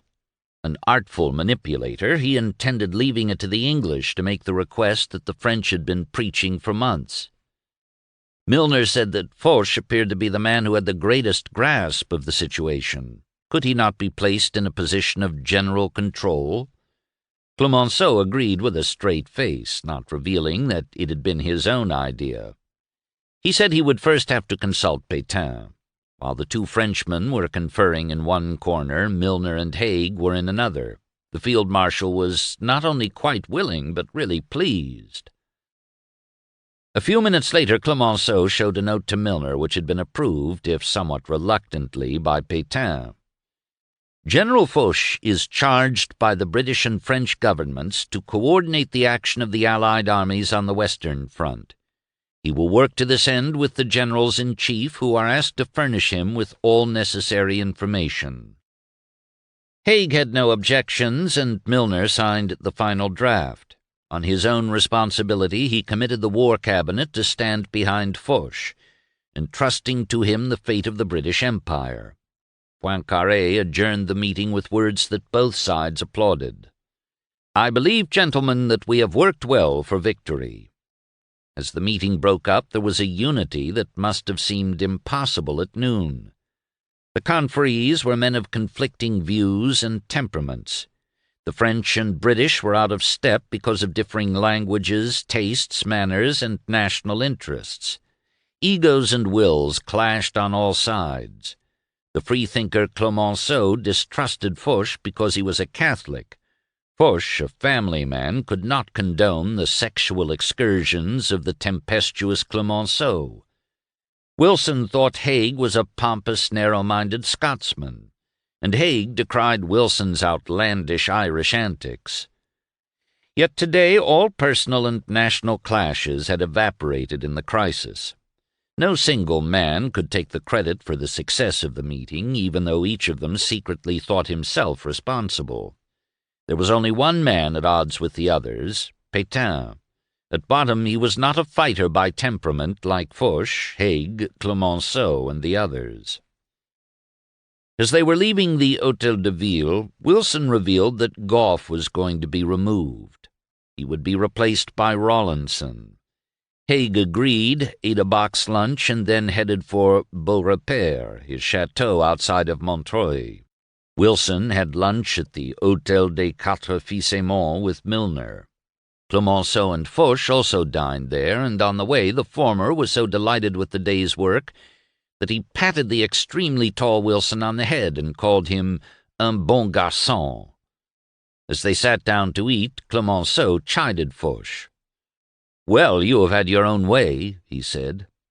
"Yes, a nice mess. You give me a lost battle and tell me to win it. Anyhow, you have got what you wanted." "You should not say that," protested Loucheur.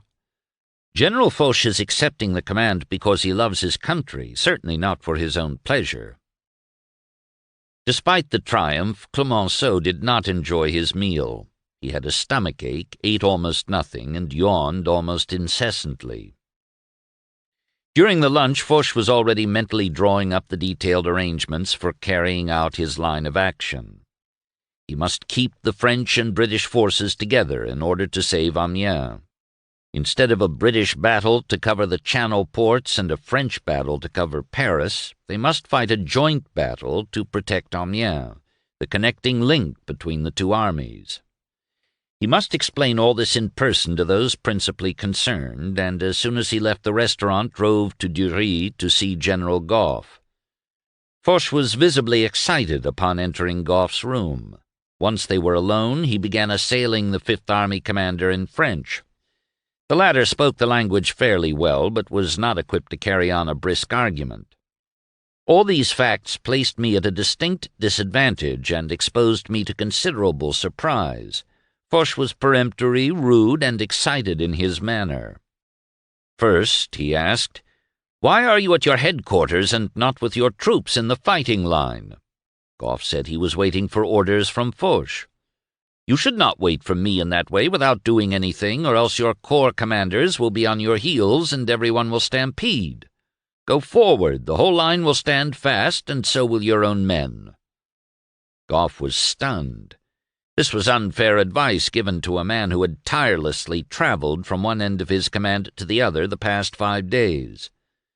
Foch began shooting more questions without ever waiting for an answer. "Why couldn't you fight as we fought in the First Battle of Ypres in 1914? Why did your army retire? What were your orders to the army?" Gough was more surprised than indignant that he wasn't given a chance to reply properly. The answers were simple. He was at his headquarters because he had been ordered to meet Foch there. His task, moreover, was not to lead a battalion or a company, but to attend to what was going on along his extended front. Fifth Army was not holding the ground as it had done in 1914 because the odds the past days were more than doubled. In the First Battle of Ypres, the Germans had not the massed superiority to maintain a continuous battle for more than a day. He kept his temper and told Foch his orders had been to fight a rearguard action and gain time for the Allies to send up more reserves. Foch became even more excited. "There must be no more retreat," he shouted. "The line must be held now at all costs." So saying, he stalked out of the room.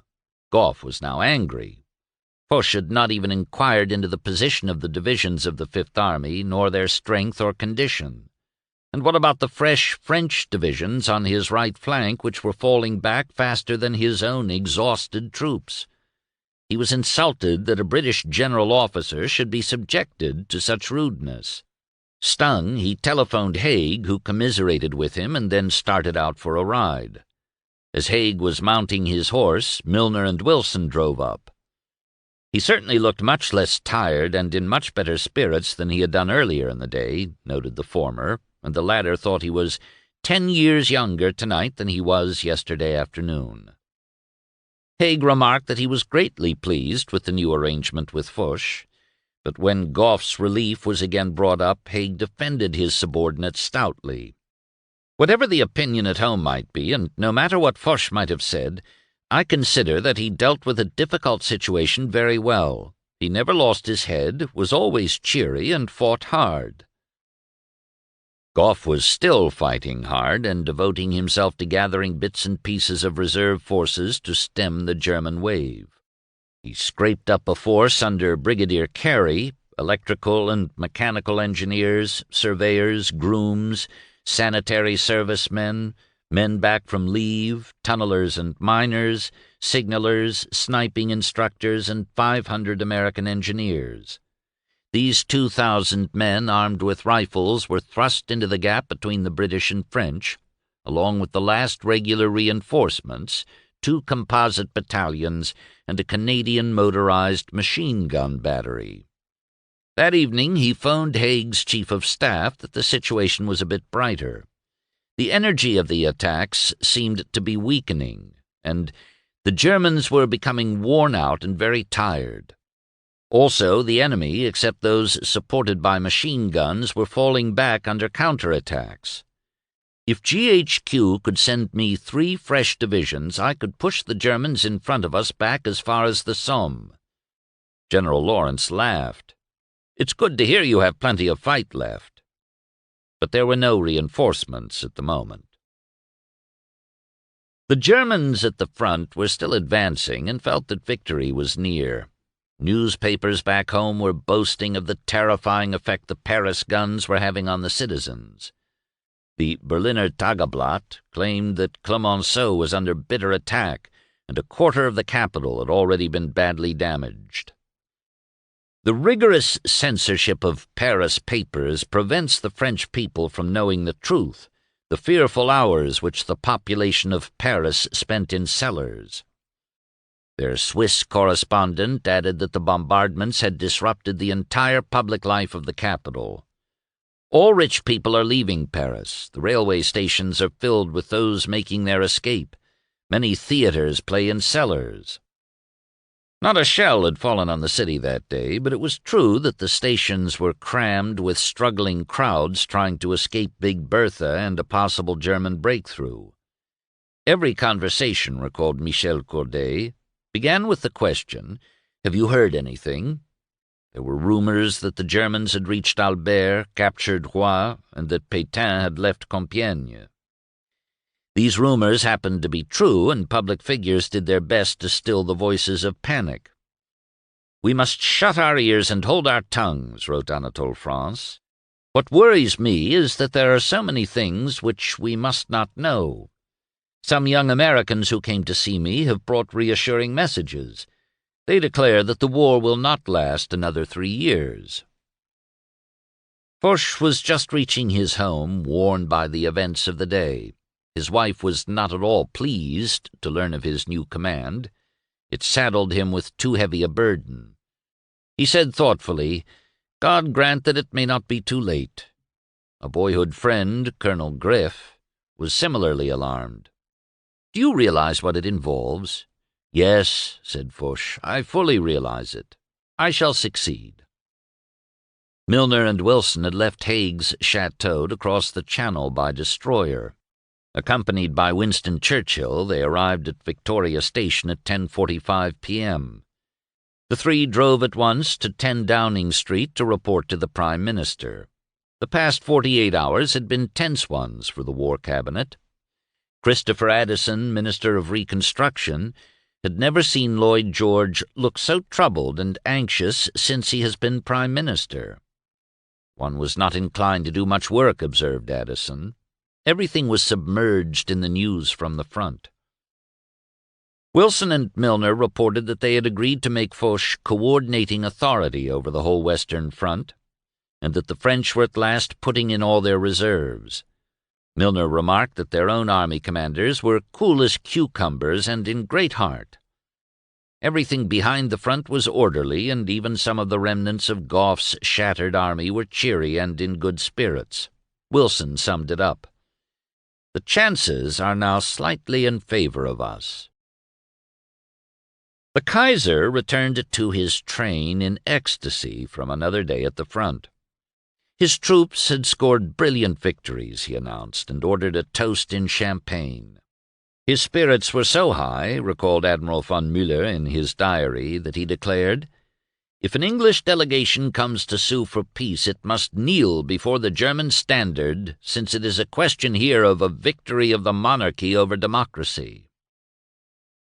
At nearby Avesnes, Ludendorff was pleased that a wide gap had opened between the British and French lines, but was unhappy with progress in the north, where it was becoming apparent that the offensive was flagging. In a violent fit of anger, he telephoned Crown Prince Ruprecht of Bavaria. He was dissatisfied, he said, with the Chief of Staff of the 17th Army, and threatened to fire him. He ordered a new plan of operations put into effect. They would concentrate the offensive in the south, since he was convinced that Gough's army was completely shattered. "I expected completely to cut off the English from the French by having the 2nd and 18th German armies advance round the left wing of the French near Noyon." If he succeeded, it could mean the end of the war. 4.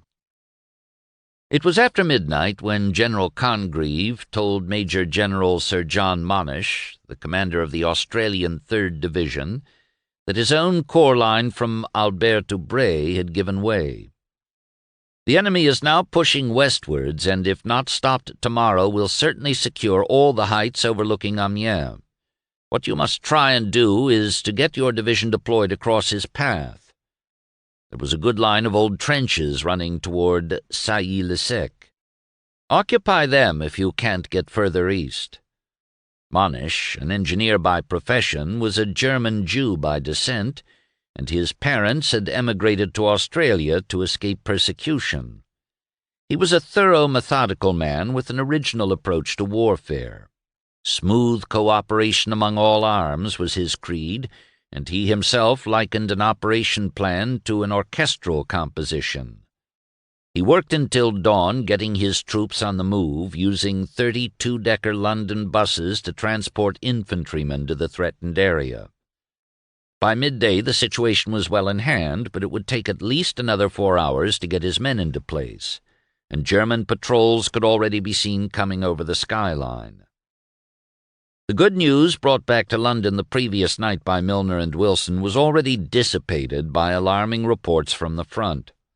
Milner himself was deeply concerned, and on that morning of March 27th expressed his feeling to Lloyd George in a letter.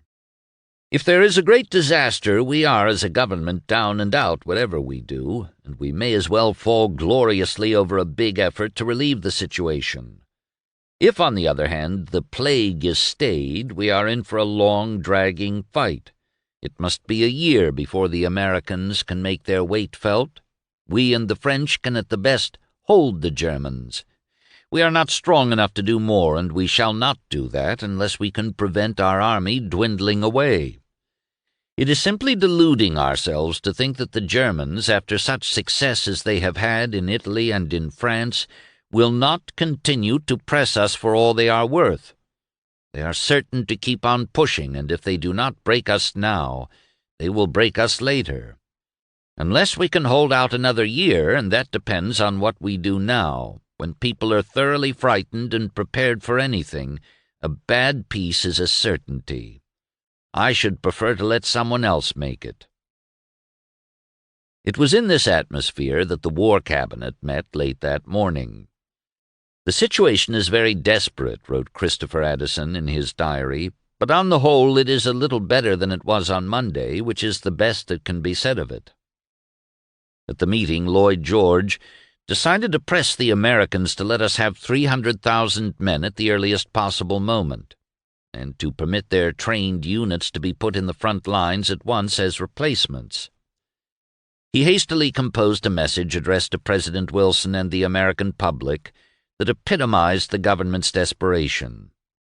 We are at the crisis of the war. Time is vital. It is impossible to exaggerate the importance of getting American reinforcements across the Atlantic in the shortest possible space of time. President Wilson had been urged by his Assistant Secretary of the Navy a few days earlier to send American troops into the breach. Otherwise, warned Franklin Roosevelt, the Allies would be beaten. "Roosevelt," he replied, "I don't want to put our troops in to stop up that hole. What you predict may happen, but my hunch is that it won't happen. It is my responsibility and not yours, and I'm going to play my hunch."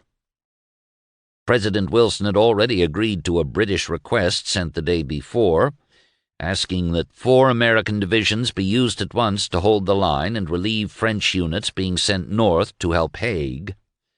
But the new plea could run contrary to American interest. Secretary of War Newton Baker was in Paris, and he and Pershing would have to make recommendations before any action could be taken. That morning, Pershing had shown that he was as opposed to amalgamation of his troops into the Allied command structure as he had been before the Ludendorff offensive. When the permanent military representatives of the Supreme War Council urged him to accept temporary amalgamation until the German attack had been stemmed, he said he would allow use of some infantry and machine gun units in the emergency, but that was all. The Supreme War Council, located in Versailles, was a political organization of the 4 major allies designed to coordinate overall strategy. With both political and military members, it was a unique institution devised to cope with the unprecedented problems of coalition warfare. Its principal function was to prepare joint recommendations on grand strategy, which were then referred to the various governments for decision. After Pershing left the meeting, the American representative at Versailles, General Tasker Bliss, ordinarily a model of restraint, was enraged. "General Pershing expressed only his personal opinion," he said, "and it is the military representatives who must make a decision." It seemed likely that the smoldering differences between Pershing and the Supreme War Council's military representatives would break out into open conflict. The Kaiser was again up front. His entourage was shown 40 English guns which had been shelled to pieces in a forest near Péronne. Admiral von Müller was appalled at the devastation. Towns and villages razed, all the fruit trees smashed, and miles of shell holes and barbed wire entanglements. In the homeland, Germans were celebrating the continuing advances.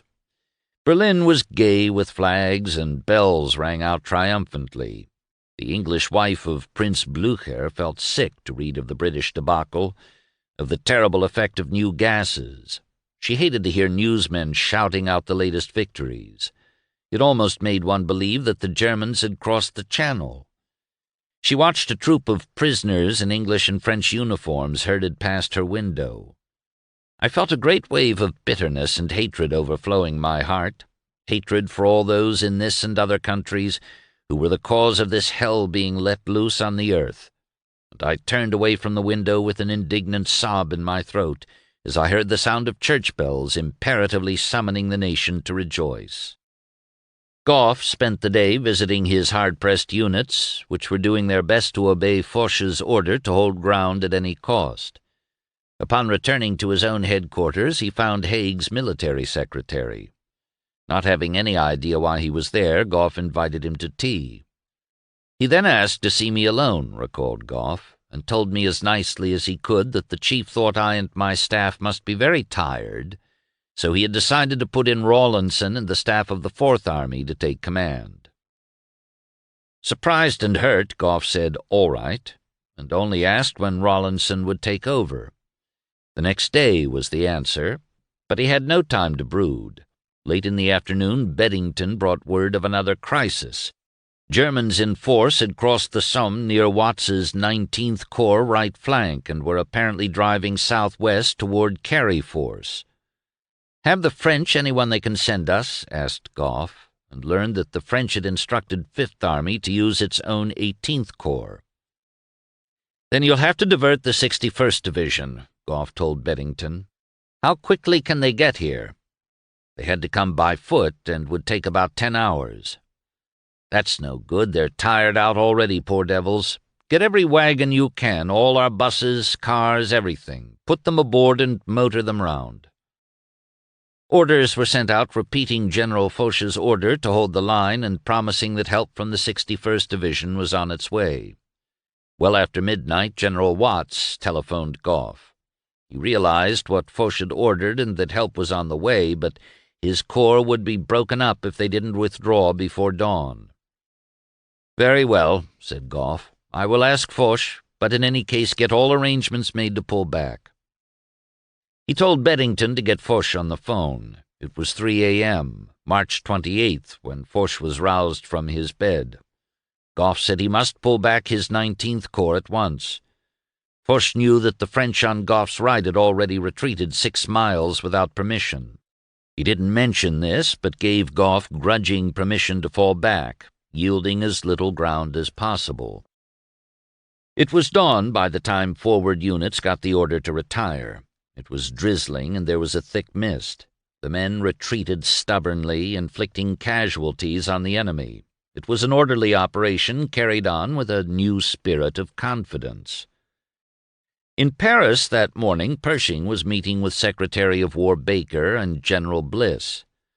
Pershing argued that the request by the military representatives would put American units entirely in the hands of the Supreme War Council and would, without doubt, destroy all possibility of forming an American army. He turned angrily to Bliss.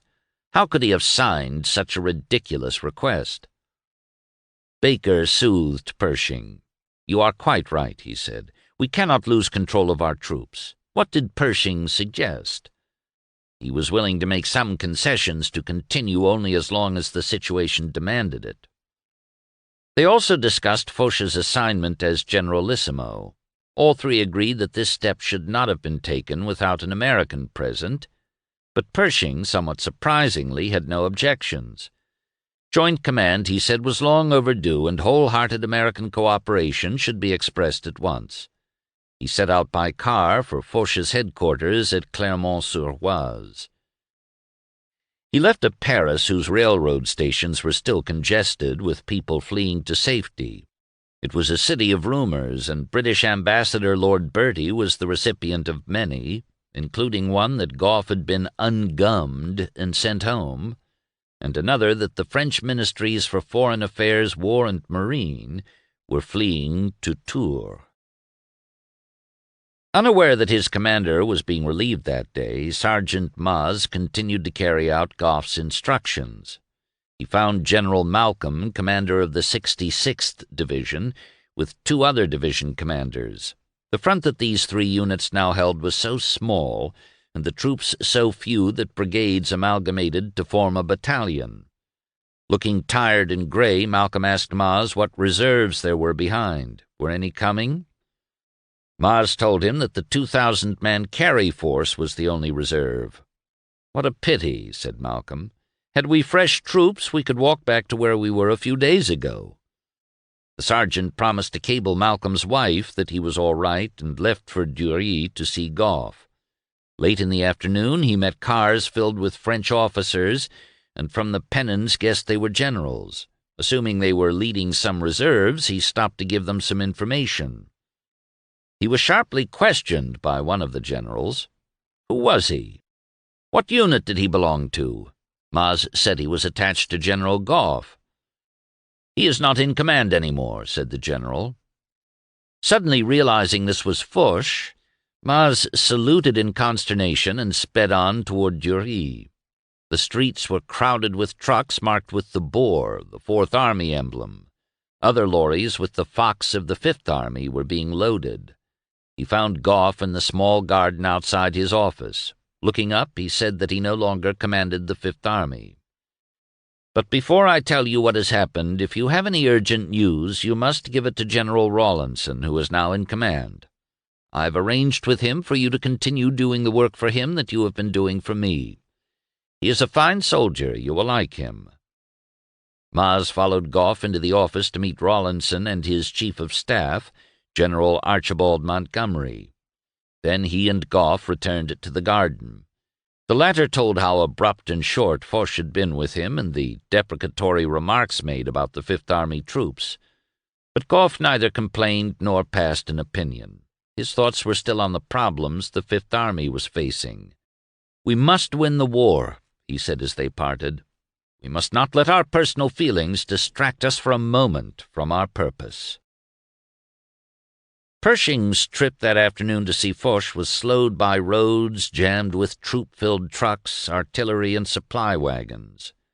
Upon arrival in Clermont-sur-Oise, he found no one who knew Foch's whereabouts. Finally, a guide was located who brought the party through a stand of tall poplars to a small farmhouse hidden among the trees. Inside, Foch, Pétain, Lucheur, and Clemenceau were leaning over maps, marking the infiltrations of the Germans as couriers bustled in and out. As soon as Pershing intimated that he had come to see Foch, the others discreetly went out to the lawn. After much thought, Pershing had concluded that this was no time for purely national considerations. Concessions must be made at such a perilous moment. Deeply moved, he said in French that the Americans were now ready and anxious to do their part in the crisis. Foch listened with excitement. Such generosity he would never forget. Unable to restrain himself, the impetuous Gascon seized Pershing's arm and bustled him outside to Clemenceau and the others gathered in the garden where a cherry tree was in full bloom. "Repeat what you told me," exclaimed Foch. Again, in a French more fluent than he imagined he could speak, Pershing emotionally said, "I have come to tell you that the American people would consider it a great honor for our troops to be engaged in the present battle. I ask for this in their name and my own. At this moment there are no questions but of fighting. Infantry, artillery, aviation, all that we have are yours. Use them as you wish. More will come, in numbers equal to requirements. I have come especially to tell you that the American people will be proud to take part in the greatest battle of history." The French, with the exception of Pétain, who grumbled that the use of American troops had already been discussed, were in raptures. What a noble gesture, what an admirable impulse, thought Foch, and with emotion announced that he wanted the U.S. First Division to immediately take up positions before Montdidier, the center of the German drive. The spontaneity and generosity of Pershing's offer also warmed Clemenceau. On his way back to Paris in the rain, as he passed the gutted buildings and ravaged fields behind Montdidier, his spirits rose. The Germans had shot their bolt. They would advance no further. For the first time that week, he slept soundly. 5. There was rejoicing throughout France and England at release of the news the next day, March 29th. General Pershing yesterday took, in the name of his country, action which was grand in its simplicity and of moving beauty, wrote La Liberté. In a few words, without adornment, but in which vibrated an accent of chivalrous passion, General Pershing made to France the offer of an entire people. Lord Reading, the British ambassador in Washington, conveyed his government's thanks to Wilson for the instant and comprehensive measures which the President had taken in response to the request for American aid. "It seals the unity of the Allied forces in France," said the Westminster Gazette, "and so far from weakening the determination to provide all possible reinforcement from this country, it will, we are confident, give it fresh energy." At 10 that Good Friday morning, King George V, who was visiting France, saw his friend Douglas Haig, who thought he looked as if he has been suffering from anxiety and funk. "I told him that I thought the Allies were fortunate that the attack had fallen on the British and not on the French, because the latter could not have withstood it." They discussed forcing conscription upon Ireland. The king was opposed, but Haig strongly pressed his view not only to get more troops, but for the good of Ireland. Haig hurried from there to Abbeville, a town about halfway to Amiens, to meet Foch, who was late as usual, but full of apologies. "He tells me that he is doing all he can to expedite the arrival of French divisions, and until they come we can only do our best to hold on to our present positions." Haig gathered from the conversation that the French would have enough troops in 4 days to start an offensive. Still, he wondered, but will they? The morning was damp and there was a high wind, but by afternoon the sun was out. In Paris there was still a mass exodus. Big Bertha had been silent for 3 days, but that afternoon those who had come to the fashionable church of Saint-Gervais to hear a sacred concert were shocked by a tremendous explosion overhead. A shell had fallen into the dome of the cathedral, smashing a vital supporting pillar. Tons of stone tumbled onto the trapped congregation. Rescue workers rushing to the scene found an avalanche of debris over the worshippers. 88 were killed, 68 injured. General Francfort was dead, so were a member of the Swiss legation, the daughter of the Belgian consul general, several soldiers, and French, British, and American civilians. Clemenceau, hastening to the church, stood unnecessarily long under a tottering arch. It was another case of his deliberate courting of danger during these anxious days. At the front he was so reckless that even his ardent admirer, General Mordac, was ashamed of his chief's coquetry. Some of those close to Clemenceau guessed that he felt guilty to be alive while so many brave men perished. His abrupt changes from despair to boastful confidence concerned his friends, as did his bravado before reporters, and his malicious jabs of wit at the expense of rivals and discomfited generals. But there was no denying the exhilarating effect his spirit had on the pessimistic. Earlier in the day he had marched through the corridors of the Chamber of Deputies, which was a marketplace for panic rumors, and managed to still fears with his swagger. "Yes," he said when asked if the front had cracked. "There were breaks, plenty of breaches. Then I summoned Foch, and I said to him, 'A little pasting up here, some more there. After that we will assemble reserves.'" It was bad taste, but good psychology, and the mounting fear was quelled. Gough's replacement, General Rawlinson, sent Maz to learn what was happening at Moreuil. If that town fell, the road to Amiens, less than 15 miles to the northwest, would be open. The sergeant found a battle raging on the heights just outside the town. As he approached the bridge over the Avre, he could see French troops gesticulating as they ran pell-mell from the town. There was General Mesple, who commanded a French group, revolver in one hand, map in the other, trying to corral a crowd of intoxicated poilus who had obviously broken into wine cellars. While the kind old general was clutching hold of two of them, the others were slipping past, brandishing bottles and hurling invectives at him. He called to Maz, "Take out your revolver," and fired a shot himself. These men were startled into obedience, but the main problem was to bring up fresh troops to stem the attack on Moreuil. Maz could see German soldiers on the ridge beyond the town, and they were falling as they were cut down by the volleys of retiring French troops. But how long could the thin line hold? The Germans were also having trouble with drunkards. Lieutenant Binding saw one unruly group bound east driving a herd of cows. Others carried hens under one arm while swigging wine. Some had evidently sacked stores, for they carried writing paper, colored notebooks, and other loot. Several men were draped in curtains, and others wore top hats. They could hardly walk as they staggered to the rear. Binding was shocked. In the distance he could see the cathedral of Amiens, their goal. If they took it, the war would be over, and men were getting drunk and looting. Early the following morning, Saturday, March 30th, the Canadian Cavalry Brigade was ordered to prepare to move out of their bivouac 10 miles west of Moreuil. At dawn it was drizzling as they saddled up and stood by. 2 hours later, the commander of the British 2nd Cavalry Division arrived to inform the Canadian commander, Brigadier Jack Seeley, that the enemy was pouring troops into the Moreuil Wood on the Amiens side of the ridge. "Go to the support of the infantry just beyond Castel, this side of the Moreuil Ridge. Don't get too heavily involved. You will be needed later."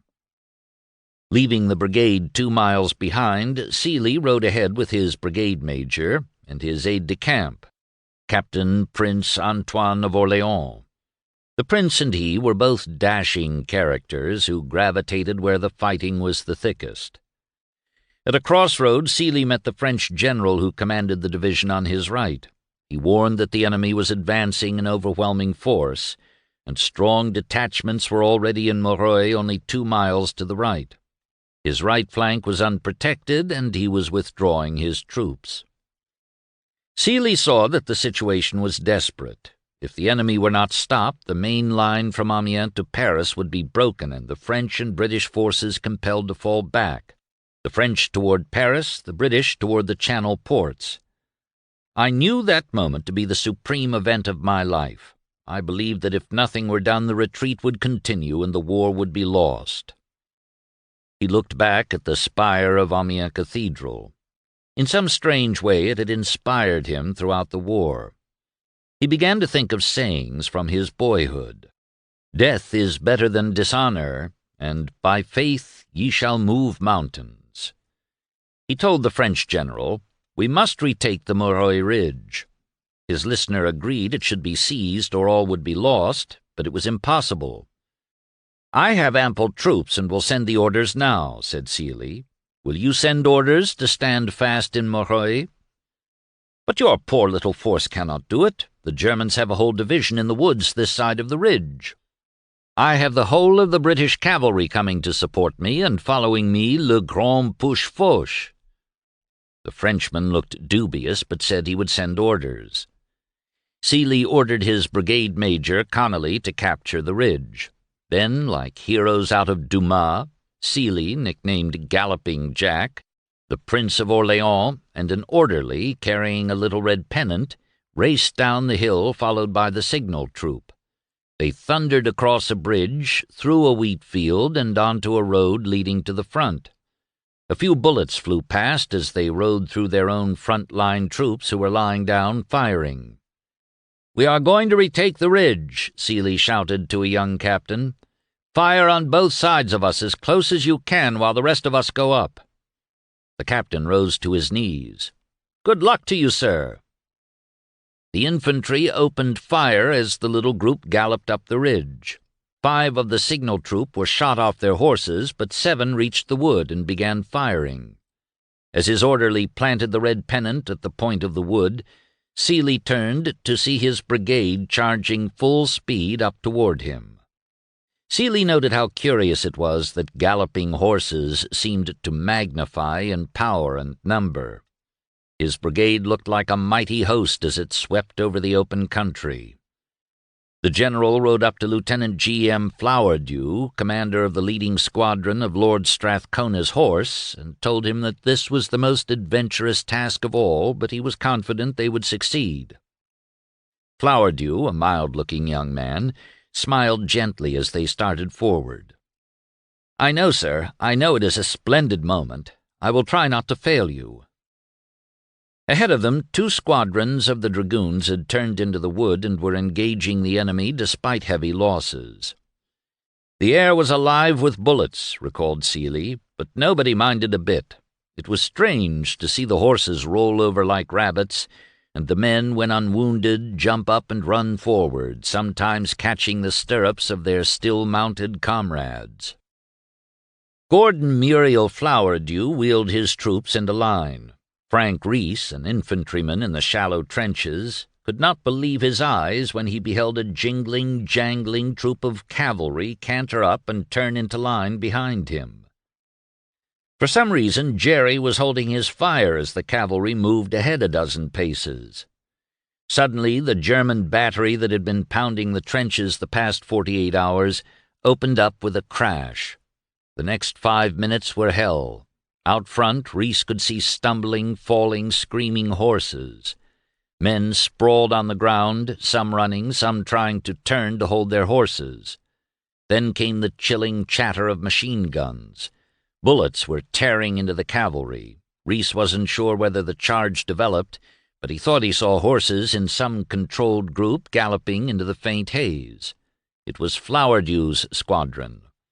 With a wild shout, he had led a charge at a long, thin column of Germans marching into the woods. 100 yards ahead of the others, Flowerdew plunged into the enemy, wielding his saber. He wheeled about and charged back again. Reese could see only confusion, horses galloping free as the troopers tried to catch them.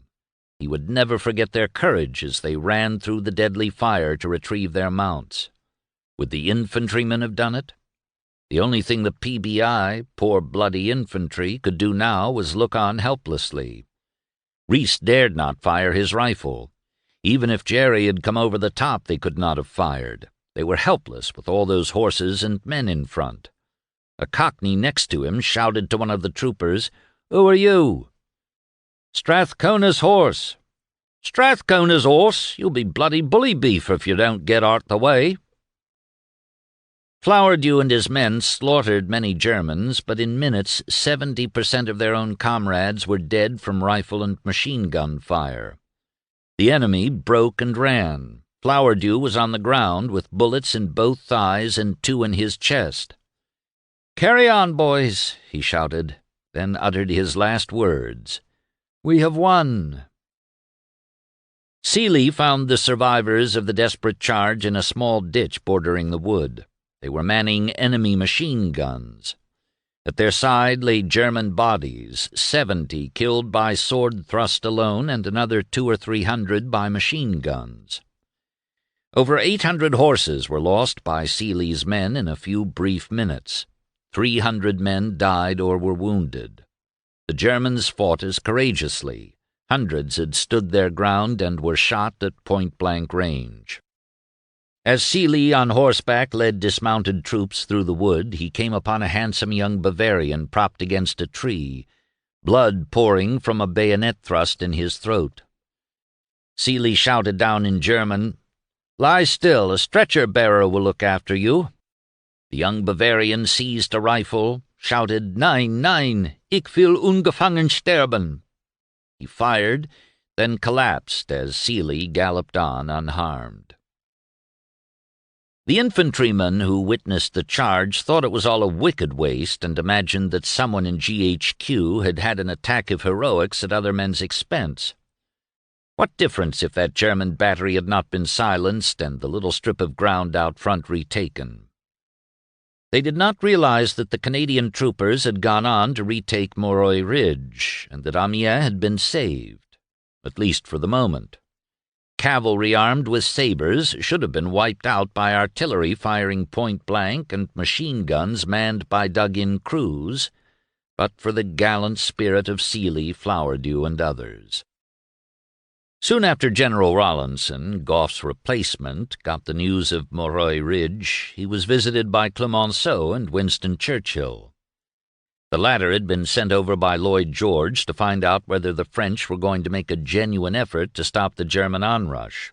He instructed Churchill to see everybody.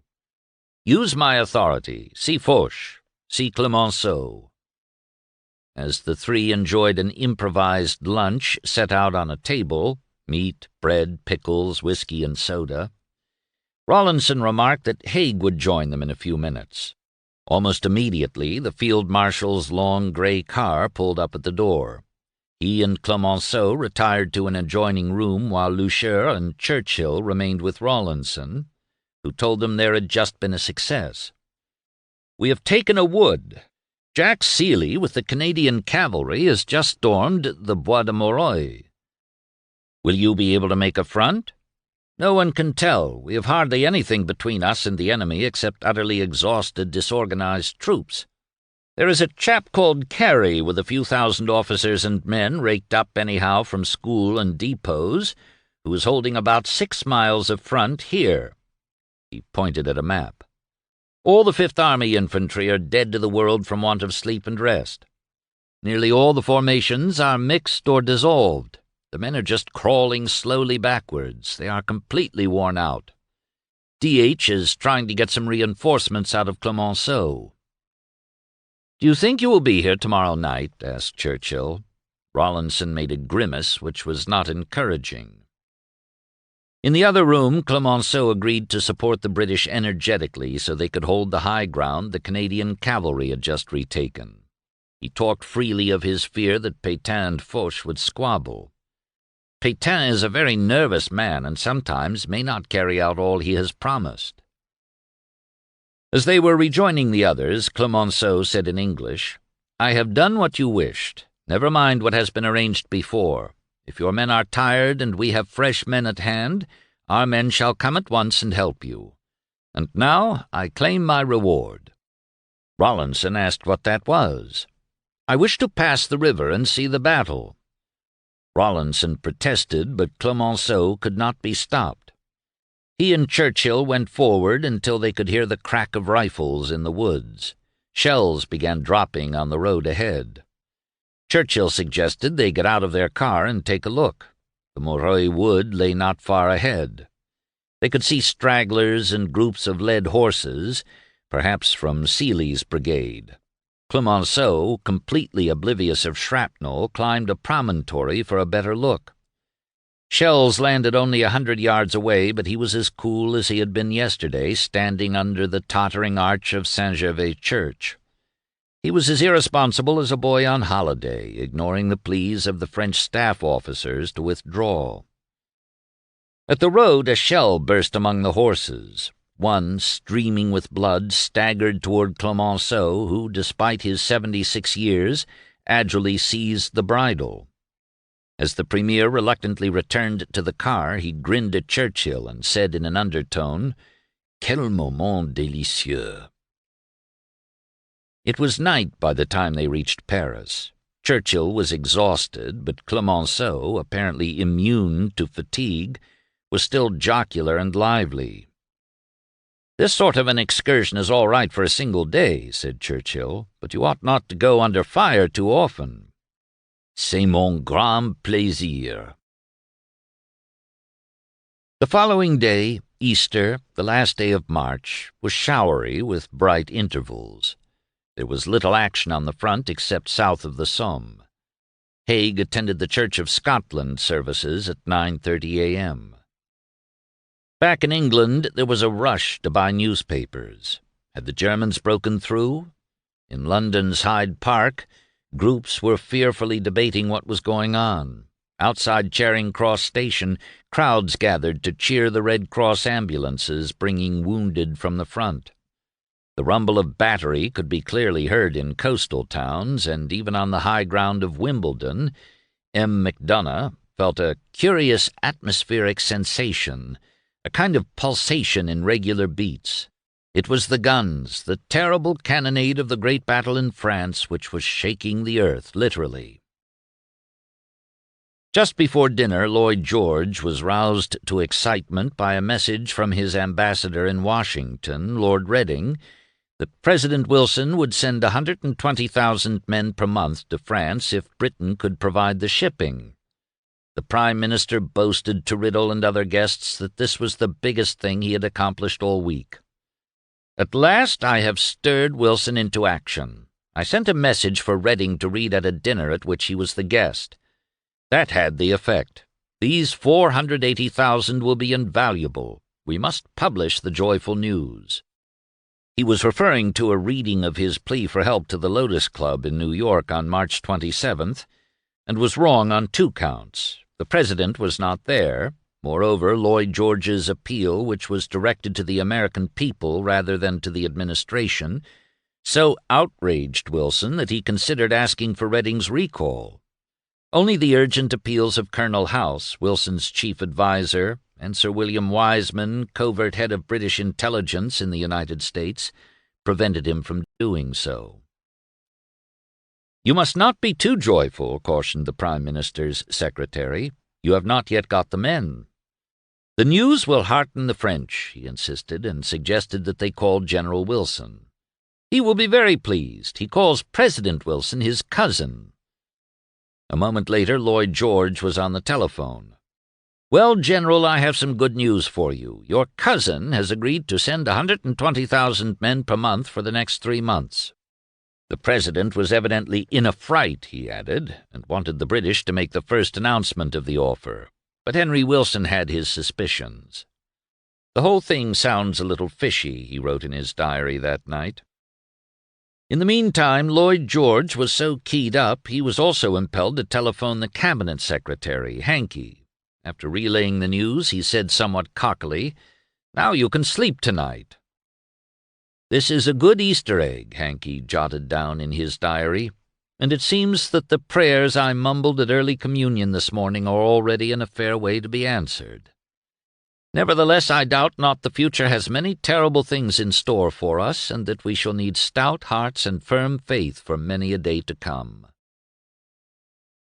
On April 1st, the news from the front was better, and Foch wrote Clemenceau that evening, "The enemy's initiative seems now blocked and paralyzed." The respite continued for another 24 hours, a fitting prelude to another important Allied conference, this to be held at Beauvais, some 45 miles north of Paris. Foch felt that the powers conferred upon him at Toland were insufficient to cover even the present defensive operations. They would be far more inadequate to carry out the strategic employment of Allied armies in the near future, since the Americans obviously would play an increasing role. The present role of coordinator was not sufficient, he felt, for the larger program, so a meeting was called for April 3rd. Lloyd George agreed and decided to attend so he could override Haig if necessary. On the morning of the 3rd at 10, the two met near Montreuil and drove in the same car toward Beauvais. To Haig, the Prime Minister looked as if he had been thoroughly frightened, and he seemed still in a funk. They talked about the retreat of the Fifth Army, and Haig was convinced that his companion was looking for a scapegoat. He himself championed Gough. "He had few reserves," said Haig, "a very big front entirely without defensive works, recently taken over from the French, and the weight of the enemy's attack fell on him. Moreover, despite a most difficult situation, Gough had never really lost his head." Lloyd George grumbled that a man who had neither held the Somme bridges nor destroyed them should not be employed again. "I cannot condemn an officer unheard," said Haig stiffly, "and if you wish him suspended, you must send me an order to that effect." He was thinking, what a cur the Prime Minister is, and could not resist a feeling of distrust of him and of his intentions. As for the coming meeting, Lloyd George felt that Foch's powers should be increased. Haig saw no need for this. Things were getting on quite well. Field Marshal and Prime Minister were at odds about almost everything. When Lloyd George proudly reported that he had concluded arrangements for shipping the new American troops to France, he was incensed that Haig didn't express more relief. He never expected gratitude from such a man, but it was annoying to find him cool and sniffy about it. Haig didn't seem to think much of American help. They would be only a massive wave of untrained rabble. Haig was also annoyed. What a fatiguing companion Lloyd George was in an automobile. He talks and argues so, and he appears to me to be a thorough impostor. Halfway to their destination, both men were relieved to change partners. The Prime Minister got into another car with General Lawrence, while Haig was joined by Wilson, who lately had put himself out to be charming to Haig, who in turn was beginning to think he had underestimated Wilson. The Chief of Staff was playing a part, for he still had little regard for the austere Scotsman. He seems to me to have lost grip of the situation. He took most languid interest in the new American scheme, for which I gave L.G. full credit. He can't understand why Foch does not attack and is prepared to carry an attack 2 days after the French have started theirs. I said I supposed Foch was delaying because he had not enough guns up yet. D.H. is a very stupid man. The British party reached Beauvais about 1 p.m., and while they ate lunch, Clemenceau sat with them. To Hankey, the Premier looked tired and rather worried, as if he had been sleeping badly, but he joked a bit and seemed full of courage. Afterward, Lloyd George confided to Hankey that he thought the Toland arrangement was too vague and that Foch should be given greater and more direct authority. General Pershing had arrived early, so he had plenty of time to stroll around the historic old town. He took his time enjoying the cathedral, a Gothic structure of the 13th century. He then sauntered to the Hôtel de Ville, where the conference would take place, but the British were again late, and he had to wait an hour. The meeting was not called to order until 3 p.m. At Toland there had been an atmosphere of tension and even fright, but here there was an air of growing confidence that the German push could be stopped. "We have come together to settle a very simple question regarding the functions of General Foch," began Clemenceau. "I think we are all in agreement as to the coordination of Allied action, but there is some difference in the understanding of General Foch's powers as conferred upon him at the Toland Conference of March 26th. General Foch will explain his difficulties." Foch succinctly stated his case. The powers given to him at Toland were conferred when the battle was at its crisis. Today the front lines were practically at a standstill. There should be authority to prepare for action and direct it, so we are right back where we were before, and nothing can be done until an action starts again. Haig sat as still as a statue, but Lloyd George spiritedly supported Foch. "We have had more than 3 years of this war, and we have not had unity of action during that time. During the last year we have had 2 kinds of strategy, one by Haig and another by Pétain, both different, and nothing has been gained." Haig flushed. "Last year," he retorted angrily, "he was under the orders of General Nivelle." Lloyd George sharply warned Haig not to interrupt. "I did not refer to that period," he said. Moreover, Nivelle's strategy had achieved the most valuable results of 1917, since it had put the British in possession of Vimy Ridge. Haig struggled to control himself from refuting this distortion of history, while his enemy got back to the issue, strongly supporting Foch's desire for authority to prepare for action. "I think the resolution made at Toulon should be modified so that we may have a better understanding," said Haig, and asked to hear what the Americans had to say. General Bliss, the American representative at the Supreme War Council in Versailles, said that the Toulon resolution gave Foch no authority to act except in conference with Haig and Pétain. General Pershing, making notes in pencil, now read from them. "The principle of unity of command is undoubtedly the correct one for the Allies to follow. I do not believe that it is possible to have unity of action without a supreme commander." So far there had been no unity, and coordination between 2 or 3 armies was impossible without a generalissimo. Each commander-in-chief is interested in his own army and cannot get the other commander's point of view or grasp the problem as a whole. The success of the Allied cause depended on immediate action in this matter.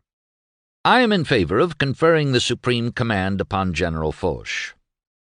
The volatile Lloyd George sprang from his chair to grasp Pershing's hand. I agree fully with General Pershing. This is well put. He turned to Haig for his opinion. The field marshal must have felt the others were conspiring against him. "We have had practically complete unity of action," he protested. "I have always cooperated with the French, whom I regard as in control of the strategical questions of the war. Hadn't he always worked well with both Nivelle and Pétain? I agree with General Pershing's general idea that there should be unity of command, but I think we have had it." At last Pétain was given a chance to talk. It was obvious that he and Foch disliked each other. He repeated almost exactly what Haig had said, and a few minutes later antagonized Pershing. This came when a draft of a resolution was submitted which omitted reference to an American army. "There is no such thing," said Pétain. American units were either in training or amalgamated with the British or French. Pershing was not eloquent and tended to start every sentence with but he could not be cowed. He jutted out his jaw. "There may not be an American army in force functioning now, but there soon will be, and I want this resolution to apply to it when it becomes a fact." He looked challengingly around the table. It was obvious that this was a strong and determined individual, not to be trifled with. The necessary addition was made. The resolution charged Foch with the coordination of the action of the Allied armies on the Western Front, and to this end there is conferred on him all the powers necessary for its effective realization. To the same end, the British, French, and American governments confide in General Foch the strategic direction of military operations. Henceforth, Haig and Pétain were responsible only for the tactical direction of their armies. Those present scribbled their names at the bottom of the document. Pershing thought it was a momentous achievement, and Haig got some consolation when his urgent request for a French offensive to begin as soon as possible was promised by both Foch and Pétain. But will they ever attack, he thought. He doubted whether the French army as a whole was now fit for an offensive. As the conferees filed out of the room, Lloyd George gaily accosted Foch. "And now, which must I bet on, Ludendorff or Foch?" he asked. "You can first back me and you will win, for Ludendorff has got to break through us, and this he can no longer do. As for us, our present business is to stop him, which we shall certainly accomplish. Later on, when our turn comes to break through him, that is another matter. It will be seen then what we can do." But he was not completely happy with the arrangement. Unless he had the power to issue orders to Haig and Pétain, there would always be the problem of interpretation. He had never heard of an office in the army as coordinator. "What am I? I am Monsieur Foch, very well known," he said, smiling, "but still Monsieur Foch." Lloyd George sympathized and promised to do his best to get his war cabinet to suggest that Foch be called Général en chef. Would that satisfy Foch? "That is a different matter altogether," said the Frenchman. "If that were done, there would be no more difficulties." On the drive to the port of Boulogne, the Churchill party picnicked on the roadside from the luncheon basket Clemenceau had brought to Beauvais. It was completely dark by the time they reached the Channel port. At the dock, a Scottish regiment of 18- and 19-year-olds was just disembarking from a steamer. In the glimmer of the dim dark lights, they looked pale and pathetically young to Hankey. In a few days they would be thrown against experienced Germans. Soon the British party was boarding a P-boat, a new craft invented to fight submarines. They were warned that a German submarine was in the neighborhood, but the crossing was uneventful.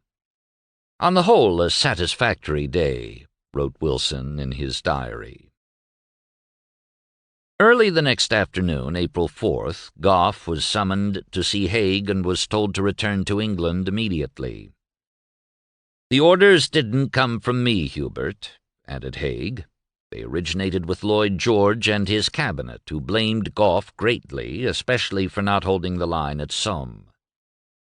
"Never mind now, sir," said Gough, determined to say nothing to add to Haig's burdens or to offer any protests. "I know the tremendous problems you have to deal with, sir, so I am not going to say anything." "You will have every chance to defend yourself, Hubert. There is to be an enquiry." There was nothing more for Gough to say except "Thank you." Haig extended his hand. "I'm sorry to lose you, Hubert. Goodbye." Gough was met at Charing Cross by his wife, Nora. She sensed that something was wrong, and in the taxi on the way to Waterloo he revealed what had happened. She was too amazed to say anything at first, then became indignant and angry. At a cabinet meeting, Lord Derby was informing his colleagues that he was investigating the Fifth Army reverse.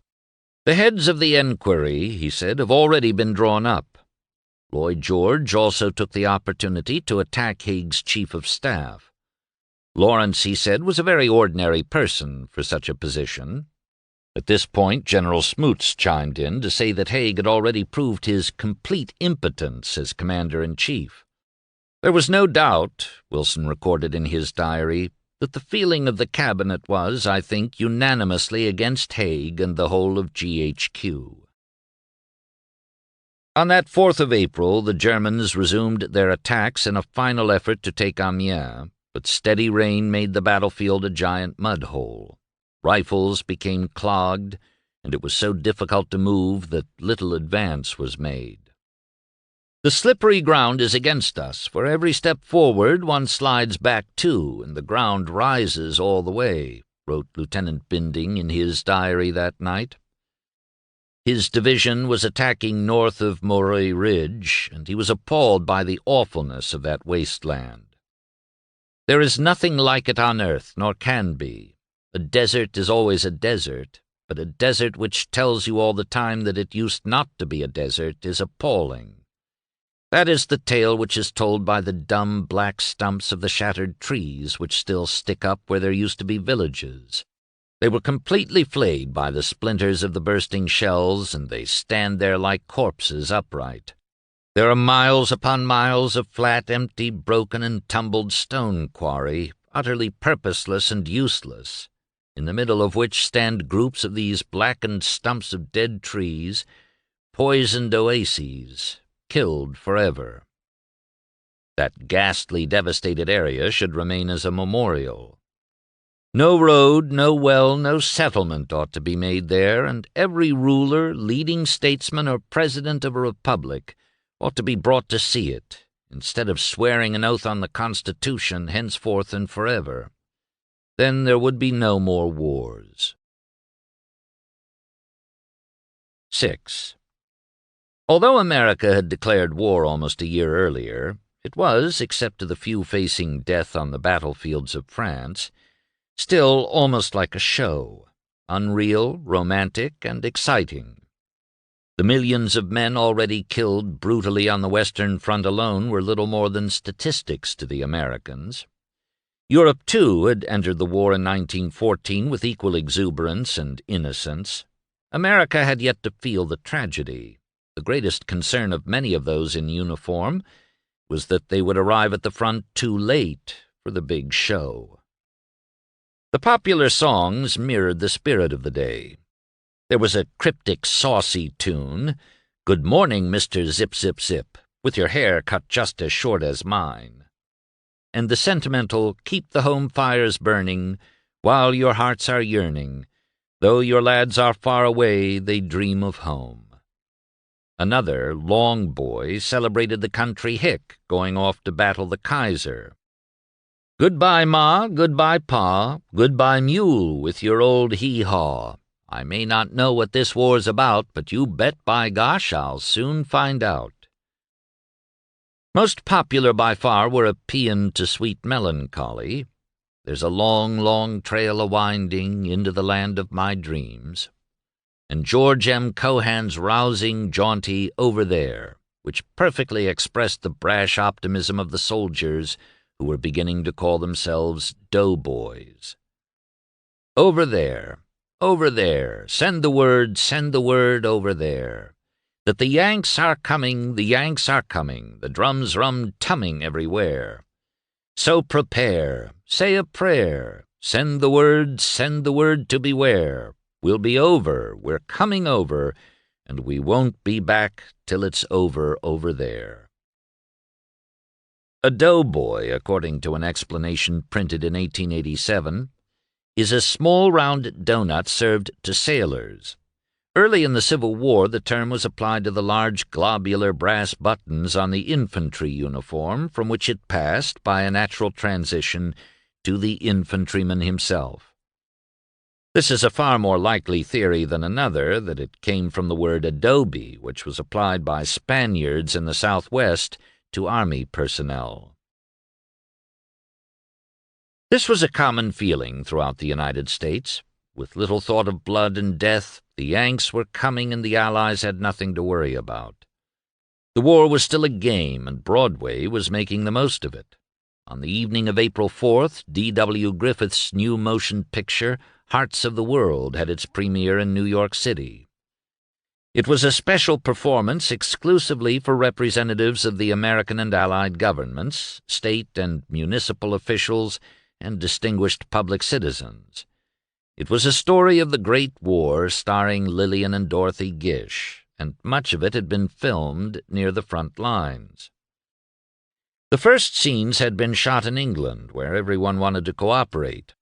Winston Churchill volunteered to write a script, and Lady Paget offered her estate as a location. Here King George, Queen Mary, the Queen Mother, Alexandra, and scores of other notables served as extras.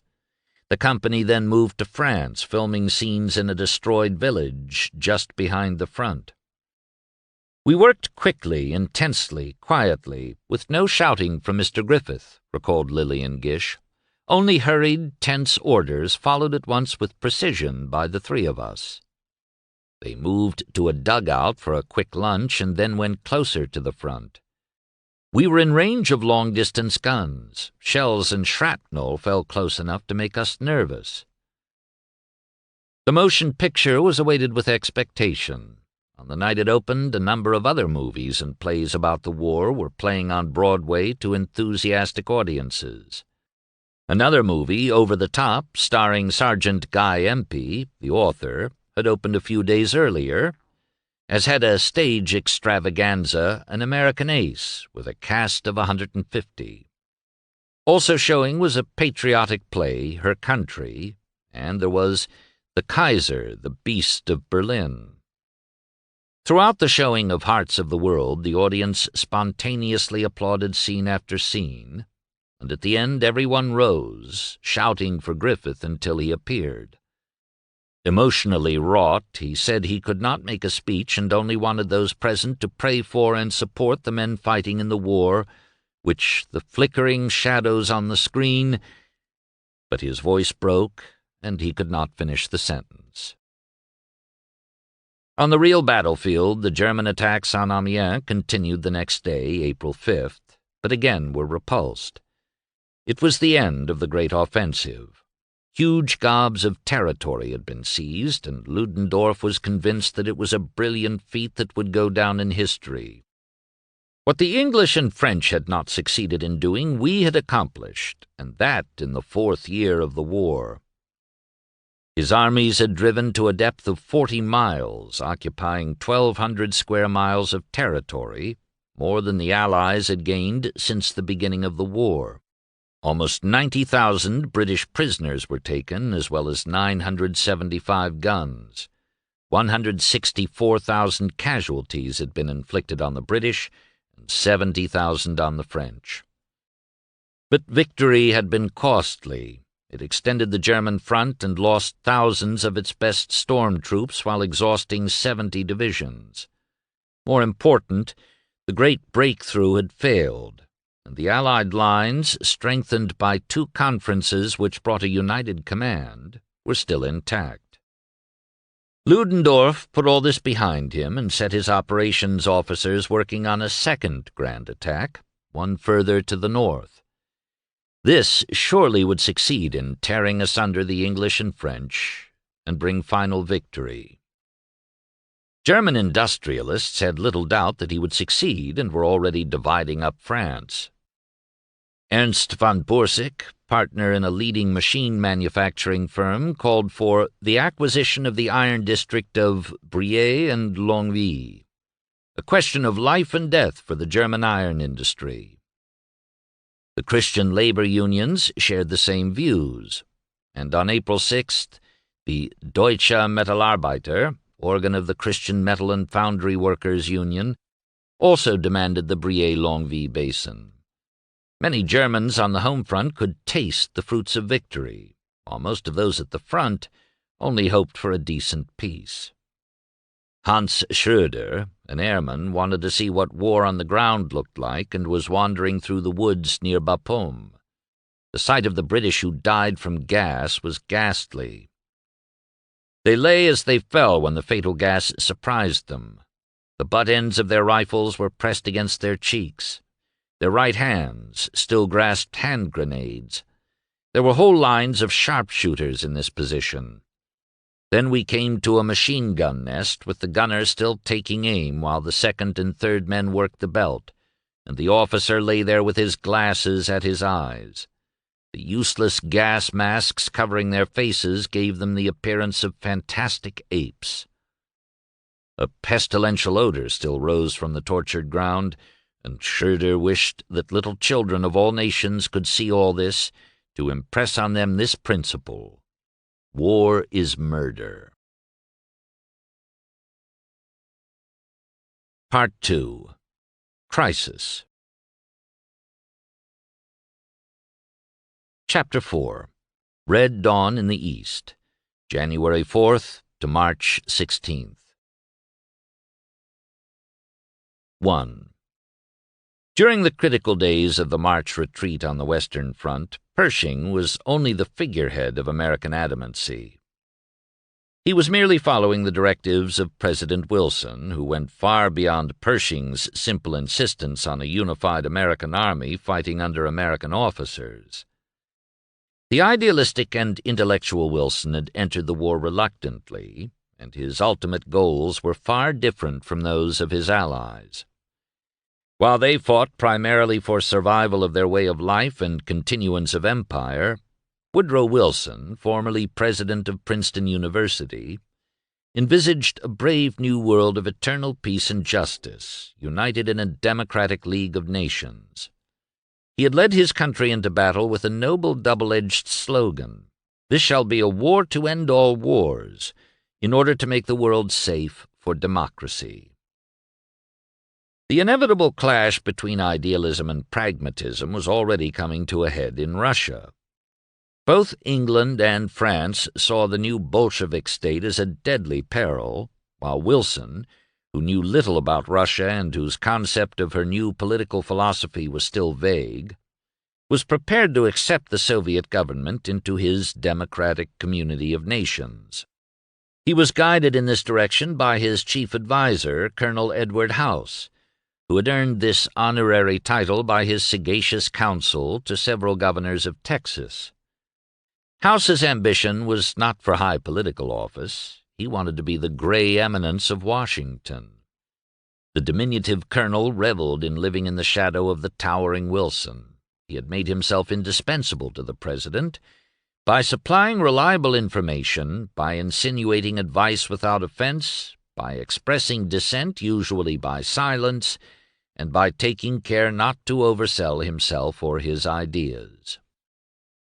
From the first, House had opposed any Allied military intervention in Bolshevik Russia, and therefore found himself in complete disagreement with the French and British.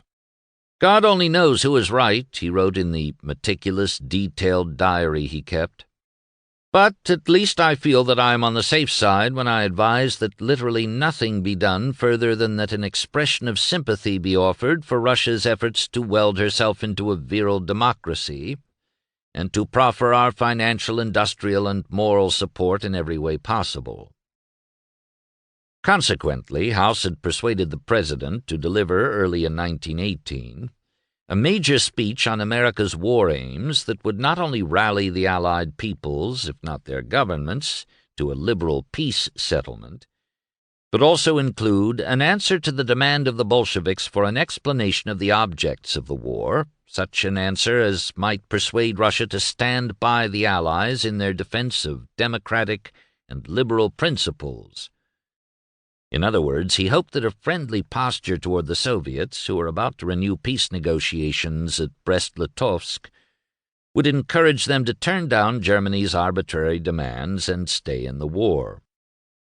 On January 4th, 1918, House had come to Washington armed with extensive material and recommendations compiled by a distinguished group of private experts, including Professor Charles Seymour of Yale and Walter Lippmann.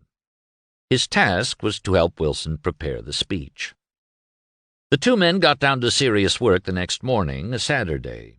They labored behind locked doors, for Wilson wanted little advice from such as Robert Lansing, whom he considered a dullard, preferring to be his own Secretary of State. "We actually got down to work at 10:30, recalled House, and finished remaking the map of the world as we would have it at 12:30. They approached it systematically, first outlining general terms such as open diplomacy, freedom of the seas, removing of economic barriers, establishment of equality of trade conditions, guarantees for the reduction of national armaments, adjustment of colonial claims, general association of nations for the conservation of peace. Then we began on Belgium, France, and other territorial adjustments." House kept urging open diplomacy. "I said there was nothing he could do that would better please the American people and the democracies of the world, and that it was right and must be the diplomacy of the future. I asked him to lay deep stress upon it and to place it first. He also suggested the removal of trade barriers and something on freedom of the seas, finally framing this paragraph: absolute freedom of navigation upon the seas, outside territorial waters, alike in peace and in war." Wilson himself typed out a final version of the speech, cautiously avoiding any invective or generalized charges. He was careful to point out that America had no wish to injure post-war Germany by arms or economic sanctions, nor had she any intention of meddling with Germany's constitutional institutions. The following afternoon he read the finished speech to House, who was deeply moved. He felt that it was the most important document that Wilson had ever penned. "You will either be on the crest of the wave after it's delivered," he commented, "or reposing peacefully in the depths." They were both most anxious about how America would receive this abrupt entrance into European affairs. They were also fearful of other points: Alsace and Lorraine, the freedom of the seas, and the leveling of commercial barriers. Tuesday, January 8th, was bright and cold, but Wilson played a few holes of golf with his wife before returning to the White House at 11:30 a.m. Only then did he instruct his secretary, Joseph Patrick Tumulty, to inform Vice President Thomas Marshall and Speaker of the House Champ Clark that he would be at the Capitol in 30 minutes to address a joint session of Congress. Having addressed that body only 4 days earlier, he caught everyone by surprise, and there was a wild scramble to round up enough senators and congressmen to fill the House. The only ambassador in the diplomatic gallery was Sir Cecil Spring Rice, who was about to be replaced as British ambassador by Lord Reading. There were few spectators in the visitors' gallery when Mrs. Williams arrived at noon, attended by 4 relatives and Colonel House. As Wilson was led to the speaker's stand, there was only scattered applause. Even those members of his own cabinet who learned the news in time to be on hand had no idea that Wilson was about to deliver a historic speech embodying America's war aims. The President began quietly, undramatically, with a surprisingly sympathetic portrayal of Soviet diplomacy at the current peace talks with Germany in Brest-Litovsk. "The Russian representatives have insisted very justly, very wisely, and in the true spirit of democracy, that the conferences they have been holding with the Teutonic and Turkish statesmen should be held with open, not closed doors, and all the world has been an audience, as was desired.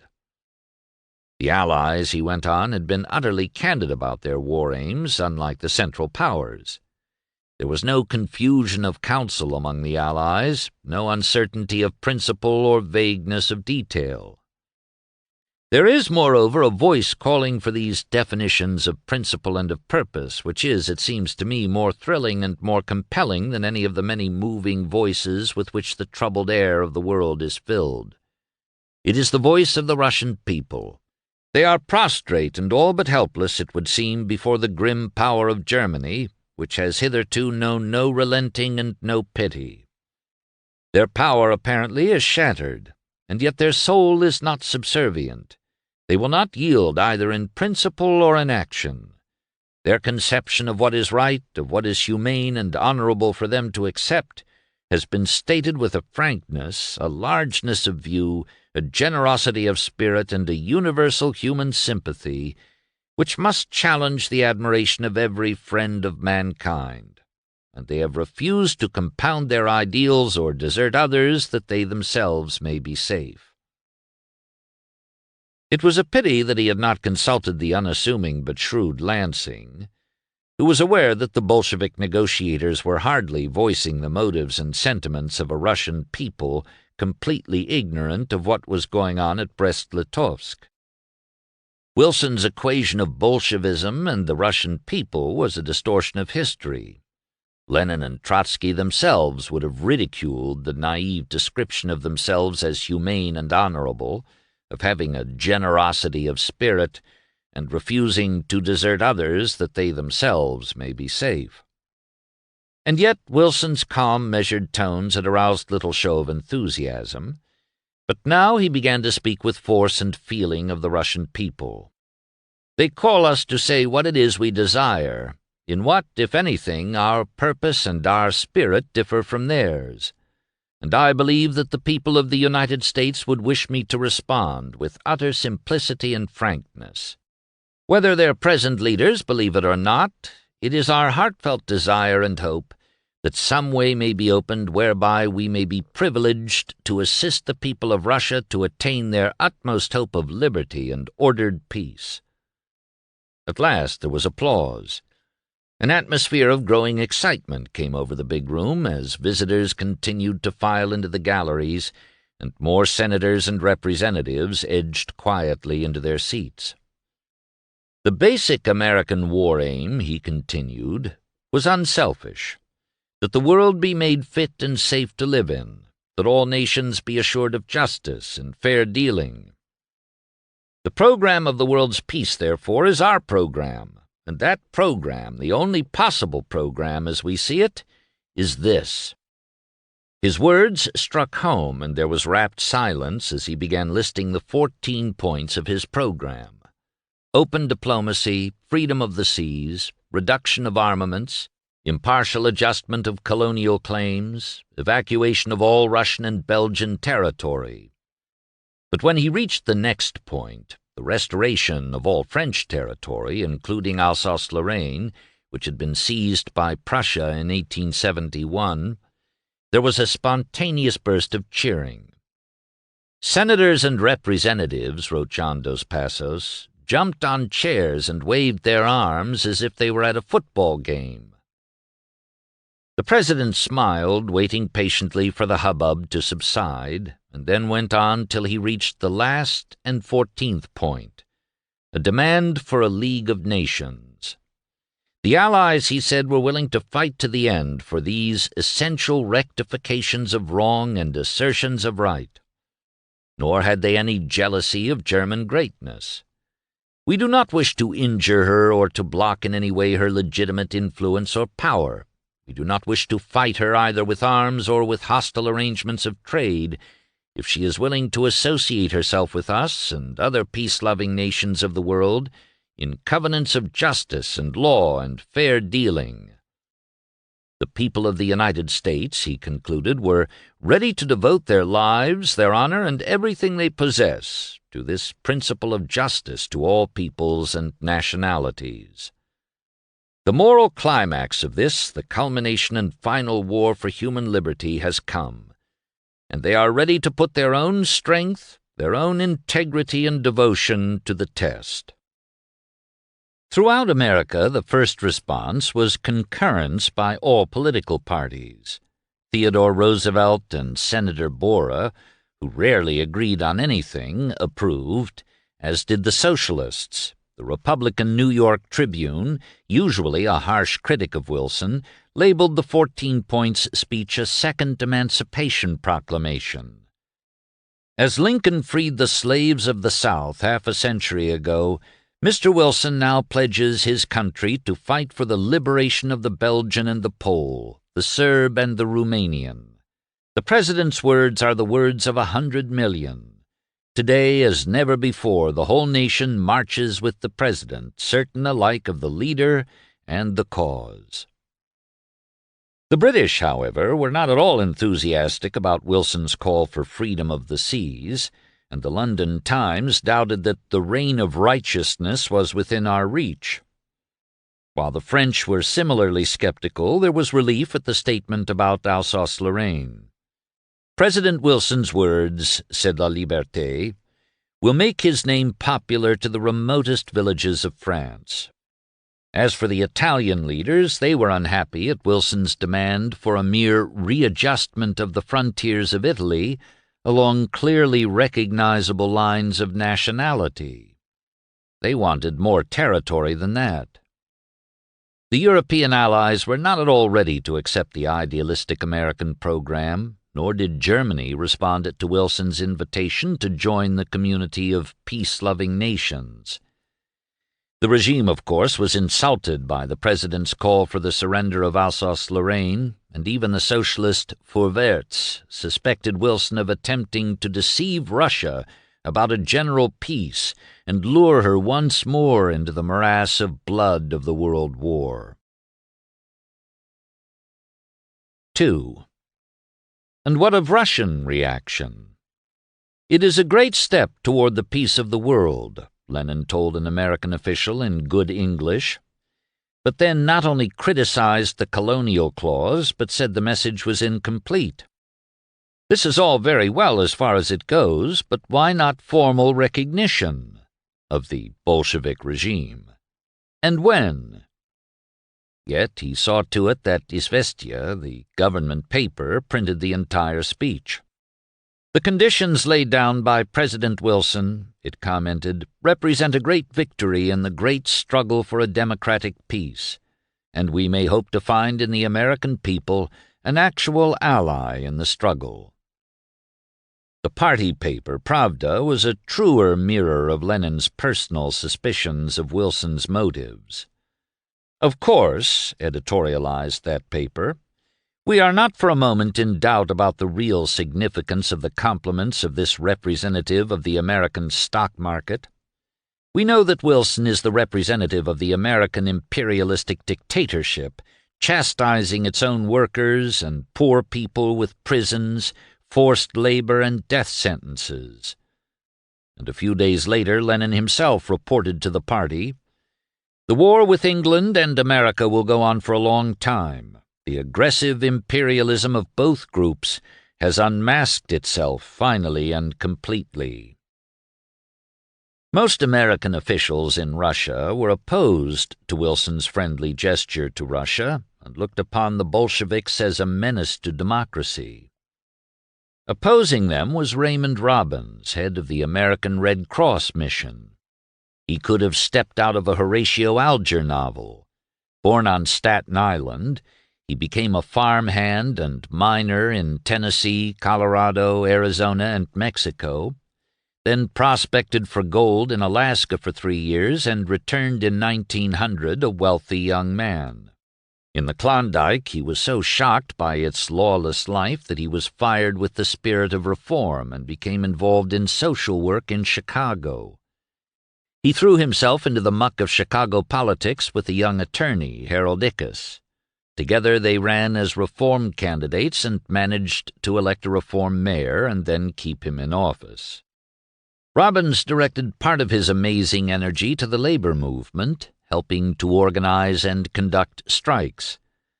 Another part went into religion, and he spent a year lecturing throughout the country for the Men and Religion Forward movement in behalf of the Christian life of men and boys. He became an ardent supporter of Theodore Roosevelt, and in 1916 was chairman of the Progressive National Convention. It was only natural that such an impressionable idealist was inspired by the ardor of the Bolsheviks.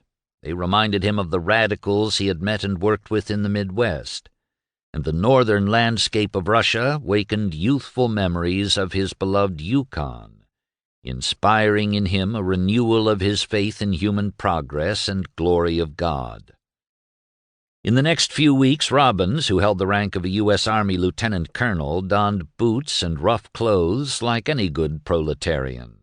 He became a constant visitor at Soviet headquarters in the Smolny Institute, talking to Lenin and Trotsky far more often than any other foreigner in the forward man-to-man style they both liked. At the end of January, Robbins received a welcome ally in his fight for Allied cooperation with the Soviets. His name was R.H. Bruce Lockhart, and he came, surprisingly, as a special representative of Lloyd George. Lockhart was also a secret agent, and his instructions were vague. He was to establish unofficial relations with the Soviets, but he undertook the mission with the understanding that our two main objects in the war are 1. The defeat of German militarism, and 2. The suppression of Bolshevism. At the same time, his own experience as acting British consul general in Moscow during most of 1917 had convinced him that Bolshevism would last, that there was no hope of keeping Russia in the war, and that British policy should now aim at achieving an anti-German peace in Russia. Consequently, he soon became a confederate of Robbins. They met at a dinner, approaching each other warily like two dogs meeting for the first time. "Are you free?" finally asked Robbins. "You cannot handle this Russian story from Downing Street or anywhere else. It is too much of an original outdoor situation that you have got to shift from day to day." Lockhart was impressed by Robbins, who, with his black hair and aquiline features, reminded him of an Indian chief. "I am absolutely free," said Robbins. The next morning he brought Lockhart to Bolshevik headquarters at the Smolny Institute, and on their way back the American talked openly about himself. "The life of the mission and my own life and supplies here are being dealt with on the basis that this thing is an international social revolutionary situation opposed to all governments, but more opposed right now because it is nearer to them, to the German militarists, than anything else, and that we can do business with them on that basis." Robbins warned his new acquaintance that there was gossip in Petrograd that he himself was really a representative of Wall Street. "Let us assume that I am here to capture Russia for Wall Street and American businessmen. Let us assume that you are a British wolf and I am an American wolf, and that when this war is over we are going to eat each other up for the Russian market. Let us do so in perfectly frank man fashion, but let us assume at the same time that we are fairly intelligent wolves, and that we know that if we do not hunt together in this hour the German wolf will eat us both up, and then let us go to work. Even," he added, "if we do sing a different song." Lockhart himself was more of a sophisticate and not so ideologically bound. "But I believe your song," he said when next they met, "and I am going to work that way." From that moment, according to Robbins, they were in absolute agreement on every move. The two combined forces with another free spirit, Captain Jacques Sadoul of the French military mission, who had once served as aide to Albert Thomas, the French socialist leader. A genuine radical himself, Sadoul regarded both Robbins and Lockhart as representatives of capitalism, and secretly did not trust them. The two bourgeois gentlemen worked with Sadoul, but got along with each other better. In fact, they ate almost every breakfast together. Lockhart realized that the American had made a very good impression on the Bolsheviks, and of all foreigners, Robbins was the only man whom Lenin was willing to see, and who ever succeeded in imposing his own personality on the unemotional Bolshevik leader.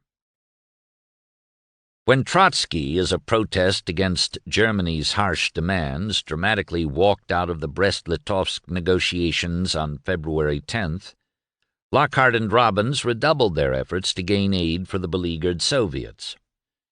During a luncheon given in Robbins's honor by Lockhart, the American was moody and silent. Only after the guests assembled in the smoking room later did he come to life. He spoke movingly of the need to support the Bolsheviks, analyzing the arguments against recognition and demolishing the theory that the Soviets were working for a German victory. He ridiculed the current rumors that Trotsky was an enemy agent, praising him as a four-kind son of a bitch but the greatest Jew since Christ. If the German General Staff bought Trotsky, they bought a lemon. He indignantly attacked the Allies for playing the German game in Russia, then abruptly, dramatically, pulled a piece of paper from his pocket. "I can see him now," recalled Lockhart. Consciously or not, he had provided himself with an almost perfect setting. Before him a semicircle of stolid Englishmen, behind him the roaring log fire, its tongues of flame reflected in weird shadows on the yellow-papered walls. Outside, through the window, the glorious view of the slender spire of Peter and Paul, with the great fireball of the setting sun casting rays of blood on the snow-clad waters of the Neva. Once again he pushed his hair back with his hand and shook his head like a lion. "Have any of you read this?" Robbins asked. "I found it this morning in one of your newspapers."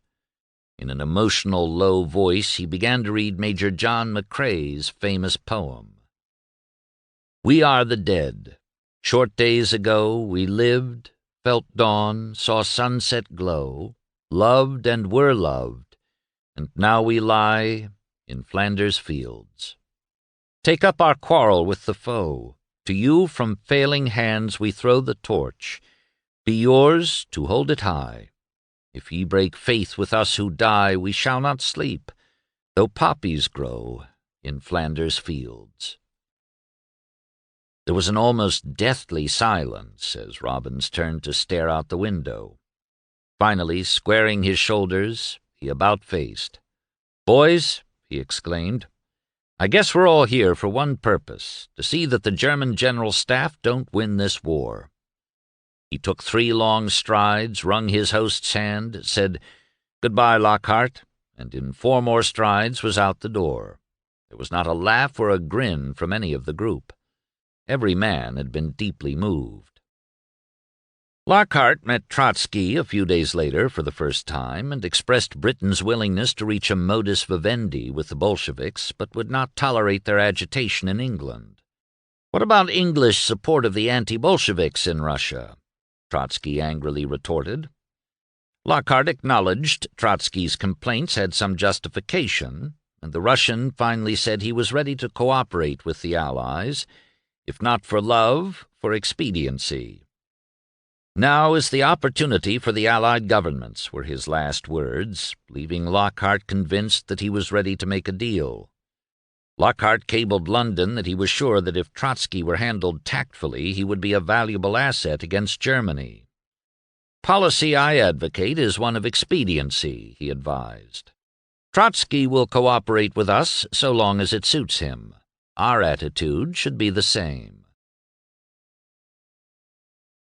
3.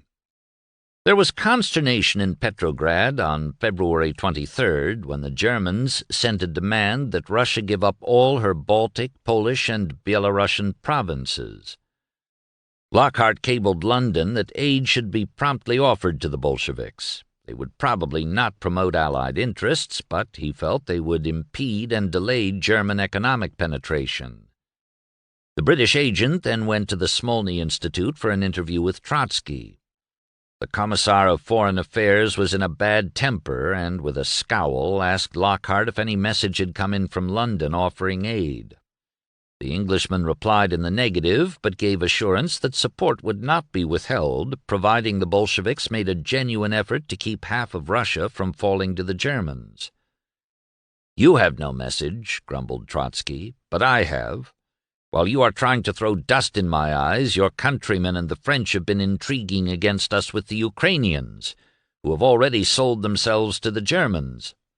Your country is working for Japanese intervention in Siberia. Your Lloyd George is like a man playing roulette and scattering chips on every number." Even so, Trotsky remained determined to continue the war. That evening, the majority of the Petrograd Soviet agreed with him.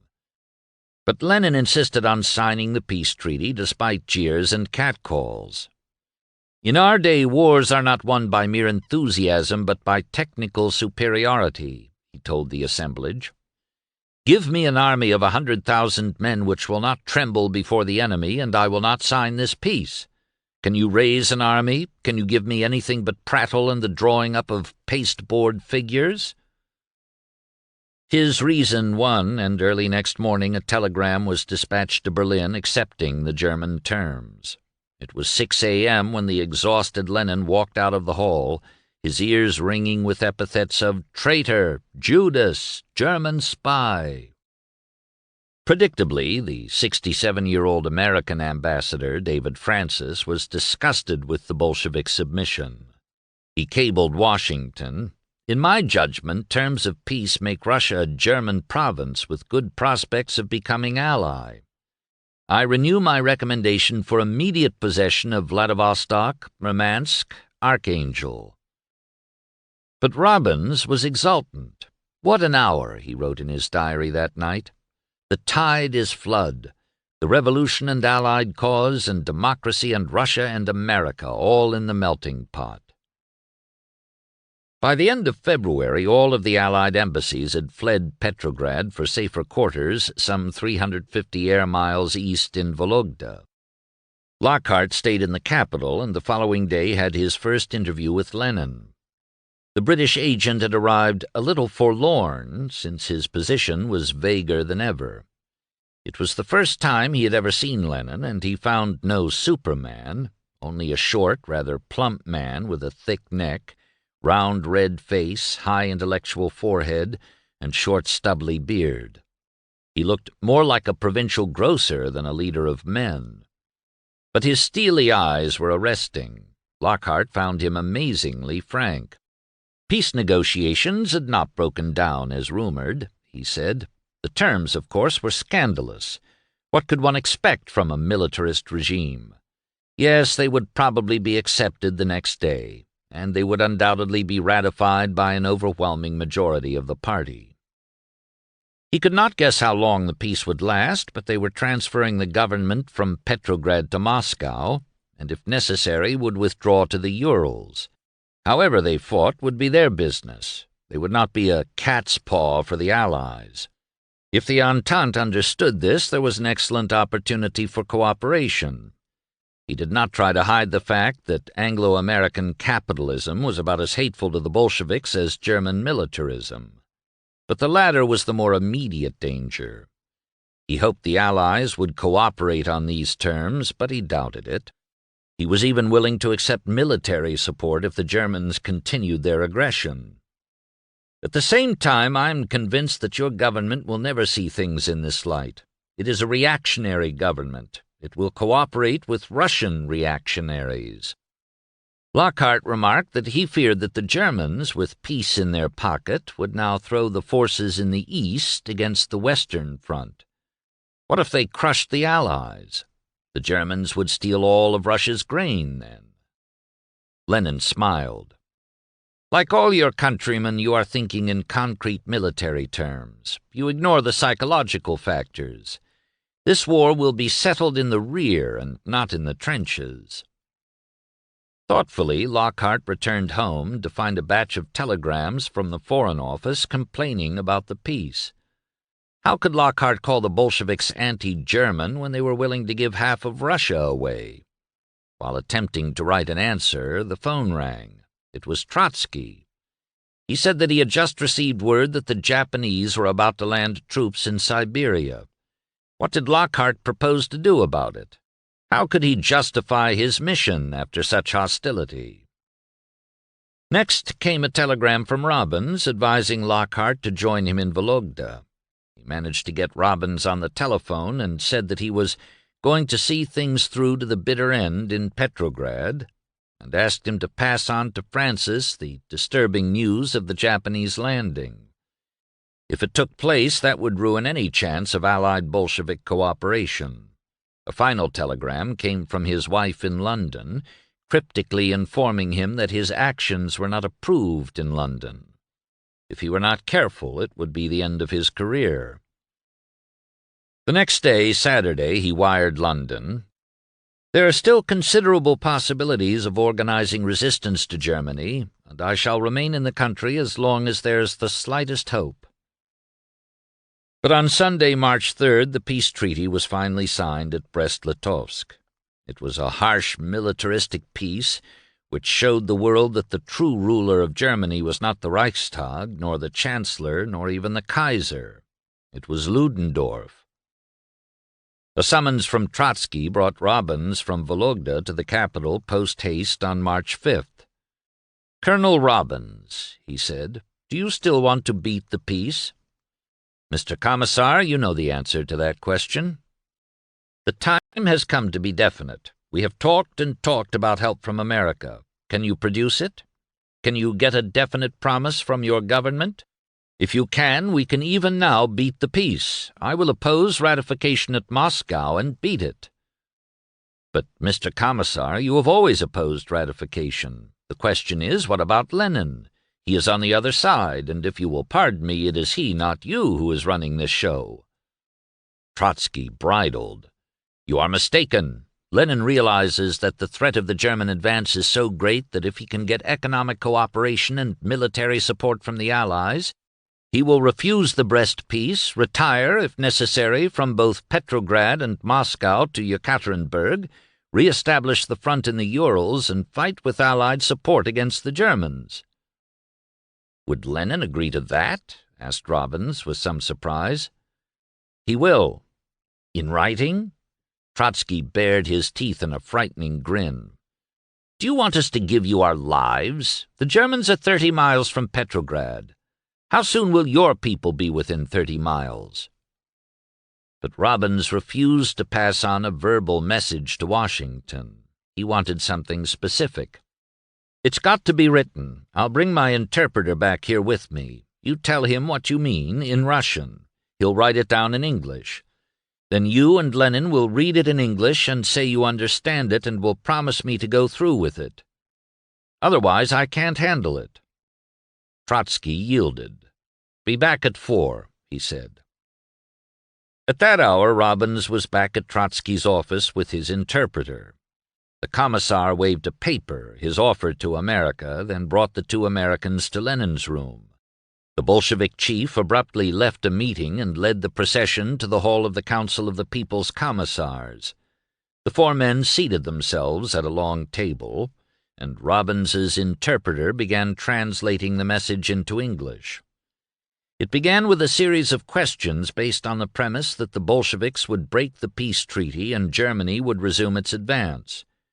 Could the Soviets rely on the support of the Allies? What kind of support would be furnished, particularly by the United States?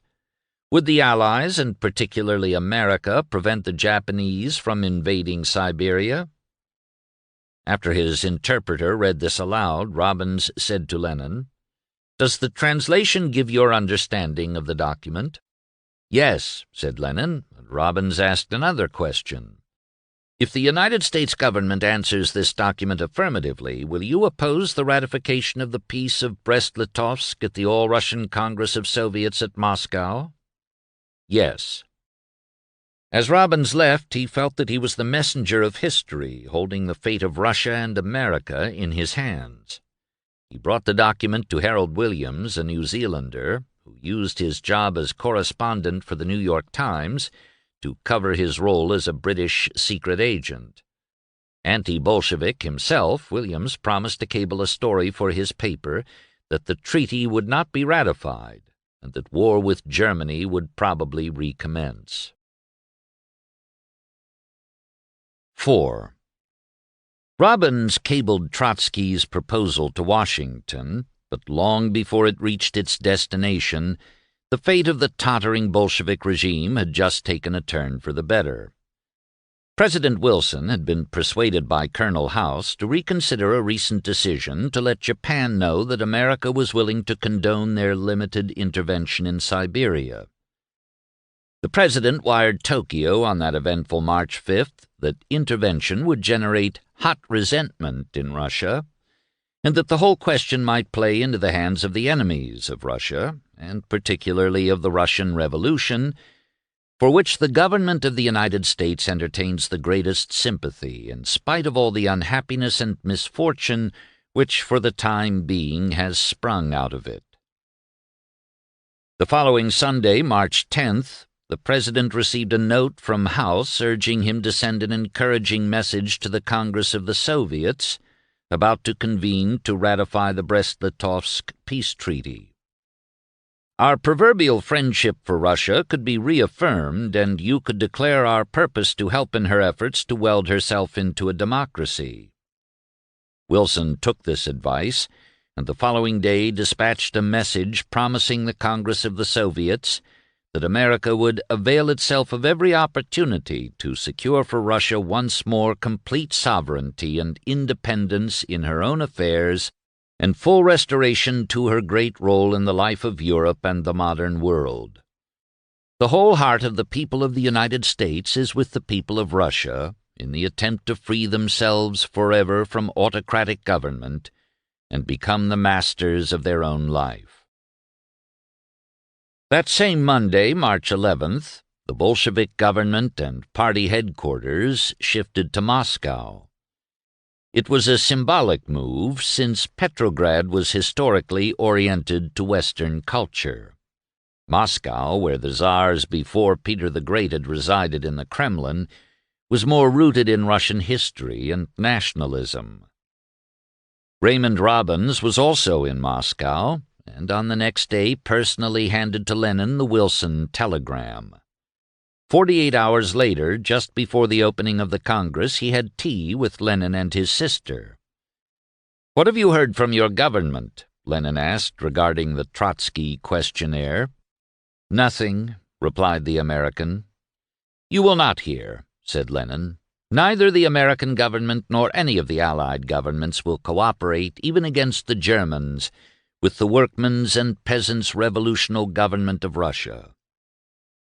Robbins smiled and said he thought differently, for he was convinced that Wilson's telegram of sympathy had been inspired by his own message transmitting Trotsky's offer. At the first session of the Congress, held in the stately Hall of the Nobles, the telegram from Wilson was read by Chairman Yakov Sverdlov. After some perfunctory applause, Sverdlov read a resolution adopted by the Central Executive Committee in answer to Wilson. "The Congress expresses its gratitude to the American people, above all the laboring and exploited classes of the United States, for the sympathy expressed to the Russian people by President Wilson through the Congress of Soviets in the days of severe trials." It went on in terms calculated to provoke the Allies. "To express to all peoples perishing and suffering from the horrors of imperialistic war its warm sympathy and firm belief that the happy time is not far distant when the laboring masses of all countries will throw off the yoke of capitalism and will establish a socialistic state of society, which alone is capable of securing just and lasting peace, as well as the culture and well-being of all laboring people." "Comrades," said Sverdlov after considerable applause, "allow me to consider this applause a sufficient answer that you all join this resolution."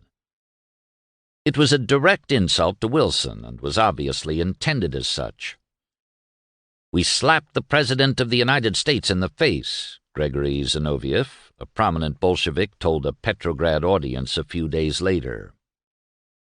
All that day the Congress argued about ratification of the treaty. Again Lenin was denounced, but he warned that peace was necessary to buy time. The tempestuous debate continued, with neither Lenin nor his war-minded opponents relenting. For 2 days it seemed as if Lenin was almost alone in his fight for peace, but as the evening of March 16th wore on, it became apparent that his arguments were gaining adherents. At 11:30 p.m. he beckoned to Robbins, who was sitting on a step of the platform. "What have you heard from your government?" asked Lenin. "Nothing." "What has Lockhart heard?" "Nothing." "I am now going to the platform, and the peace will be ratified." Robbins was downcast. If only favorable answers to Trotsky's questions had come from America, the Soviets would have defied the Germans. So Robbins imagined, but it is difficult to believe that the most encouraging words from Wilson could have turned Lenin from peace. He spoke persuasively for about an hour and 20 minutes. "It's no use approaching German generals with a copy of Karl Marx in one hand and of Friedrich Engels in the other. Those books are in German, but German generals cannot understand them."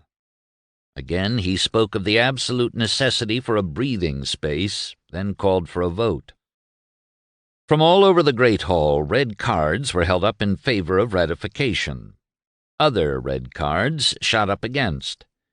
Robbins disconsolately sat on the steps and heard the final result called out.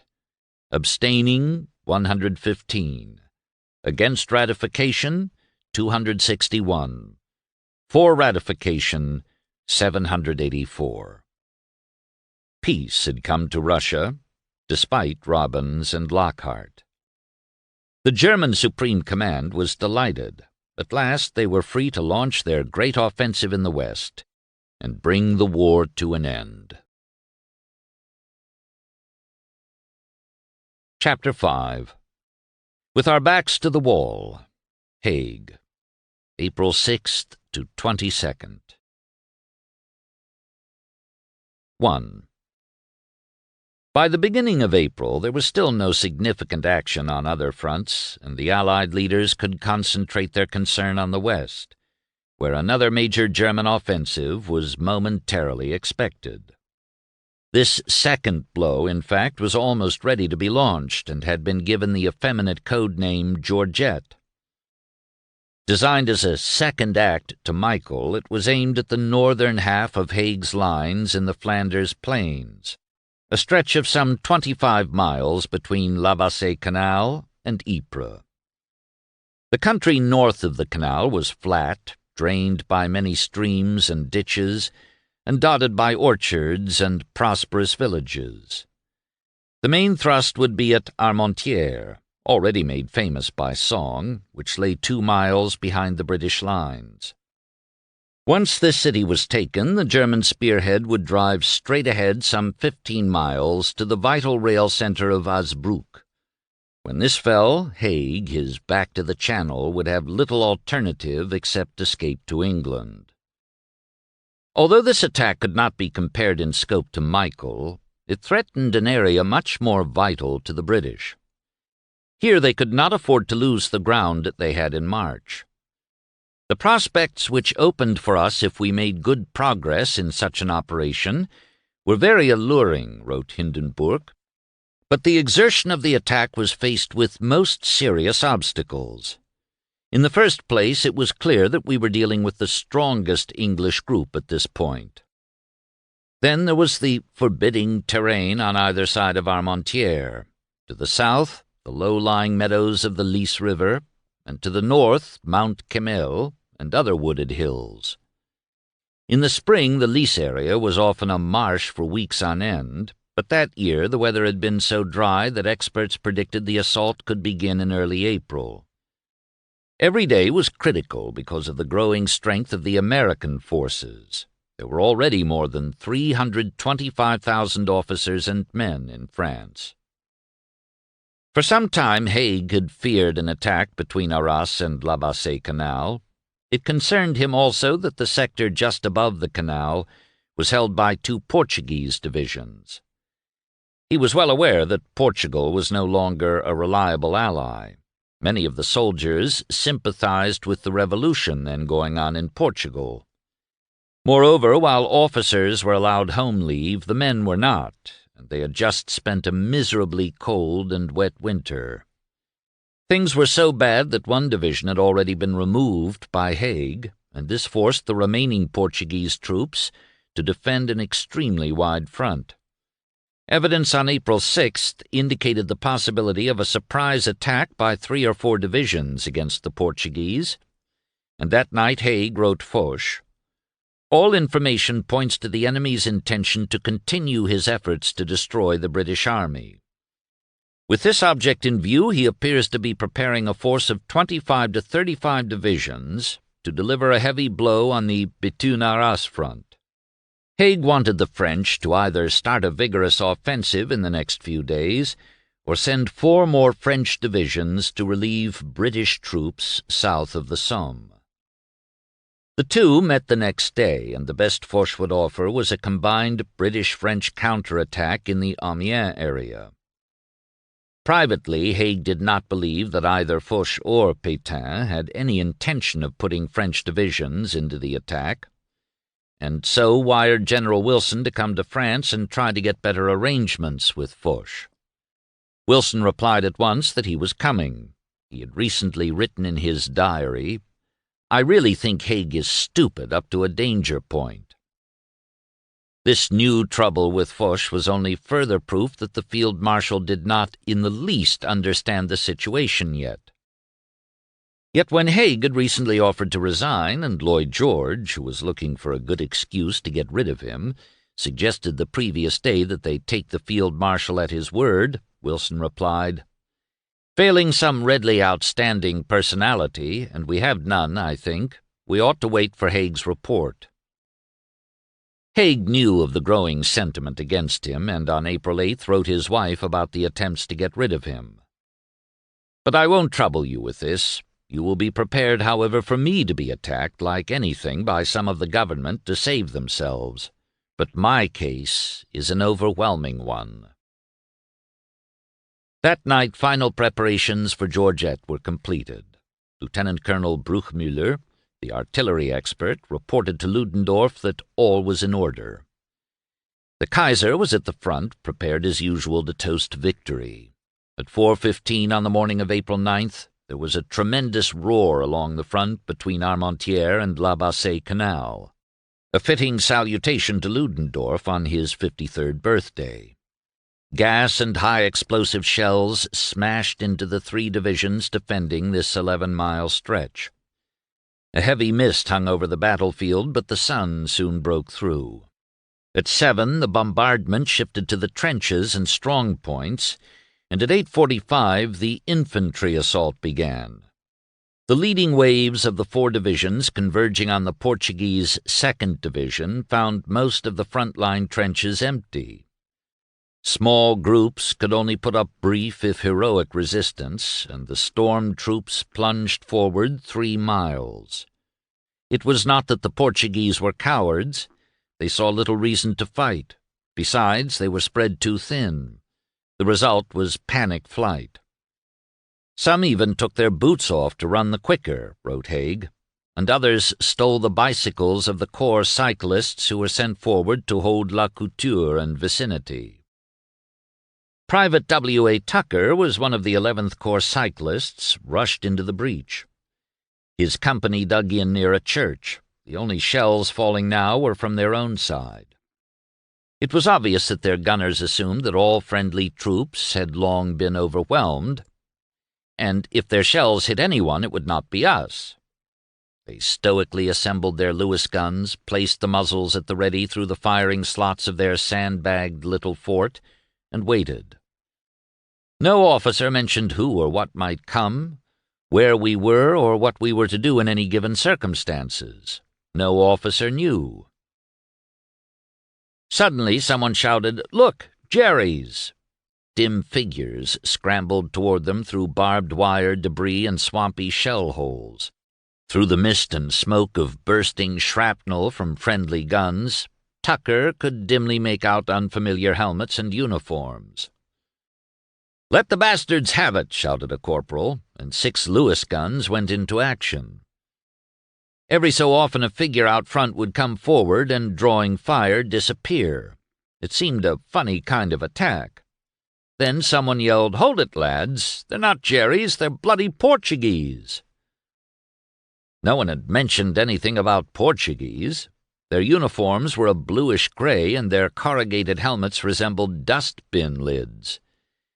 Gas shells from trench mortars began to fall, but there was such a din that the cyclists did not notice their telltale dull thud and were caught without gas masks. It took all Tucker's instinct for self-preservation to swallow an anti-gas pill before slapping on his mask. Shelling came from several directions. Surrounded, they were being pounded to death. Except for such pockets of resistance, the Germans were finding no opposition. "The assault battalion stormed on," recalled Stefan Westmann, a German front-line surgeon. "Occasionally fired at by German guns because a stupid artillery observer who ought to have been with the most forward troops lagged behind and thought that the soldiers he saw through his glasses were British or Portuguese." The doctor followed the most advanced wave with stretcher-bearers and 2 medical orderlies. There were few casualties, but after passing through a wood the advance stopped. Westmann came upon Germans staggering about, drinking from bottles of whiskey, liqueur, or wine. This was something Ludendorff and his staff officers had not foreseen. The British troops to the left of the Portuguese were also under heavy attack. F.H. Hornsey's company had been roused from their camp before dawn, armed with grenades and ammunition, and led by an officer into a large wheat field. They were ordered to dig individual holes. Hornsey wondered what it was all about. Then came the chatter of machine guns. The Lewis gunner near him fell over, a bullet through the heart. What had happened? The awful truth dawned upon me. The enemy had broken through our lines, and we were here to try and turn the tide. Ahead on the skyline he could see enemy moving about. "Do your best, boys," said Captain K. "The Germans have broken through. We have got to stop them here as long as we can." The men complained they hadn't eaten for 2 days. "Can't help it," said the captain. It was now too late. No one protested, for K had always done his best for the men, and there was not one of us who would not have followed him through hell if he had only said the word. A German plane dropped flares for artillery range, and in moments shells began falling onto their positions. Where were their own airmen? Had all British guns pulled back to safety? Hordes of storm troops assaulted Hornsey's position. Despite answering heavy rifle and machine gun fire, the grey wave drew nearer and nearer. By 10 a.m. all the British officers were dead or wounded. The only chance, and that appeared slim, was to hang on until dark. At noon the Kaiser arrived at Avesnes, listened to Ludendorff's report, and stayed for lunch. After praising Ludendorff's 2 dead sons, he presented the general with an iron statuette of himself. Foch arrived at Haig's headquarters about the same time. He would not hear of taking over any part of the British line, determined as he was to place 4 French divisions in reserve just behind Amiens. He did not take the attack on Lys very seriously, and thought that Haig was merely imagining disaster. However anxious he was to restore Haig's confidence, he could not throw into action French troops that were just being assembled. Haig was thinking how selfish and obstinate Foch was. I wonder if he is afraid to trust French divisions in the battlefront. He was also wondering why General Wilson, who had just arrived from England, wasn't more helpful. His sympathies always seemed to be with the French. Once alone with Wilson, Foch confided that he thought Haig was tired. Wilson agreed. "There is no doubt in my mind," he noted in his diary, "that he has no drive, that he is almost a beaten man, that he is always turning to a peace to get him out of his difficulties. He spoke to me of peace 2 or 3 times again today, and that I really begin to think that he had better be relieved." As Foch was leaving, Hornsey's unit was being hard-pressed by storm troops, supported by a barrage of shell fire and machine guns. It was just as if hell's gates were opened to us. By 3:30 p.m. the left flank was gone, and they were harassed from three sides. It was now or never. Hornsey leaped out of his hole. So did several hundred others. They ran heads down, fearing to look behind, praying to reach nearby farm ruins in time. A bullet smashed into Hornsey's canteen. He thought he was hit. Comrades were falling on both sides. He reached the ruins and looked back. The ground was littered with British dead and wounded. Only a few had made it. He and another man stumbled through the farmyard where cattle stood, bewildered and frightened. 4 or 5 sprawled on the ground. In a minute, Hornsey and his companion were back at the camp they had left in the morning. Everything was smashed. An officer was dead. The 2 men half ran, half walked, like madmen, with other survivors, toward a road, their only thought to escape the cruel fire. At last they reached the highway. Many dead and wounded were strewn about. A French family was slowly walking with everything they could save, including 2 cows.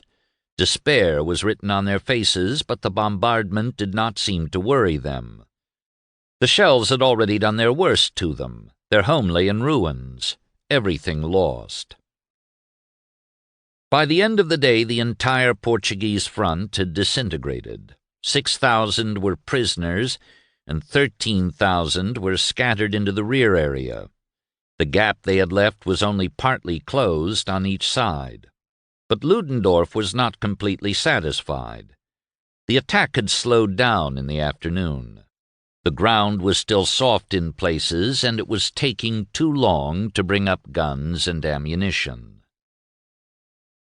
It had been a difficult day for Lloyd George. The news from the front was alarming, and he had to make an important speech in the House of Commons, introducing the new Manpower Bill, including compulsory military service for Ireland. Hankey went to the official gallery to hear the speech. It was obvious that his chief was depressed and nervous and ill at ease. He could not help noticing that the Prime Minister had aged terribly in the past year, and his hair had turned almost white. Hankey had hoped this speech would be the trumpet call of a leader to the nation in this critical moment. The whole thing lacked crispness. The Irish part was interrupted constantly by declamations of the Irish party. And when he took advantage of the motion for wider powers of conscription to refute charges of his personal responsibility for the weakness of Haig's army, the House became sullen and unresponsive. Never, he claimed, had the army been stronger than it was before the March offensive. And hadn't General Wilson accurately forecast the date and location of the attack? Both statements were far wide of the mark and gave the impression that Haig was the culprit. He then pointed out the enemy's numerical superiority without comparing them directly with the vast numbers he claimed were available to Haig. No one objected when he followed with fulsome tribute to the gallantry of the troops. Then someone shouted, "What about the generals?" Until the circumstances which led to the retirement of the Fifth Army and its failure to hold the Somme are explained, he said, it would be unfair to censure the general in command of the army, General Gough. But until these circumstances are cleared up, it would equally be unfair to the British Army to retain his services in the field. "Is he to be court-martialed?" asked Member of Parliament T.M. Healy. "It was necessary to recall him until the facts have been fully ascertained and laid before the government by their military advisers." He had failed to follow the straightforward, concise brief prepared for him by Hankey, and made a number of inaccurate statements. In his attempt to excuse the shifting of substantial forces to Palestine and Egypt, for example, he stated that all but 3 divisions sent there contained very few white soldiers. Incorrect also was his claim that General Carey, on his own initiative, had formed the pickup group that had helped save Gough from a complete rout. Gough had formed it himself while Carey was in England on leave. Another gross mistake was his claim that General Byng's Third Army had held, never giving way 100 yards to the attack of the enemy, retiring only to conform to Gough's retreat. It was apparent that the Prime Minister had not known of Byng's mistake in clinging too long to the salient in front of Bapaume. The Prime Minister's enemies, along with adherents of Haig and Gough, filed out of the house seething with indignation. Colonel Reppington was not there, but wrote that night in his diary, "I had written an article yesterday defending the Fifth Army against their traducers, but the Press Bureau, under orders, I suppose, took care that it should not appear today, so L.G. no doubt intends to place the blame on the soldiers in his opening speech when Parliament reassembles today, and does not wish the other side to be heard until he has manufactured an opinion in his favour." The ill-considered speech just delivered would undoubtedly give the crusty Reppington an opportunity to present the other side. Across the Channel, Haig's Chief of Staff, General Lawrence, was complaining about the attempts to oust Haig. He was writing General Morris, Director of British Military Operations, who had recently informed him that the Lloyd George crowd were doing their utmost to replace Haig, to save their own skins. "For myself," wrote Lawrence, "I care nothing, and am quite ready to make room for a better man and to take other employment or go if they don't want me. But I do care about D.H. and think it would be a national misfortune to change him now. As regards Clemenceau, he can send anyone he likes here, and we will give him all he wants. The Boche is pushing the Portuguese heavily, which is tiresome, and makes calls upon our diminishing resources." 2. At 3 the following morning, the second phase of Georgette began with a tremendous bombardment in the north. 2.5 hours later, storm troops appeared in the heavy mist at the foot of the Messines Ridge, 5 miles above Armentières. Other attacks were thrusting on both sides of the city. Again, the weather was bad for flying, but British observation planes braved ground fire to skim over the area at 200 to 400 feet to report the main fluctuations of the battlefront. In the south, the Germans did little but consolidate their considerable gains of yesterday. Tucker and the other corps cyclists who had tried to plug the gap in the Portuguese lines were still surrounded. Shelled the whole night, they wearily and fearfully awaited a mass attack at dawn. There was nothing to eat or drink, and they nursed their dwindling ammunition. All at once the shelling stopped, a sign that something was going to happen. 10 yards ahead, Tucker saw a German helmet slowly rise from a trench. Everyone opened fire, riddling the helmet. It was a decoy hoisted to discover if their redoubt was still manned. The mortar shelling resumed with even more fury. Of the 200 or so cyclists who had arrived 24 hours earlier, only a handful were alive, but all Lewis gun posts remained manned. It was now full daylight, and a quarter of a mile ahead Tucker could see a horse-drawn enemy column coming down the road with drivers astride their horses as if they were on parade. Without a word of command, the 6 Lewis guns blazed into action. In a minute the entire column was piled up in awful disarray. Tucker himself was horrified at the frightful havoc. That was the end of the ammunition, except for a few rifle rounds. At 10 a.m. the enemy fire ceased, and a German officer shouted in English to come out in 2 minutes. "You have no chance. We are all around you. Come out and save your lives." "Give us half an hour, mate," shouted back a private from Birmingham. Others called out insults that brought another barrage. Half an hour later there was again quiet. "I ask now for the English commanding officer to come out to us and see the position you are in," shouted the same officer. "We do not want to kill any more of you." After a pause, the cyclist's commanding officer, haggard and ashen, came forward. He soon returned. "Our position is now quite hopeless," he explained wanly, "even if we had ammunition and food. I cannot allow you to die needlessly. I must now order you to surrender. It is my duty." There were angry shouts of defiance, but in a few minutes the remaining corporals and sergeants persuaded the men to give up. Slowly, sullenly, they made their weapons useless and began ripping off the Lewis gun symbols from their shoulder sleeves. There was a rumor that the Boche literally crucified machine gunners. Led by a few Portuguese who had taken refuge in their redoubt, the men filed through a farmyard and out an archway to the road. The Portuguese still had their guns and approached the enemy with rifle bolts drawn back, but the Germans did not understand and let loose with grenades and machine guns. The survivors bolted back through the archway, scrambling among the debris in the farmyard for weapons. There was no more fire from ahead. Their own commander appeared, urging them to go out through the arch again. The German officer, he said, had apologized for the assault and guaranteed their safe transit. Slowly, the survivors trekked through the archway. There they found one of their men groaning and bleeding from grenade wounds. Tucker and another man helped him forward. A German officer stuck a revolver in Tucker's stomach. "Why you not come out?" he growled. "Much camarade dead because you not come. English good soldat, but—" he tapped his head to imply that the English were lunatics. "No answer. Why?" Tucker wearily shrugged his shoulders. The German grunted, withdrew the revolver, and told Tucker to take his wounded comrade to the gutted farmhouse, which was being improvised into a dressing station.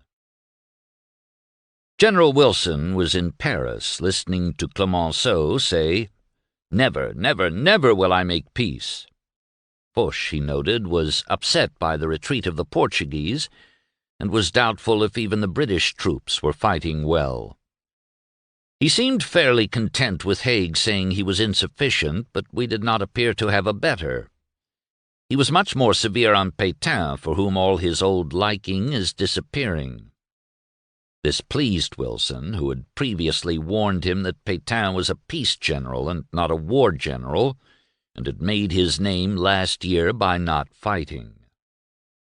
They then discussed what the British should do in case of a serious withdrawal. The Tiger said we should swing on over right and come back to the Somme, but I was very soon able to dispose of that, saying that it was death to uncover the ports, and so our right must fall back, and if the French would hold the left bank of the Somme, we would never lose touch with them. Wilson found Paris quite empty. 800,000, he heard, had already left. Many shops had closed, and banks were beginning to send records and securities to safety. The ministries were also disposing of their documents, and the British Embassy was arranging for their nationals to be sent back home by barge, if necessary. Wilson left Paris for Versailles and was delighted to find that General Bliss, the American representative at the Supreme War Council, was entirely on our side and against Pershing as regards the employment of American battalions, so we can count on the old boy. At midday he received an alarmist telegram from General Morris in London that the position up north was very serious and could only be saved by all the French and Americans coming to our assistance. Wilson immediately telephoned Foch with a request to hasten the movement of his troops over the Somme. The Frenchmen replied that they were ready and had been for 2 days, but wouldn't be able to move until tomorrow because of the roads. A few minutes later, Lloyd George called to ask if he should send over Milner, but Wilson replied that it was not necessary. As the Chief of Staff was setting out for the north, the Baroness de Lagrange arrived at Supreme War Council headquarters with more advice. Earlier she had warned that the Germans would next strike at the area near her chateau, which had been denuded of French and British troops. Now she heard that the Germans were attacking in that very sector. I was received and reassured with kind words, in fact the usual administration of opium to the unfortunate civilian. General Sackville West, General Knox, and Captain Cazalet all insisted that my alarm was unnecessary, but I am pretty sure of my information, namely that the line has been broken and on that very spot that I had indicated on the map. Early that evening, Wilson arrived at Haig's headquarters, where he found the field marshal looking brighter and better than yesterday. While they were talking, Foch arrived. He said he had carefully considered Haig's request for help and, according to the latter's diary, agreed that the enemy's objective was the British Army and that his main effort would be between Arras and the Somme. So he had decided to move up a large force of French troops ready to take part in the battle. I am glad that the French at last are beginning to realize the object of the Germans. But Haig still feared that Foch was unwilling to put French forces into the battle, and wouldn't do so until force of circumstances as a last resort compel him. Even so, Wilson was patently pleased. This is, at last, good. Relations between Foch and Haig are quite good. Their conference was interrupted at 10:30 p.m. by another telephone call for Wilson from the Prime Minister. The Chief of Staff soothed him by saying that a meeting with Foch was going on satisfactorily, and that he would be returning by the morning boat. But Wilson's optimistic words were belied by more bad news the next day from the front. There were critical withdrawals above Armentières and in the south, where 2 reserve divisions were being steadily pushed back. One of them, the British 51st, was in such precarious shape that only the arrival of another territorial division, the 61st, saved it from destruction. The situation seemed so perilous to Haig that he drafted an uncharacteristic order of the day, just short of alarm. Addressed to all ranks, it told of the German efforts to split the Allied armies. "There is no other course open to us but to fight it out. Every position must be held to the last man. There must be no retirement. With our backs to the wall and believing in the justice of our cause, each one of us must fight on to the end. The safety of our homes and the freedom of mankind alike depend on the conduct of each one of us at this critical moment." He also sent his operations officer to Foch with a letter begging him to mass at least 4 French divisions in front of Dunkirk. Foch said he could only afford to send 1 cavalry corps, and this would not arrive for 6 days. In London, Henry Wilson, back from France and no longer sanguine, reflected Haig's anxiety in a talk to a war committee, "where I frightened them properly about this attack of the Boches, and I am frightened myself as I am afraid it will end in the loss of Dunkirk." Later that evening, Lloyd George summoned him to Churchill's, where he was spending the evening. Wilson repeated his grave fears. It looked, he said, as if they would lose Hazebrouck, and this would mean eventual loss of Dunkirk. Wilson then went to the War Office, where he sent a wire to Foch repeating his plea to prepare to flood the area in front of Dunkirk. The news next morning, April 12th, was worse. Merville and Hill 63 were gone, and Bailleul, which stood before strategic Hazebrouck, was threatened. If they lost Hazebrouck, Wilson realized they would have to retire their whole left, and Dunkirk would surely be lost. The other danger was that we cannot any longer make good our losses, and so we are a fast, dwindling army. This is desperately serious. Commanders at the front were aware that this was the most critical day. The first trainloads of Australian reinforcements were arriving in Hazebrouck and moving up by battalions to defense positions. But would they arrive in time? The British 33rd Division was already at strategic Bailleul, hurriedly digging in on the ridge just south of the town. The previous day, the advance machine-gun battalion, commanded by Lieutenant Colonel Graham Seaton Hutchison, had found masses of British infantry in headlong flight. At Revolver Point, Hutchison halted one battalion, led in withdrawal by its commanding officer.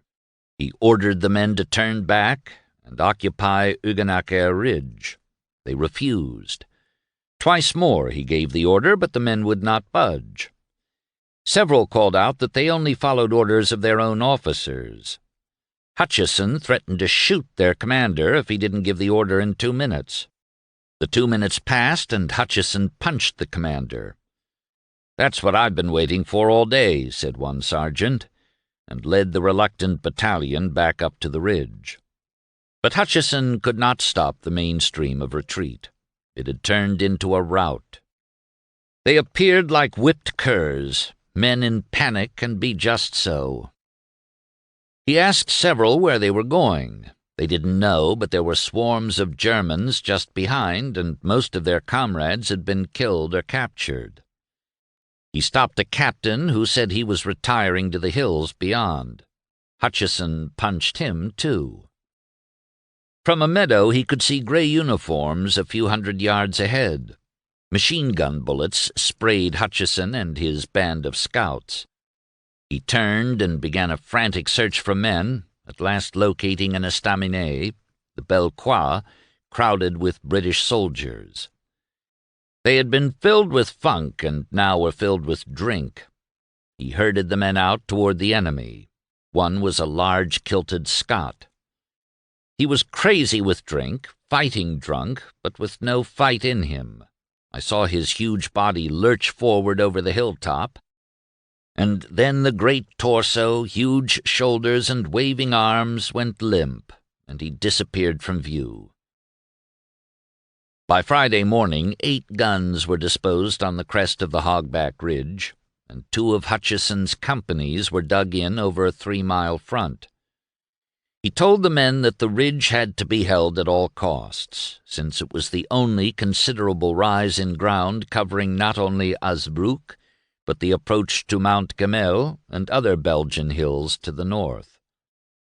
The assault came late that morning, but Hutchison's machine guns swept the approaches from the south. The line held, and at noon Hutchison went back to the Bellecour estaminet for more men. Again he found it filled with drunken stragglers. We routed them out, and with a machine gun trained on them, sent them forward to the enemy. They perished to a man.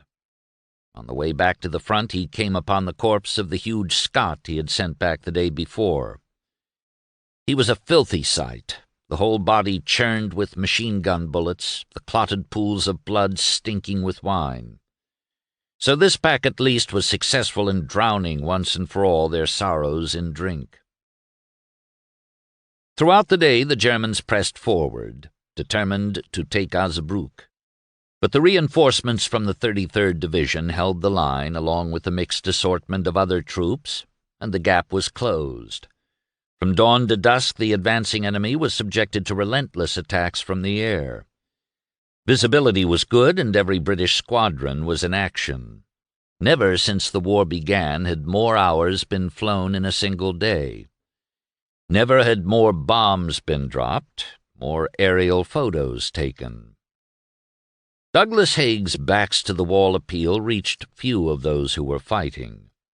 We to whom it was addressed, recalled one corporal, the infantry of the front line, were too scattered, too busy trying to survive, to be called into any formation to listen to orders of the day. But such simple, emotional words coming from a stolid, cool figure had an inspiring effect on many of the reserve troops coming up to shore the lines. One young subaltern of the 1st Australian Division, brought up to plug the gap below Bailleul, was so inspired that he issued orders that their position would be held until relieved. If the section cannot remain here alive, it will remain here dead, but in any case it will remain here. If any man through shell shock or other cause attempts to surrender, he will remain here dead. Saturday, April 13th, was another fine warm day. Crown Prince Ruprecht wrote in his war diary that the ridge in front of Bailleul was of decisive importance and must be taken at once. Another obstacle to the drive on Azebrook was Neuve-Église, 4 miles east of Bailleul. The village was being defended by the 2nd Worcestershire Battalion. Just as its commander, Lieutenant Colonel G.F.L. Stoney, was finishing breakfast in his headquarters at the local brewery, an orderly rushed down the steps. "The enemy are in the village, sir," he said, "and are coming from 3 directions." Stoney and the chaplain, E.V. Tanner, snatched up what few articles of kit they had and ran into the street. The Boche were coming up both the main and the side streets. Signalers and runners hastily formed up across the road and began firing, while Stoney and Tanner scuttled across the square, past the church. The chaplain had never seen such excitement and confusion. This was the beginning of one of the most thrilling days of my existence. Field guns were rushing back at full speed to avoid capture, and troops were retiring on all sides. To the right, a panic-stricken group started to run for their lives until a sergeant, Tanner, and others shouted to keep their heads. Panic spreads like measles, and if they had been allowed to go on, the retirement would have developed into a disorderly rout. By this time, Colonel Stoney had ordered C Company to counterattack immediately, and the chaplain had joined the medics. They set up a station a half-mile behind the village in an old trench. The first patient's leg had been smashed by a shell. The doctor and Tanner dressed the wound, but it was obvious that the man could not live long. "Tell my mother I died painlessly," he told Tanner, and expired. Firing in the village grew less and finally ceased. Then word came that there were no Germans in Neuve-Église. Apparently C Company had driven them out. The doctor decided to move back, and they found the road ahead littered with debris, branches of trees, bodies, the limbs of men hit directly. It was a gruesome sight. They cautiously made their way into the village. The streets were covered with push-bikes, packs, and other equipment which the Boche had abandoned in their hurried retreat. But in the short time they held the village, they had broken into nearly every house. Front doors were forced open or smashed in. Tanner found Stoney and his adjutant back in the brewery cellar as if nothing had happened, except an annoying interruption of breakfast. A few miles to the rear, the Hogback Ridge was still in British hands, but early that afternoon the enemy pressed forward courageously, and the troops of the 1st Queens, which had come up to help Hutchison, were forced to retire half a mile to the north. Fearing an assault from the rear, Hutchison and his orderly on 2 stray horses rode into Bailleul. The streets were deserted as they galloped over the cobbles. Shells smashed into the wreckage, filling their eyes and noses with brick dust. I was able to establish touch with a brigade on our left and requested them to squeeze in to prevent the enemy from penetrating the village of Meteren. But as he rode back to his position, Hutchison felt it would be impossible to hold the line.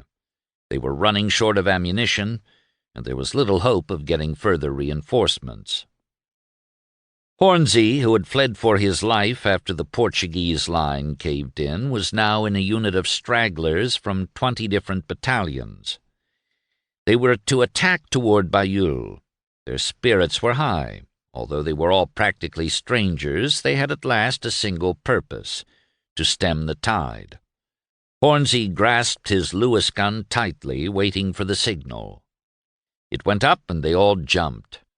It reminded Hornsey of an obstacle race at school.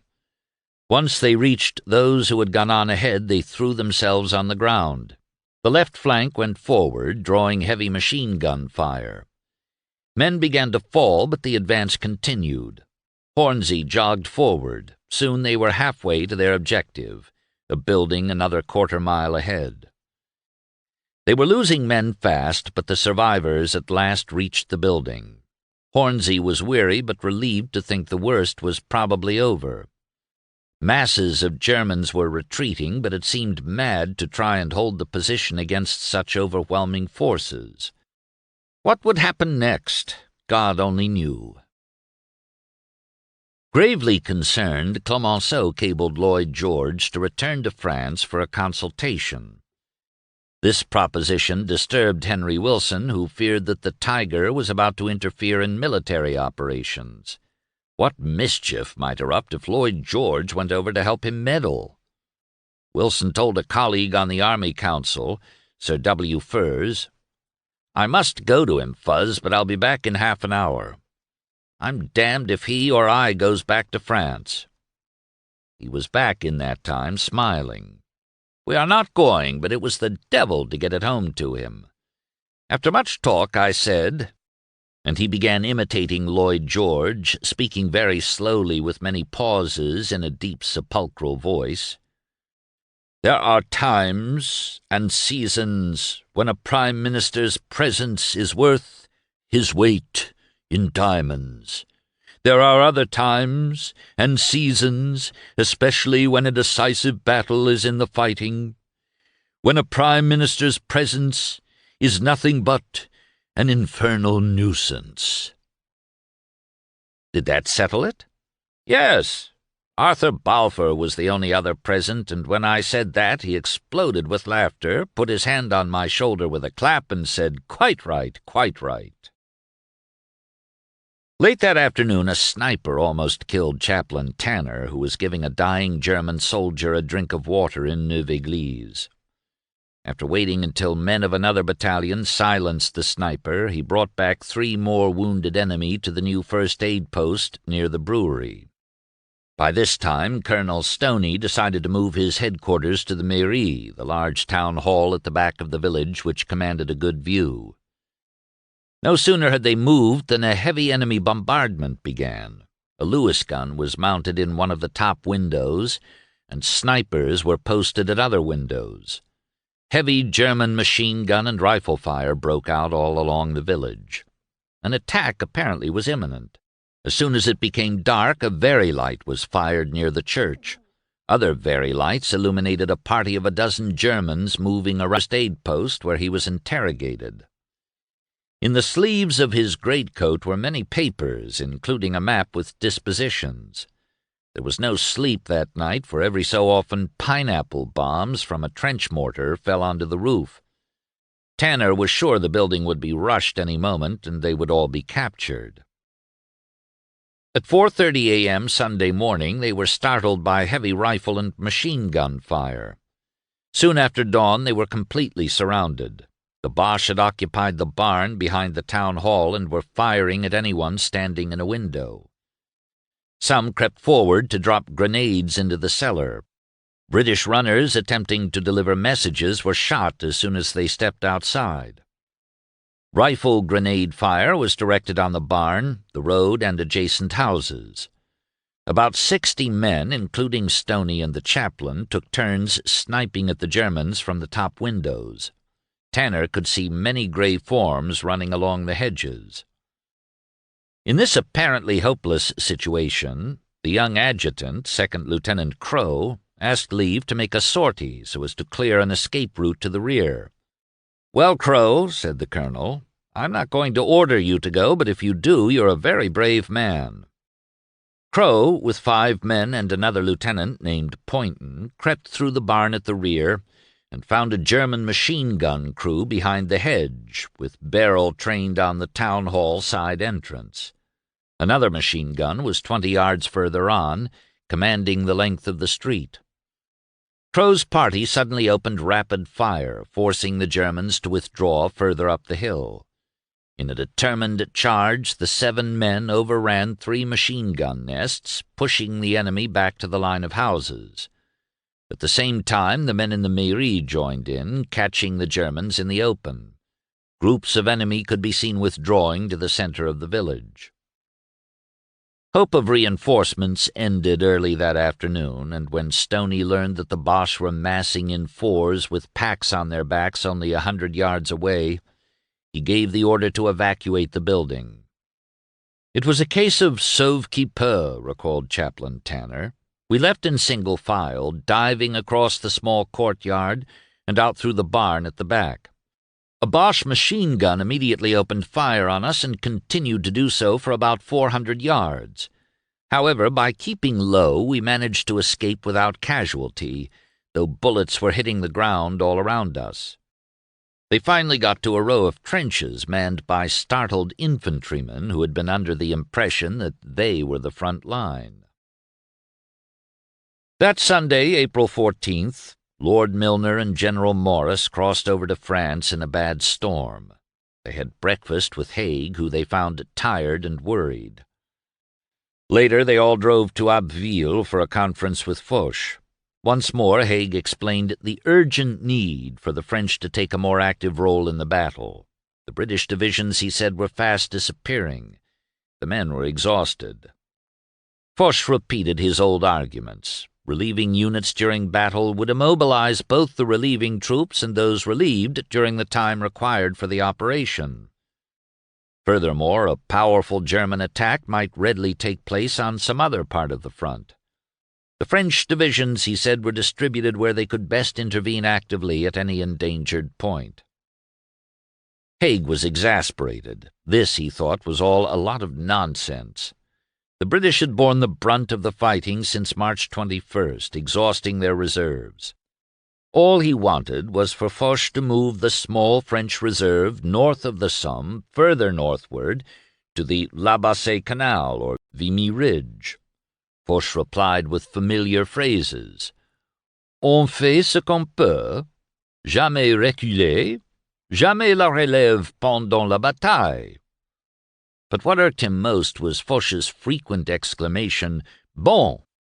Finally, Haig exclaimed, Ce n'est bon du tout. This broke the tension, and even Foch smiled. He promised to consider Haig's proposal. The latter also warned that Ludendorff was likely to continue his efforts to take Calais and Dunkirk. If these two ports fell, the British might be forced to come to terms. There was, therefore, a pressing need for help in the Hazebrouck sector. French cavalry divisions already sent north were indeed welcome, but more were needed. Foch said that he would see what the situation was once the present movement of troops was finished, but he thought that Haig was exaggerating the peril. How could the French engage their last remaining troops on a portion of the British front when other parts of their own long line were also under threat of attack? Haig left with misgivings. Foch seems to me unmethodical and takes a short view of the situation. For instance, he does not look ahead and make a forecast of what may be required in a week in a certain area and arrange accordingly. He only provides from day to day sufficient troops to keep the railway accommodation filled up. Also, as at Ypres in 1914, he is very disinclined to engage French troops in the battle. And how could a French commander assess the real condition of British troops? For the first time, General Morris was seeing the situation from Haig's point of view, and he came to the disconcerting conclusion that those in France were more sensitive to the speeches of the cabinet ministers than himself, a member of the inner circle in London. Until coming here, he had not been aware that those commanding the battle in France had been struck a blow by those at home. He felt guilty that he had not seen the truth until the officers at Haig's headquarters revealed it to him. Now he was as indignant as Haig that Lloyd George, in his recent speech to the House of Commons, had stated that the army in France was stronger in 1918 than it had been the year before. He had implied that through faulty leadership the British had been beaten by an enemy inferior in numbers. Morris knew as well as Haig that the Prime Minister had refused to send more reserves from England before the March offensive, and instead had insisted on a campaign in Palestine. Morris apologized to those who raised the question of the Prime Minister's gross exaggerations, on the grounds that he himself had not properly studied the speech in question. He promised to do so upon his return to London. Hornsey and his mates from 20 different battalions had been withdrawn from their precarious position and sent back to Bailleul.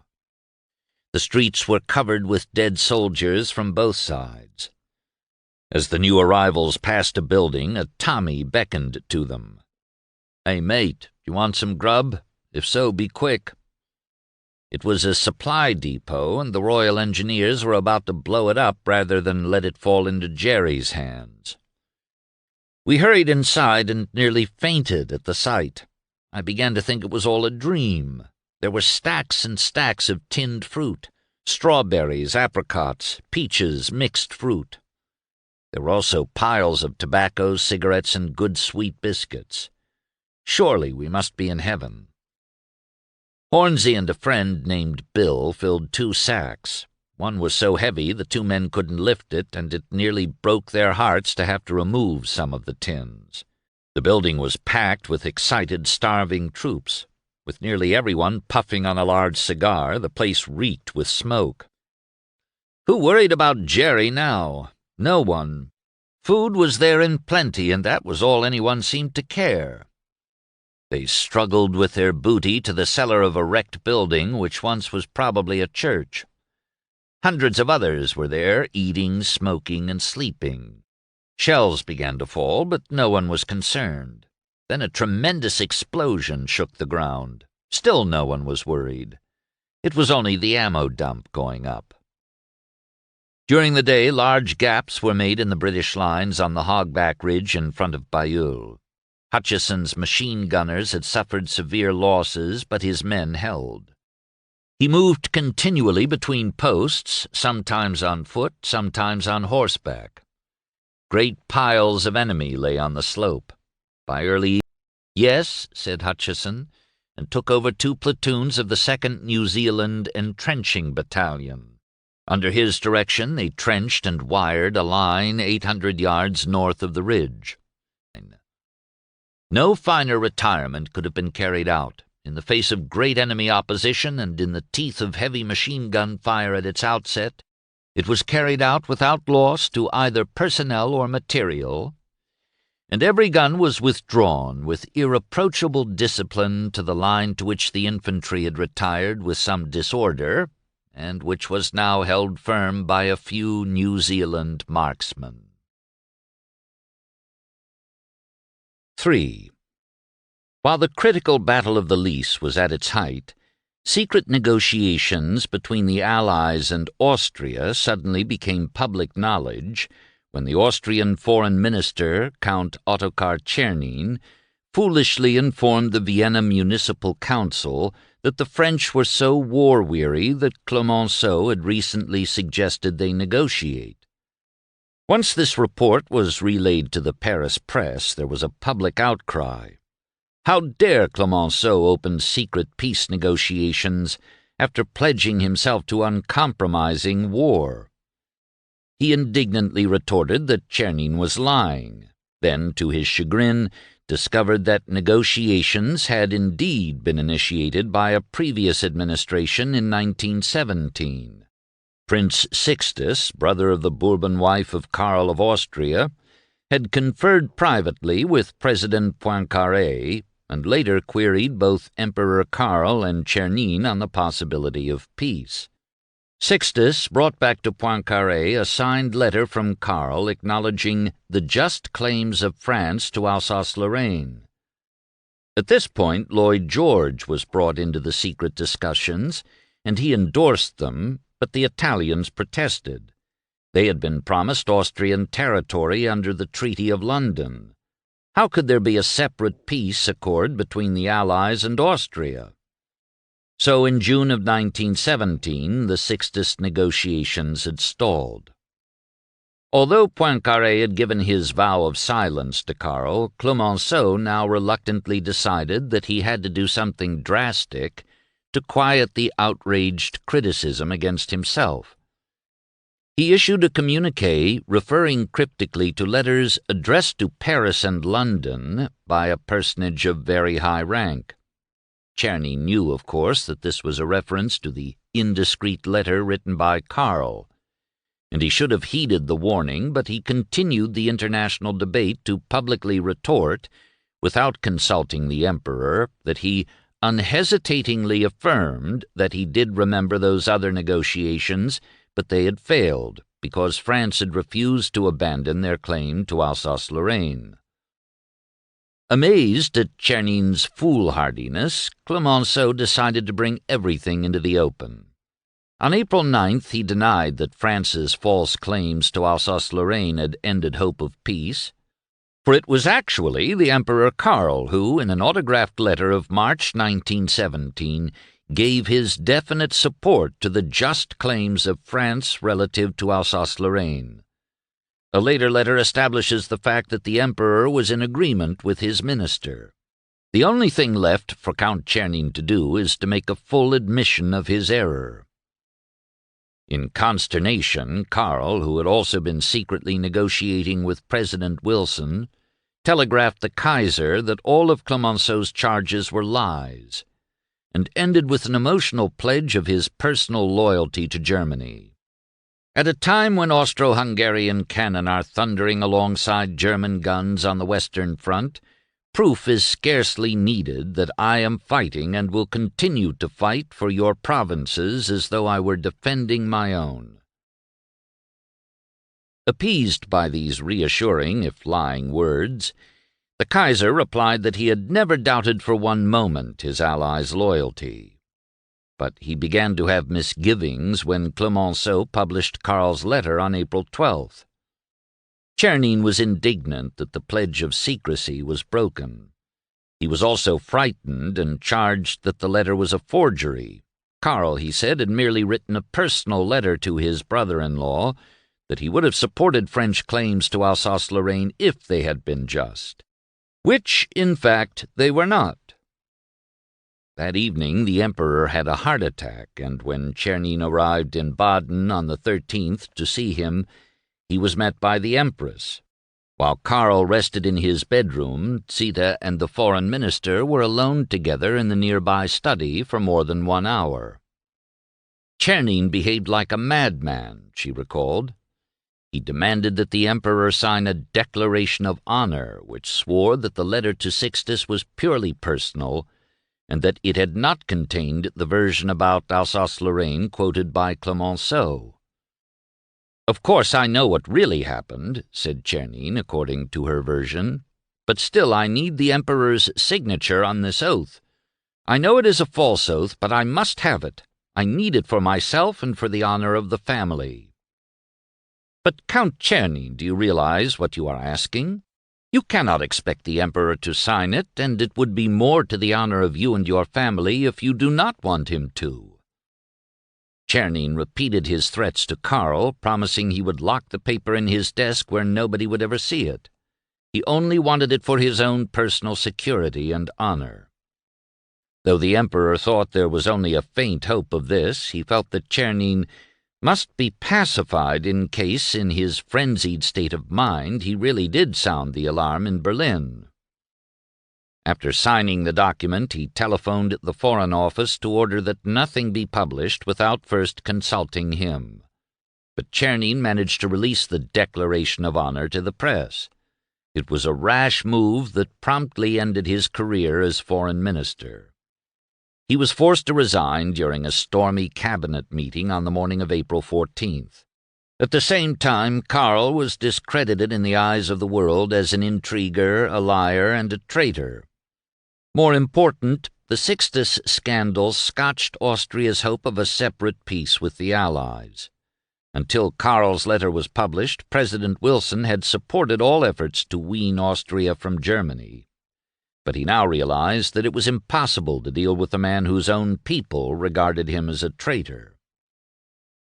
Most observers in the West presumed that the Germans would avenge themselves on Karl and put their ally under rigid control, but the Kaiser felt that he should support Karl and do everything possible to prevent his deposition, even though he could no longer trust him. On April 15th, the British War Cabinet took up the Sixtus case, finally deciding to avoid discussion on the subject in Parliament as long as possible. Indeed, recalled Lord Milner, it was feared that there might be an outburst in this country, particularly when it became known that Italy had stood in the way of our following up this matter. After the meeting, Wilson and Lloyd George discussed Lord Derby. It was high time they got rid of such a weakling, but who should succeed him as war minister? "I plumped for Milner," wrote Wilson. "I said that Robertson and Haig were chiefly responsible for the present disaster by never foreseeing anything and by damned stupidity and obstinacy. LG entirely agreed.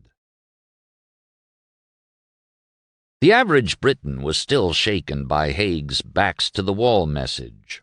The streets of cities were filled with girls. There were fewer civilians. Long lines waited outside theaters. Outwardly, all seemed normal, but everyone was thinking, is the line still holding? Has the tide turned? There was a wearing anxiety, and each time a new edition of the papers was rushed to the streets, it was seized eagerly and probed for something hopeful. The newspapers declared that Haig's call to his men was also one to the entire nation. "There is no other course open to us but to fight through," said the Observer. "The safety of our homes and freedom of mankind depend alike upon the conduct of each one of us at this critical moment." The Herald called for an end to class warfare. There must be no strike during the present crisis. And so Labour postponed its demands. Even freedom of thought was postponed. A former Member of Parliament, Arnold Lupton, was imprisoned for 6 months. He had some 100 copies of a peace pamphlet in his flat. He was 71. In Bailleul, Hornsey was wakened early that morning. In the uncertain light of flares, he could see 2 officers going around the church cellar, kicking the men awake. "Get out, all of you, and line up in the street and be quick. Jerry is in town." Hornsey and the others, still half awake but wise enough to hang on to their sacks of cigarettes and food, staggered outside. They were marched to another street and put in houses in small parties and told to be quiet. Jerry was somewhere in town. Hornsey, Bill, and a sergeant crawled into a bed covered with clean linen, their 6 muddy boots sticking out the bottom. No sooner had they fallen asleep than they were awakened by a spruce officer who looked as though he had never been up front before. "What regiment do you belong to?" he shouted angrily. "Do they allow you to sleep all day?" "Blimey," said the sergeant, "when you've been out here as long as me, you'll want to sleep. That's about the first sleep I've had for over a week." "Have you lost all your manners? I'm entitled to sir when you address me. I have been out here a month now, and I think most of you fellows have forgotten what you learnt in England." The spick-and-span officer ordered them outside, where shells were dropping faster than ever. They huddled for cover, and toward noon heard the rat-tat-tat of machine guns. 2 Tommies dashed from around the corner. "There are thousands of them," one shouted, and pointed behind. The noise of hand-to-hand fighting increased as British troops came running toward them. In moments, Germans swooped around the corner. Hornsey and the others held them off for a few minutes with their rifles, then took to their heels. They went through a house, out the back door into a garden, and over a high wall. From the top of the wall, Hornsey looked back to see Bill struggling with his sack of food and cigarettes. He leaned down and helped heave the bag over the wall. "We ran like madmen let out of an asylum.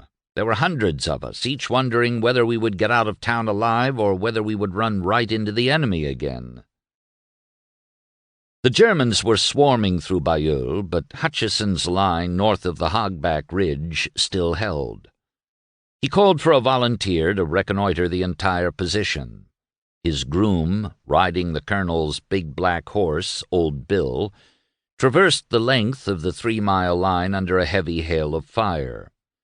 Hutchison observed him through his glasses, noting his trail upon a map. As he rode past the front of the 1st Queen's, the men rose from the little trenches which they had dug and cheered him lustily, as they had done when the transport wagons had galloped through their lines delivering ammunition to my posts. Several hundred miles southwest, the director of the American Army Tank School was writing a friend about the great Ludendorff offensive. "The Boche cavalry seemed to have been too cautious," said Lieutenant Colonel George Patton. "I believe that in their place I would have gone through. The tanks were caught with their pants down owing to their being in the act of changing equipment, so did not do so well as could have been hoped. This proves my contention also that the big tank is like a very heavy gun and is also only good for a prepared assault. The light tank, on the other hand, with its mobility, can act like field guns. The Americans had a great army, and when it got into action, Pershing would use it like another General Grant. I hope to God that I will be in at that time. It will be a great day and some show. After the war, I am never going to work for a month and then start getting ready for the next war. The following morning, April 16th, Henry Wilson left for France. Bailleul had just fallen, as well as Weizsäcker, a town near Mount Carmel. That afternoon he and Haig met with Foch, who no longer saw eye to eye with his old friend Henri. Wilson supported Haig's request for genuine French assistance, but Foch brushed this aside. When Haig raised the question of inundating the area in front of the Channel ports, Wilson chimed in to belittle Foch's efforts in that field. In plain terms, he said that Foch must inundate up to full at once. But nothing was settled. After dinner, Wilson had another long talk with Haig. I told him that in my opinion the time had come when we should look into the future and decide whether we ought not to cut our losses and fall back with our left on the Saint-Omer inundations. We should lose Dunkirk, but it looked rather as though we would lose that in any case. What was certain was that our army would soon be reduced to impotence if the French did not directly intervene and take some of our punishment off us. Although Haig agreed completely, Wilson still had little regard for him. Haig is very passive and has not yet got full grip of the situation, nor any life and drive. There was no doubt he ought to be removed, but who could replace him? On his part, Haig was changing his opinion of the Chief of Staff. He wrote his wife that Wilson is doing good work and means to play straight. Indeed, in view of Foch being where he is, things are likely to go more smoothly with Wilson as Siggs than with old Robertson. Wilson and Foch get on together very well. The Kaiser visited the front again that day, but upon return to his special train, spirits high, he found a sober entourage. They had learned that the offensive had come to a halt for replenishment of ammunition. Obviously, wrote Admiral von Müller, the hopes of the Supreme Command have not been fulfilled.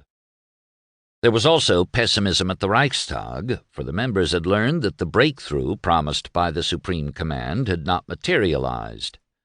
When Deputy Hans Hansen, of Danish descent, told two colleagues that the Scandinavian press just revealed that it has lost hope in the possibility that the break will occur, he noticed that his listeners had already given up hope that the break would come. He talked to others. The impression was the same. Germany has suffered fearful losses, and they are affecting opinion. At the front there was still a spirit of triumph.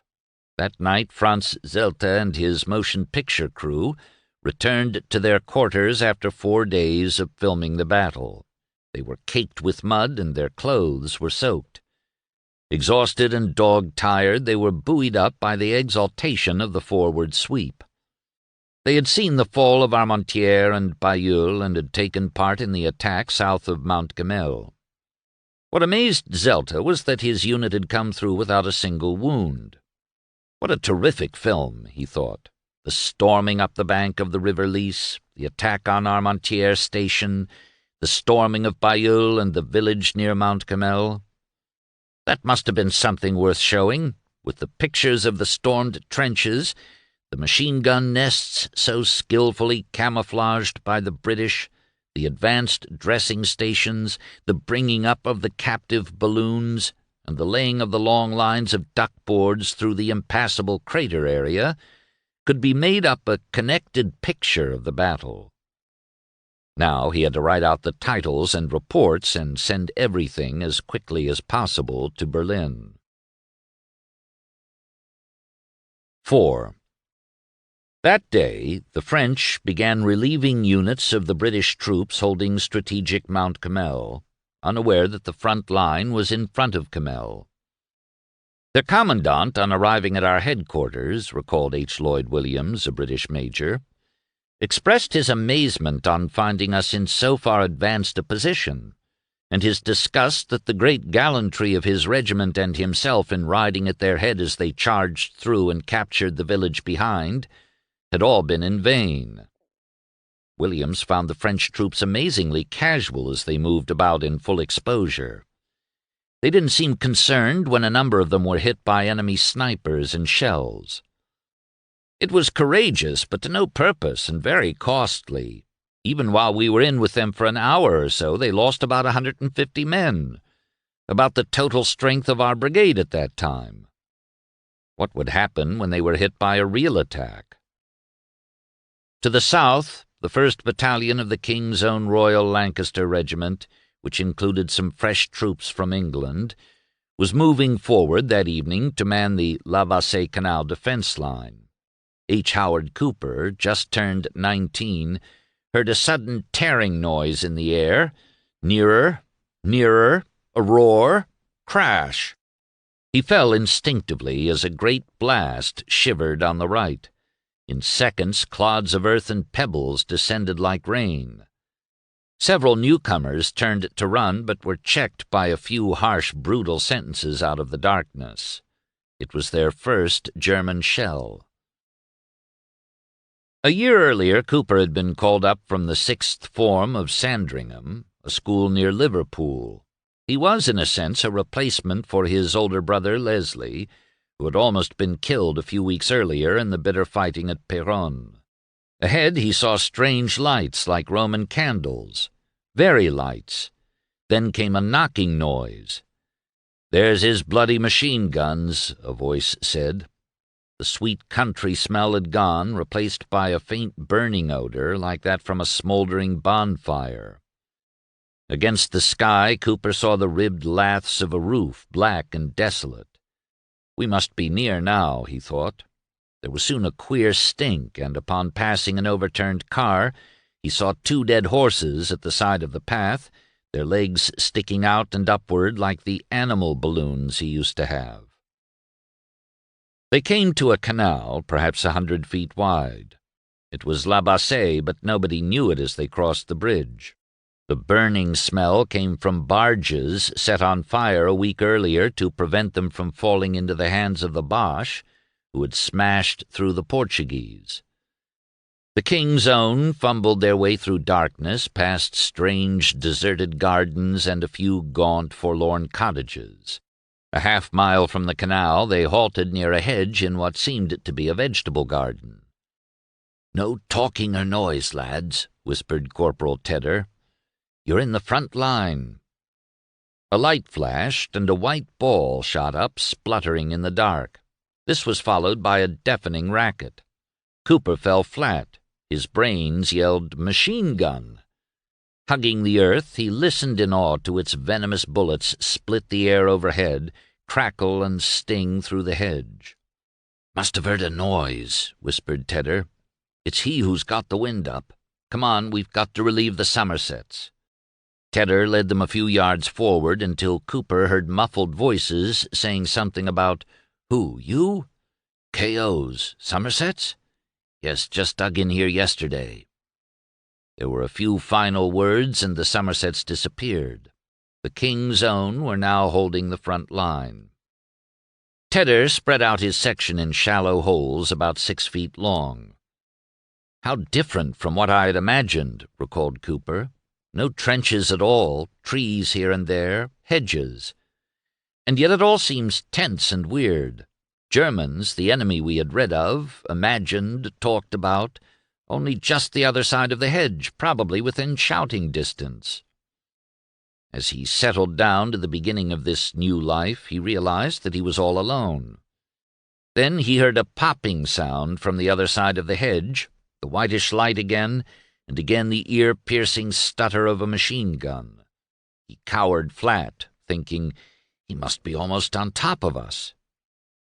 He could vividly imagine the gray uniformed figure huddled up to his machine gun in the darkness, trying to pour a stream of bullets into Cooper's little bit of trench. He felt unsafe and exposed in the shallow ditch. Supposing real shelling started, or trench mortars? They'd had lectures on those things in camp, big bulbous sort of bombs that went up almost vertically and dropped like howitzer shells, but with no shriek through the air, just a puffing sound. He began to dig. Foolishly, I had a sort of thrill having to use this drill implement for the first time in earnest, like a schoolboy who comes to the time when he really has to use those lovely shiny instruments in a set of geometrical gadgets. But he soon found that the entrenching tool was not as useful as a spade, and that the clay was getting sticky and soggy after 6 inches. In half an hour it was like dough. Every 10 minutes the machine gun would burst out, and each time it was terrifying and made Cooper cower as low as possible. The row and swish of it all! I felt the bullets were only just skimming the top of my cover. He was still frantically digging as the sky lightened in the east. "Hello, here we are." It was Tedder. "What's all this mess? You'll be getting trench feet, me lad." Cooper, standing in the mud, explained he was digging for cover. "To hell! They won't be able to see you behind this hedge. Besides, I don't suppose Jerry knows where we bloody are. He don't know we're here. Don't suppose he's got his guns up yet. We'll get no shells here yet a while." It was almost daylight, and gradually and strangely their whereabouts unfolded. They were in a barren garden belonging to a cottage whose roof could be seen on the left. Beyond, said the corporal, was the village. Cooper could only see scattered houses in a group of trees. To the right was another hedge, and beyond lay open ground. A half-mile further lay an ominous, silent wood, half-veiled in the morning mist. Peco Wood. They sat on steel hats, brewed up tea, and ate boiled bacon, bread, bully beef, and jam. Cooper had not dared to imagine such luxuries in the line, and drank his char with relish. "Well, laddie," said Tedder, "what do you think of this life?" "Better than I expected so far." "You'll be all right. Stick to me, and I'll see you okay. A few hints are always— Listen. Keep still. He's got one of his damned planes over." There came a drone. The plane was fairly high, but Cooper noted its foreign, odd look. "Keep under cover and lay still," shouted Tedder to the others as the plane maneuvered slowly like a great hawk. He disappeared through a gap in the hedge. There were rifle shots, and someone shouted, "Sniper!" Tedder came running back through the gap. Another crack. Tedder knelt down. "He's got me, the bastard. He's got me." His hand went to his leg, his face was pale, and sweat broke out on his forehead. Cooper saw a shining dark blob forming on the corporal's puttee. Then it broke and began trickling. "Stretcher-bearers!" shouted someone. I suddenly realized that I hadn't known what to do. I suppose I just hadn't thought of such an eventuality. As they lifted Tedder on the stretcher, he said to Cooper, "This is a blighty, all right. Well, goodbye, laddie. Look after yourself now. Good luck." Cooper felt alone and exposed. I could only liken the feeling to what I had experienced when, as a tiny boy, my mother had been sitting with me after a nightmare and had then gone away, saying, "Now you'll be all right." A few hours later, as he and Acting Lance Corporal Hall were talking, an unfamiliar, soft swishing sound passed overhead toward the village. Suddenly there was a great crash, and earth stones and smoke flew upward. "Trench mortars," said Hall. A wince went through Cooper's stomach. Another puffing sound. Crash! Then another. "Oh, God," said Cooper's brain. More and more puffings. The noise and detonation rent the air. Hell! They fell at the foot of the garden. Steel fragments hummed and shrieked over their heads. They were falling every second or two, shaking the earth, till their tiny ditch shuddered and seemed to rock from side to side like a boat. Fumes, scattered earth, steel. In a brief respite, Cooper looked up. They were still blasting the village. He saw trees falling as volleys of earth and shrubbery blew sky high. Nearer again. A blast and crash behind. Sh-sh-sh-bang. Another. To the right, great columns of earth also rose. "Look!" cried Hall. A man was hurled into the air. His steel hat shot above him. The barrage continued for a half-hour. Cooper found he was shaking all over. "I wonder what that meant," said Hall. "Whether he's showing us he's here, or whether it's a preliminary to something worse." "It's enough for me. I never thought trench mortars would be so rotten. I mean, I thought bombardments wouldn't matter much if the Germans didn't actually attack." Replied Hall. "It puts the wind up everyone. Some more than others, of course, but you never get used to it. It scares you the more you see of it." "I never knew it would make me shake like this," said Cooper. "I've heard of people trembling with fright, but I never thought they really did. And I didn't realize I felt particularly windy. I don't know why I'm shaking. I just can't seem to help it, and I'm not windy now, and I wasn't dithering when it was actually on." "I'm sort of shaking a bit too," admitted Hall, "but it affects men differently. It's reaction you're feeling." There was no attack, and as dusk slowly crept over the flat landscape, the air cooled, and a damp, grassy smell was wafted with the breeze to their nostrils.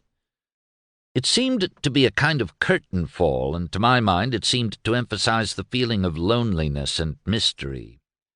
Once night fell here, a certain protection seemed to melt away and be replaced by the sensation of brewing activity over there, and the knowledge that night was the signal for outbursts of machine guns and artillery. The first day of battle was over, but toward midnight distant rifle fire sounded on the left and increased in violence like a huge crackling bonfire. "Too bloody Irish it is," said Hall. "Good way off, though. Look at the very lights. Hell, there's something doing there. He must be over." They were interrupted by the voice of their company commander, who was ordering the section to build a barricade in front of the hedges. "Get it done in quick time, too." While they were frantically piling up a dirt barricade, a shell crashed like thunder into the village. Then another. "He started," said Hall. Cooper hated him saying that. It seemed so sure and final, as if he knew the sign. Now he heard more distant shrieks on the right. Bursts of machine guns rent the air. Shoo-oo-oo, crash! Shoo-ee-oo, crash! "Now they're coming. Get down in." A dreadful explosion drowned Hall's words. They had both fallen flat and felt the blast of air. Earth showered down.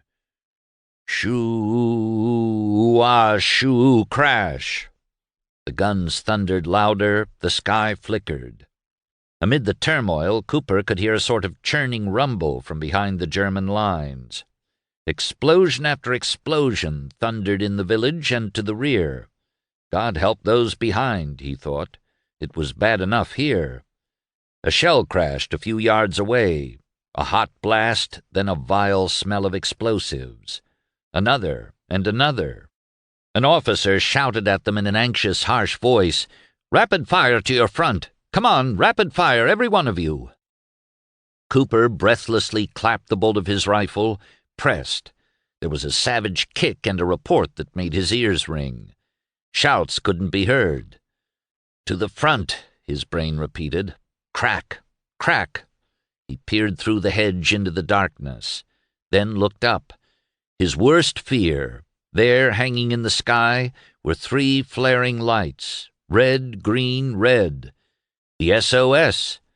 High up it hung, slowly drifting. Another rose. Instantly a chaotic rumble broke from behind his own lines. Hundreds of blue flashes lit the sky. Friendly artillery had opened its barrage. Pandemonium! Shells shrieked in droves like some gigantic host of devil's pigeons. My hands shook. Rapid fire, the deafening crackle. The artillery let loose hell. He looked up. Flickering sky, shrapnel exploding. Now it was as though an unseen giant pressed the emergency pedal of some gargantuan machine of hell. The noise rose in a crescendo with the hammering thunder of both German and British guns, the frightful clattering of hundreds of rifles. Uncanny lights leaped into the sky, burst into green and red balls. Things like Roman candles and showers of golden sparks like rain hurtled into the dark sky from the German lines. Cooper bolted cartridge after cartridge into his rifle, firing chest high as he imagined the gray horde advancing at him. The terrible clamor continued. Shells fell closer, and something shouted at him, "The next'll come on us." Then he heard a real voice bawling in his ear, "Getting wind up? Keep on firing, you bloody fool! He's over on the right." It was the officer again. Time had no meaning, but the noise seemed to slacken. Then there was more clamor and a crash nearby. Cooper shouted, but his comrade couldn't hear. They fired through the hedge, and each moment Cooper expected to see monster German forms breaking through. Abruptly, half an hour later, the thunder lowered to his untold relief. His brain whirred. It had all been so new and strange. Then something worse happened, something he had not thought of till he heard cries of anguish. The wounded. Through the weird night air, still saturated with a faint odor of explosives, rang the shouts of those torn by shell fragments. It made him shudder. These were screams of agony unlike anything he had ever heard before. Cooper was posted near a gap in the hedge and told to keep his eyes skinned for Jerry's. As he sat there on this cold spring night, completely alone, he could hardly imagine he was part of the army in France. At last dawn broke, and as he was eating breakfast, the captain hurriedly came through the gap and said, "Get ready to retire at once." With 2 panniers of Lewis gun ammunition slung around his neck, Cooper followed the single file crouching its way along the hedge. He couldn't understand why they were pulling back when everything was quiet, unaware that the enemy had broken through on both sides and was already in the village behind them. They entered a battered house through a huge hole. The inside was packed with men. "Well, men," said Lieutenant Dobson of D Company, "I can't do much for you, but any man who wishes, follow me." Cooper had no idea what he was talking about and watched as Dobson ran out the front door onto a narrow road. There were shots, but the lieutenant continued in a zigzag crouch. A sergeant followed. "Snipers on all the roofs," said someone. A few had decided they would surrender. Cooper finally realized they were surrounded. He darted out after the sergeant. More shots, a spurt of dust ahead. He crouched and zigzagged. Cooper saw the sergeant run into the open and jump into a shell hole. Cooper followed. Here were several men with a Lewis gun. There were only 2 drums for the gun, and Cooper felt guilty for having abandoned his 2 panniers in the race for the house. "Now we've got to line that hedge," said Dobson. He climbed out, darted among the shell holes as shots cracked from the village. Another man followed. More cracks. Suddenly he seemed to crumple. A third man left the trench, and the others watched anxiously until he disappeared, probably in a shell hole. They saw their captain at the edge of the village. He threw both hands to his face and fell down. 2 men ran to his aid. It was all like a dream. People appeared in the wrong places. Canals turned around. Germans shouted and fired from where I thought was behind our lines. 2 others got to the hedge safely. It was Cooper's turn, but he hung back. Another went. Cracks and the venomous crackle of a machine gun. Cooper watched as the preceding man's hands went up and he fell like a log. Gripping himself, Cooper jumped up, dodging and crouching between the new gaping shell holes. Shots rang out, and he heard a pfft.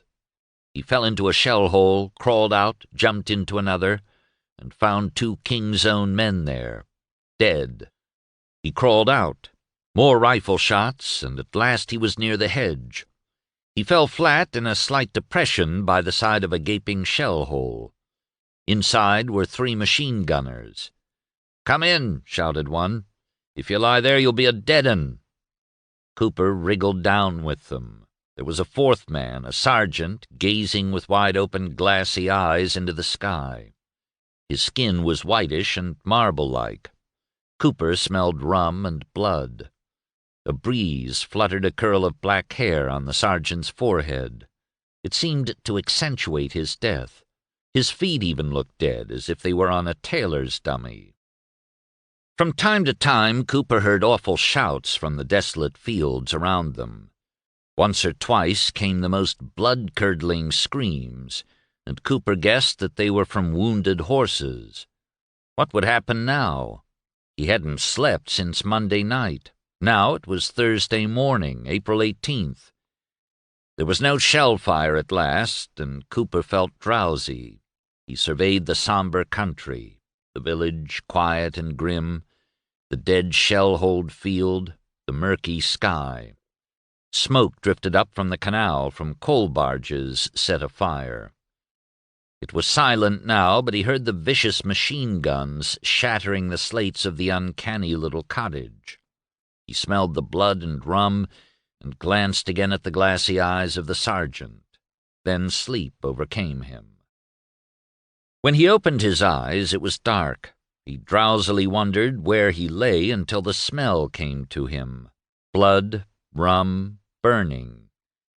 In a flash it all poured back. Night. He must have slept for hours.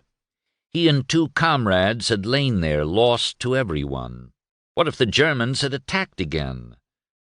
No sound pierced the darkness, but ahead of us a very light rose and cast its shimmering white glare over all, twisting up curious contorted shadows as it fell slowly to earth, then blackness. Soon they heard a voice coming nearer and nearer. "King's Own! Any King's Own there? Any A Company there?" For a moment the 3 kept silent. What were they going to be dragged in for? They weren't A Company. Then their better judgment said, "Here." A peering form came warily forward. "Who are you?" It was an officer of A Company. He told them they were now attached to him. "We're going to make a counterattack." A barrage was to begin in 10 minutes. Soon a clamor rumbled from behind. Blue flashes illuminated the sky, and almost simultaneously there was the angry rush of shells skimming over to the German positions. Machine guns chattered. The officer came running along among their sparse ranks as the short barrage lifted. "Come on, lads," he called softly. "Now crawl forward. Don't make any bloody noise. Keep on your tummies." As they crawled forward, the guns stopped. They passed through the orchard and beyond. "Stop," whispered the officer. Once the stragglers closed up, he said, "Come on." Suddenly there was an ear-splitting rattle. Cooper and the others pressed to the ground as a stream of machine-gun bullets swept over them. The gun must be almost on them. It stopped. Cooper knew nothing. Where were they? What now? All seemed strange. Without any warning, the officer scrambled up and shouted in a whisper, "Adam! Come on, give 'em hell!" They leaped to their feet and almost unconsciously rushed forward, rifles extended, yelling the lusty cries of Oswestry bayonet classes. Arr! In a second, and almost with a shock, I saw we were upon them. Dim German helmeted figures, head and shoulders above their post. Grr! I saw the fearsome machine gun right at us. A demon leapt toward it, seized the handles. It was all momentary. Then the hesitation was fractional. We were almost upon them. The coal-scuttled demon threw up his hands. Then the 4 others cried, "Mercy, Kamerad! Oh, mercy! Mercy!" Our bayonets were prodding them. Suddenly shots rang out right and left. Machine guns spluttered. I knew not what happened there or how far this counterattack extended. "Oh, show mercy!" almost screamed the Germans. They did scream, even blubbered. I'll never forget that scene and sound, like pigs screaming. When someone shouted, "Come out, you square-headed bastards!" the Germans began climbing out, hands still up. It seemed so strange to Cooper, with these unfamiliar scuttle-helmeted men at his side, hearing the guttural foreign voices, looking upon the high boots and strange gas helmets. Germans! How often we had talked of them in camp, imagined them. Even in the tumult of a few hours ago they had been distant and such very unknown, mysterious, invisible beings. It seemed now we were looking upon creatures who had suddenly descended from the moon. One felt, so this is the enemy. These are the firers of those invisible shots, those venomous machine guns, all the way from Germany, and here at last we meet. These are samples of the thousands ever consciously present in the apparently flat landscape in front of us, the other mysterious, vacant, yet impenetrable land. A land where for weeks guns might thunder, venomous bullets come flying to claim their victims, strange and meaningless lights might rise, and yet the eye would look out and see, staring back, just a blank expanse, where never a living creature moved, and yet be conscious that always the expanse concealed thousands of these gray waiting beings, eating, sleeping, seeing and not being seen. And further back, squatting by great newly oiled and shining monster guns. Here on this cold, dark April night, I looked upon them. 5. That noon the Kaiser lunched not far away at Fourth Army headquarters. Lieutenant Zelter was presented to him. Remembering him from Italy, His Majesty made polite inquiries about the doings of the film unit. Zelter told about the special film, The Battle of the Lys. That evening the lieutenant listened to staff officers discuss a new attack that should break the deadlock. They were to shift to the north and make another attempt to seize Mount Carmel. Zelter and his crew were instructed to get acquainted with the area. The next 2 days the filmmakers, along with intelligence officers, tramped around Carmel, thoroughly surveying the ground. Preparations continued and spirits were high among the planners when some snow fell on the morning of April 20th. The unseasonable cold would ensure secure footing not only for the Carmel attack, but for another try at the La Bassée Canal defense line. April 21st, a Sunday, was cold with bright intervals. There was a lull in the Lys battle, so air activity turned to the Somme Valley where the wind was blowing from the east, a quarter unfavorable to German pilots. Usually the winds in France were westerly, but this Sunday was one of those rare days with the wind favoring British and French flyers. When Baron Manfred von Richthofen awoke, he hoped it would be raining so he could get more sleep. He could see that it was an overcast sky, but there was no welcome patter of rain on the roof. His head ached from a wound received almost a year earlier, and if he got to his feet too quickly, he became giddy. His orderly lay out his uniform, but he donned a flying suit over his gray silk pajamas. Then, if they were grounded, he could go back to bed. Yesterday he had scored 2 kills, bringing his record to 80, a very decent number and one that could not be topped for a long time. He could use a rest. After a light breakfast, he left the officers' mess and again examined the sky. The sun was trying to break through. He noticed the wind was coming from the east. Not so good. It would blow them over enemy lines.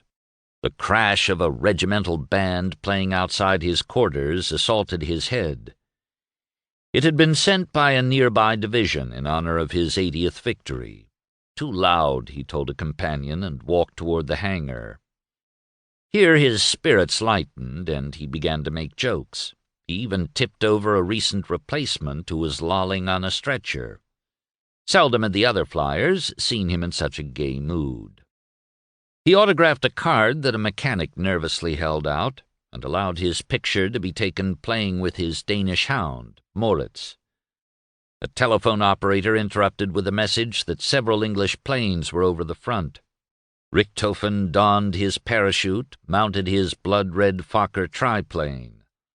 In moments he was in the air with his circus, which included his cousin, Wolfram, a fledgling, and 5 experienced men, one of whom had but one hand. They were joined by a dozen other tripes and albatrosses. A few minutes after flying over Bapaume at 7,000 feet, Richthofen spotted 2 British reconnaissance planes 1,000 feet below. He signaled 4 of his men to follow him while the rest stayed above to watch for enemy fighters. The 5 dived, expecting a quick and easy victory, but the observation planes put up a gallant stand, knocking down one Fokker. Richthofen broke off the fight and, while attempting to reform his circus, swept down within range of British anti-aircraft guns, which opened fire. The exploding puffs were seen by a formation of 8 camels. Led by Captain Roy Brown, they dived down to save the observation planes. Richthofen saw the cherry-nosed camels swooping down, so he signaled his men to come about and fight the attackers head-on. He set out after his 81st victim. Above, Lieutenant Wilfred May, a newcomer ordered by Brown to stay out of the fight, could not resist the beautiful target offered by one of the tripes. He flung himself at the German plane, then found himself in a regular beehive of enemy aircraft. They were coming from all sides, and he headed for home. The next thing he knew, someone was firing from behind. It was a red Fokker. Had I known it was Richthofen, I should probably have passed out on the spot. May swooped down, zigzagging toward the west. Richthofen followed him over the British lines. It was only a question of seconds before he got the range. Above, Brown saw what was happening and soon caught up with the 2 planes which were careening down the valley at 500 feet. He got the red Fokker in his sights, fired, and watched it drop out of sight. Confident that he had scored, Brown headed for home.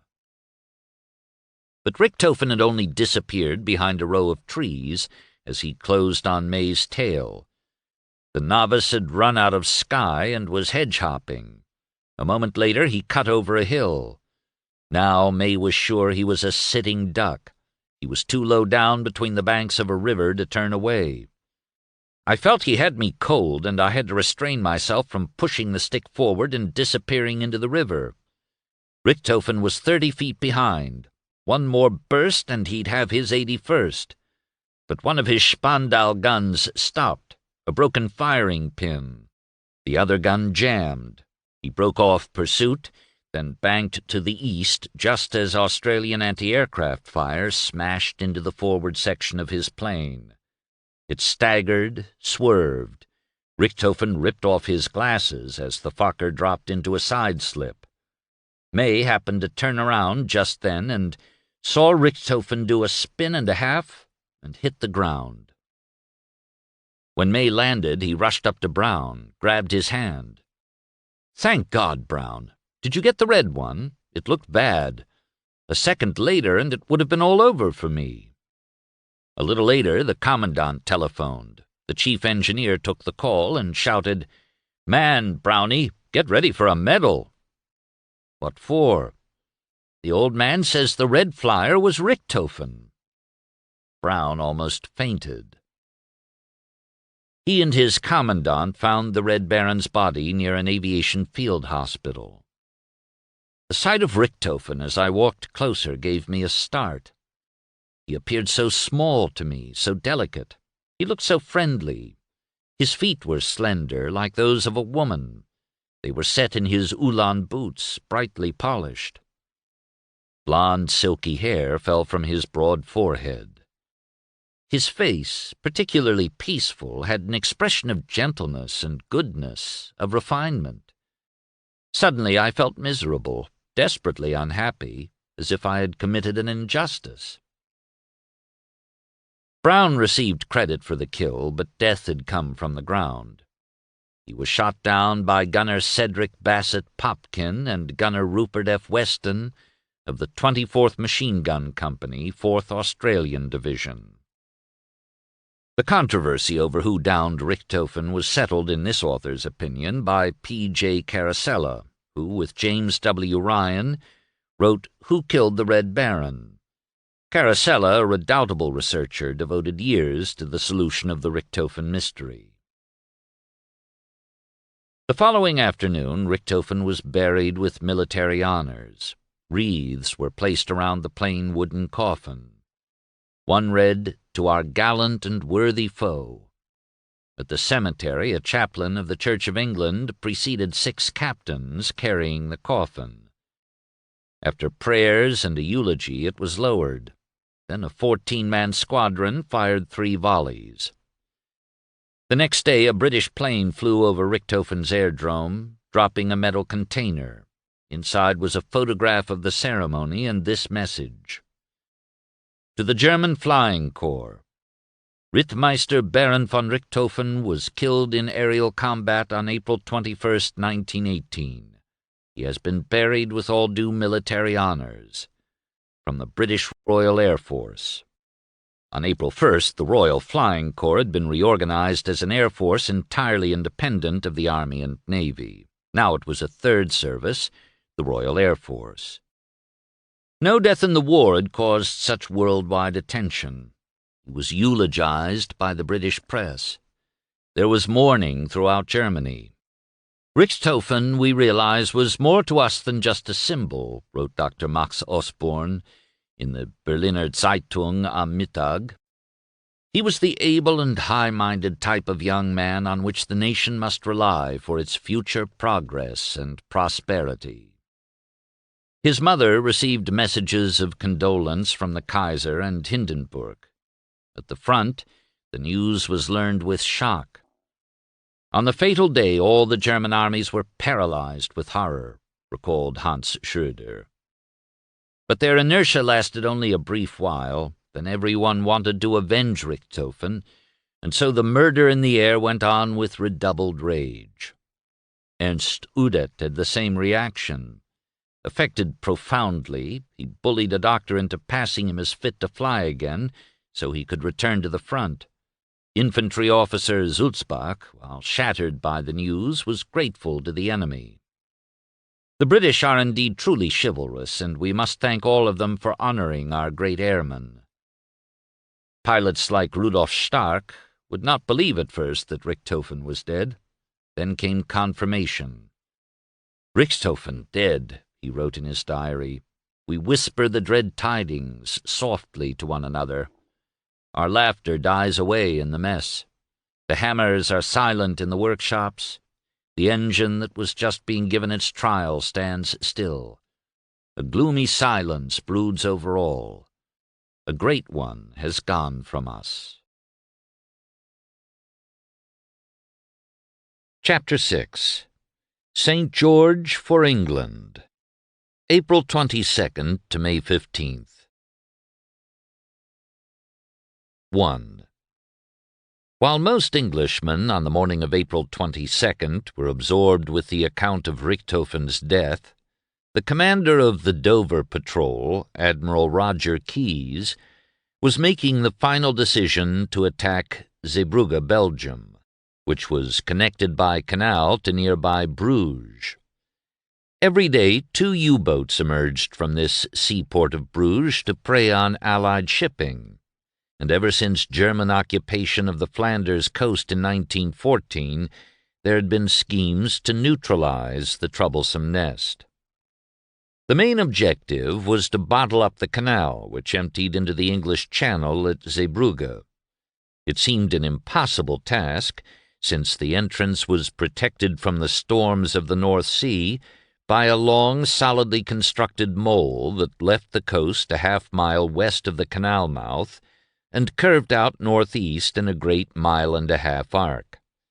The mole was 81 feet wide, with a thick 16-foot-high wall on its seaward side.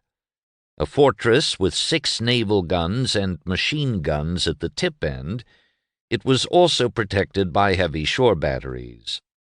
The attack could only be carried out under the best conditions of tide and moon, and that morning the meteorological report was not too bad.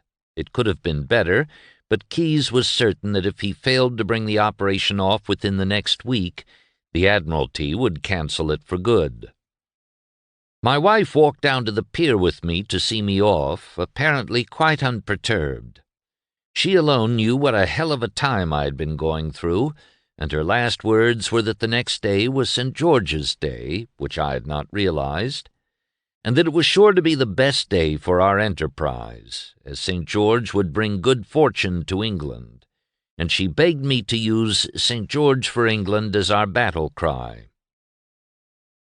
The Royal Marines, who were to storm the mole, were drilling on the quarterdeck of Hindustan when the signal came to prepare for the stunt.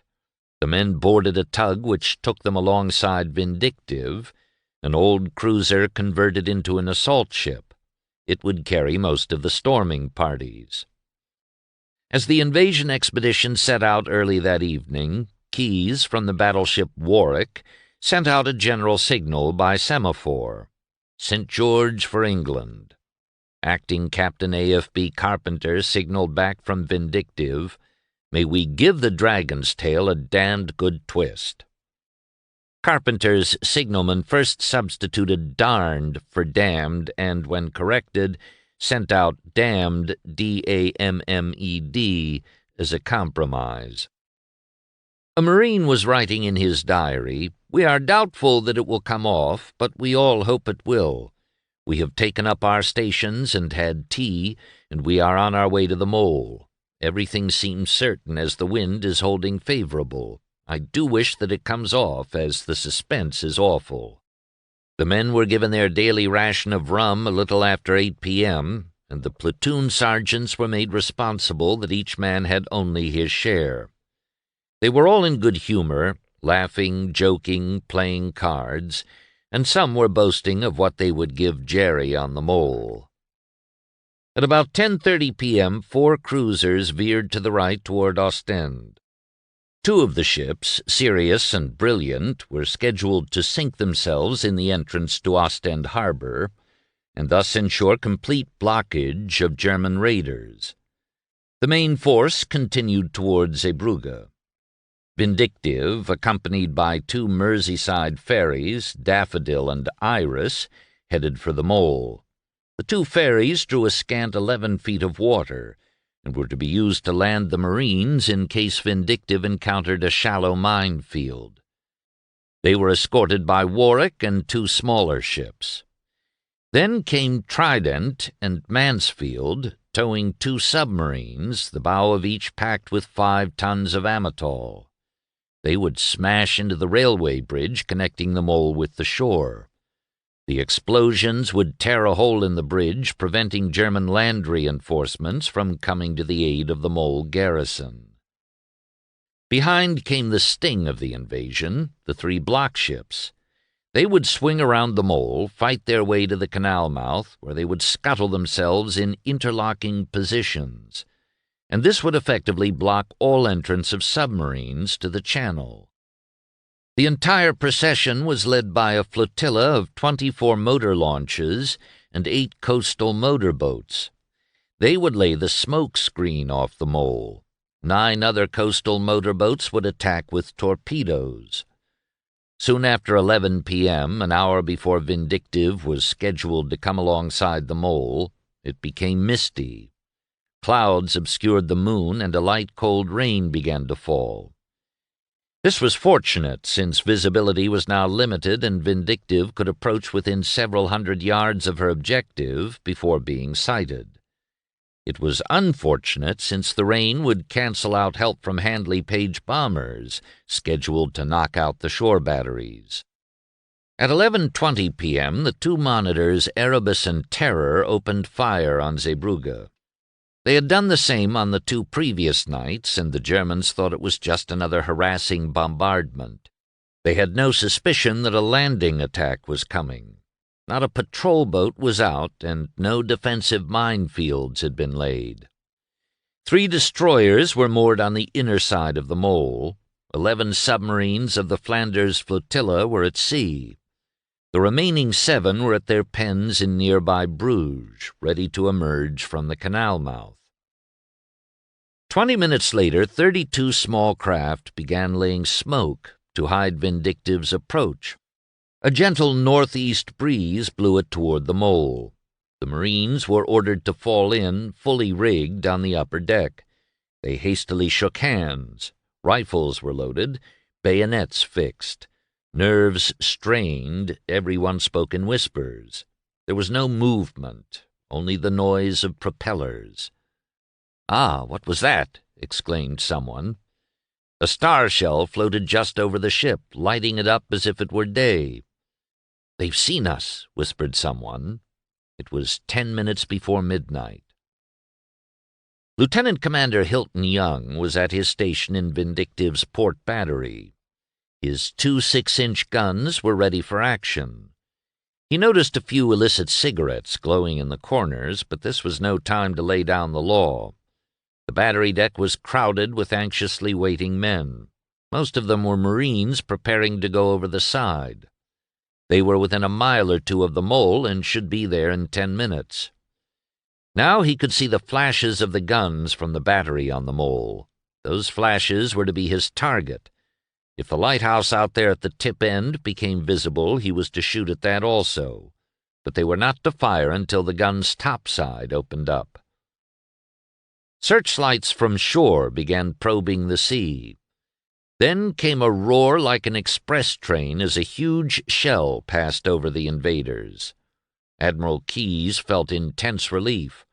The battle was at last joined, and there could be no turning back. Suddenly the wind turned. The blanket of smoke was pushed back to sea, and Vindictive was revealed, a perfect silhouetted target for the mole battery. She still had a quarter-mile to run before reaching the sheltering wall. Vindictive was pinned by a searchlight. Guns from the mole opened fire. From his dark bay, Lieutenant Commander Young saw their quick flashes on the port bow, then noticed a strange faint popping all around the ship. It was the noise of shells that had missed and were bursting in the sea. A moment later, shells began to hit the antiquated cruiser. Young was eager to open fire and thought, when is the top going to begin? Will it never begin? Then came a series of swift, shaking detonations close by, and one blinding flash of blue light in his eyes. Nearby, the Marine commander, Lieutenant Colonel Elliott, was killed, along with his second-in-command, Major Cordner. Young was listening so impatiently for the first shot from the top that he hardly noticed what was going on. Looking out the embrasure, he did see a friendly motorcraft dashing forward, almost flying across the waves as she spewed out smoke to hide the cruiser. She swung across our bows, right between us and the batteries and under the very muzzles of their guns, and vanished into her own smoke unharmed. It was a gallant act and glorious to see. Something went ponk just behind Young, and he felt a sledgehammer blow on his right arm that sent him spinning down the narrow entry into a group of Marines on the battery deck. "Why, whatever's the matter with you?" said a comrade in a surprised voice, and stirred the wounded Young with his foot. The noise was terrific, and the flashes of the mole guns seemed to be within arm's length, recalled Captain Carpenter. It seemed impossible for the mole guns to miss their target, and he thought it was a little short of criminal on the part of the mole battery that Vindictive was still afloat. From the flamethrower hut on the port side, Carpenter swung the ship to starboard, holding speed as she ran the gauntlet of guns. At 1 minute past midnight on St. George's Day, the ship arrived alongside the mole into a field of fire of enemy machine guns that swept its length. Carpenter ordered engines immediately reversed at full speed, and Vindictive gently bumped the mole. From the hut, Carpenter could just see over the top of the wall, but the smoke, the intermittent glare and flashes, and the rain obscured his vision.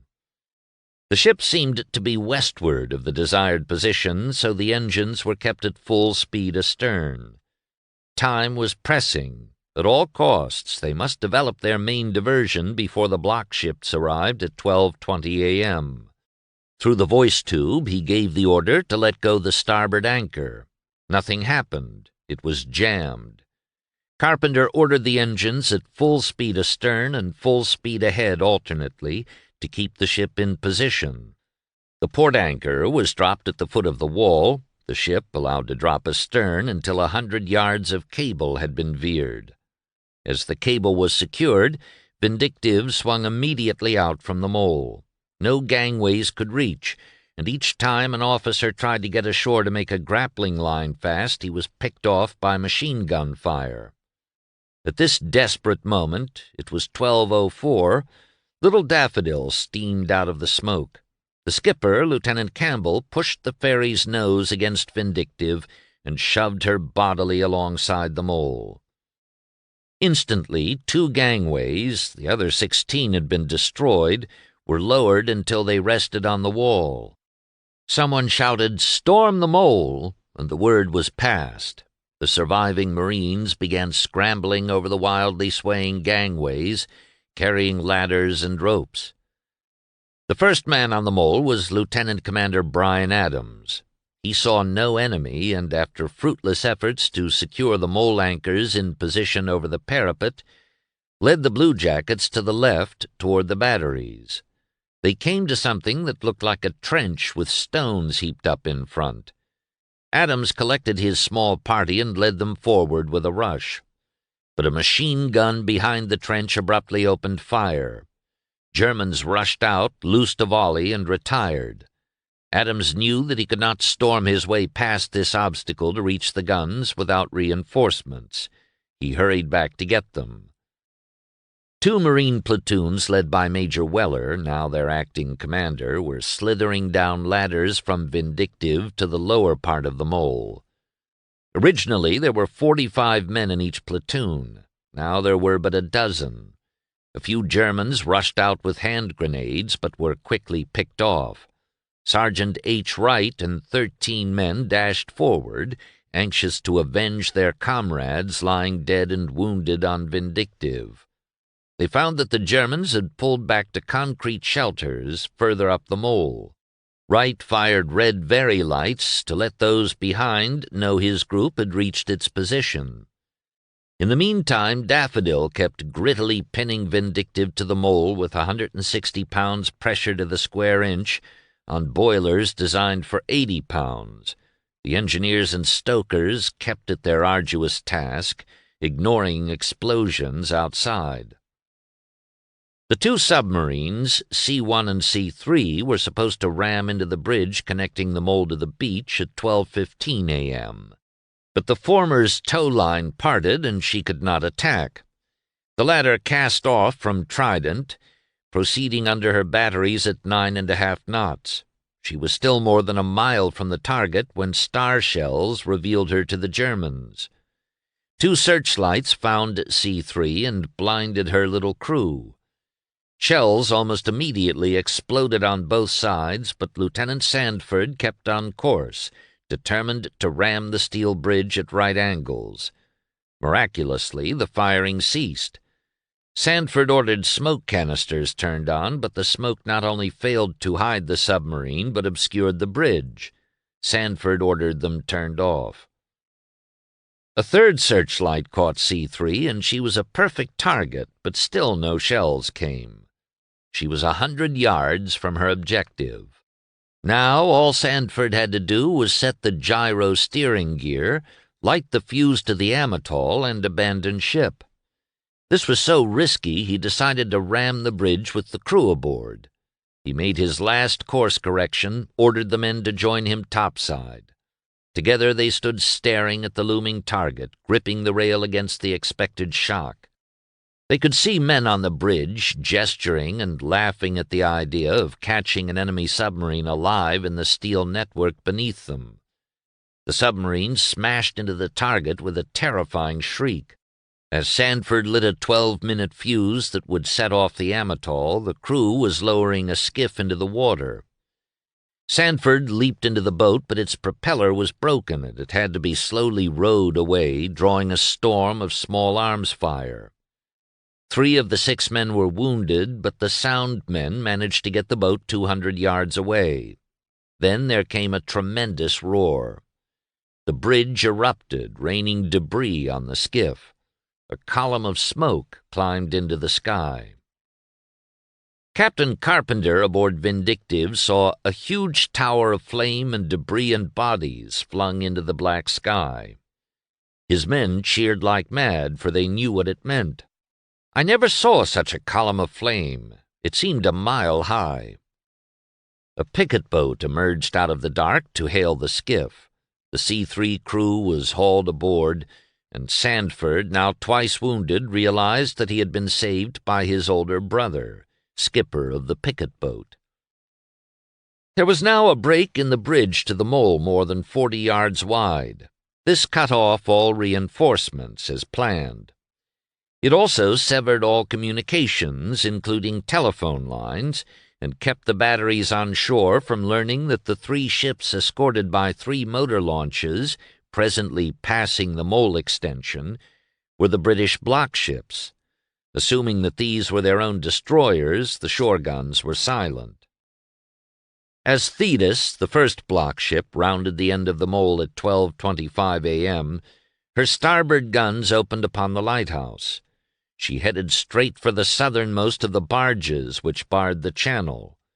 By now the 4.1-inch guns near the mole lighthouse began pouring shells into Thetis from 100 yards.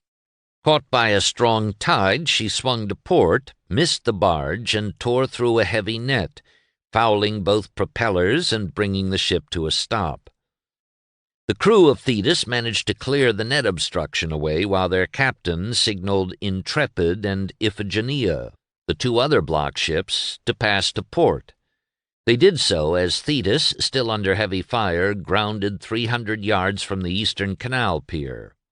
Finally, the starboard engine was restarted, and she limped into the dredged canal where she was sunk. As Intrepid passed Thetis, she was undamaged.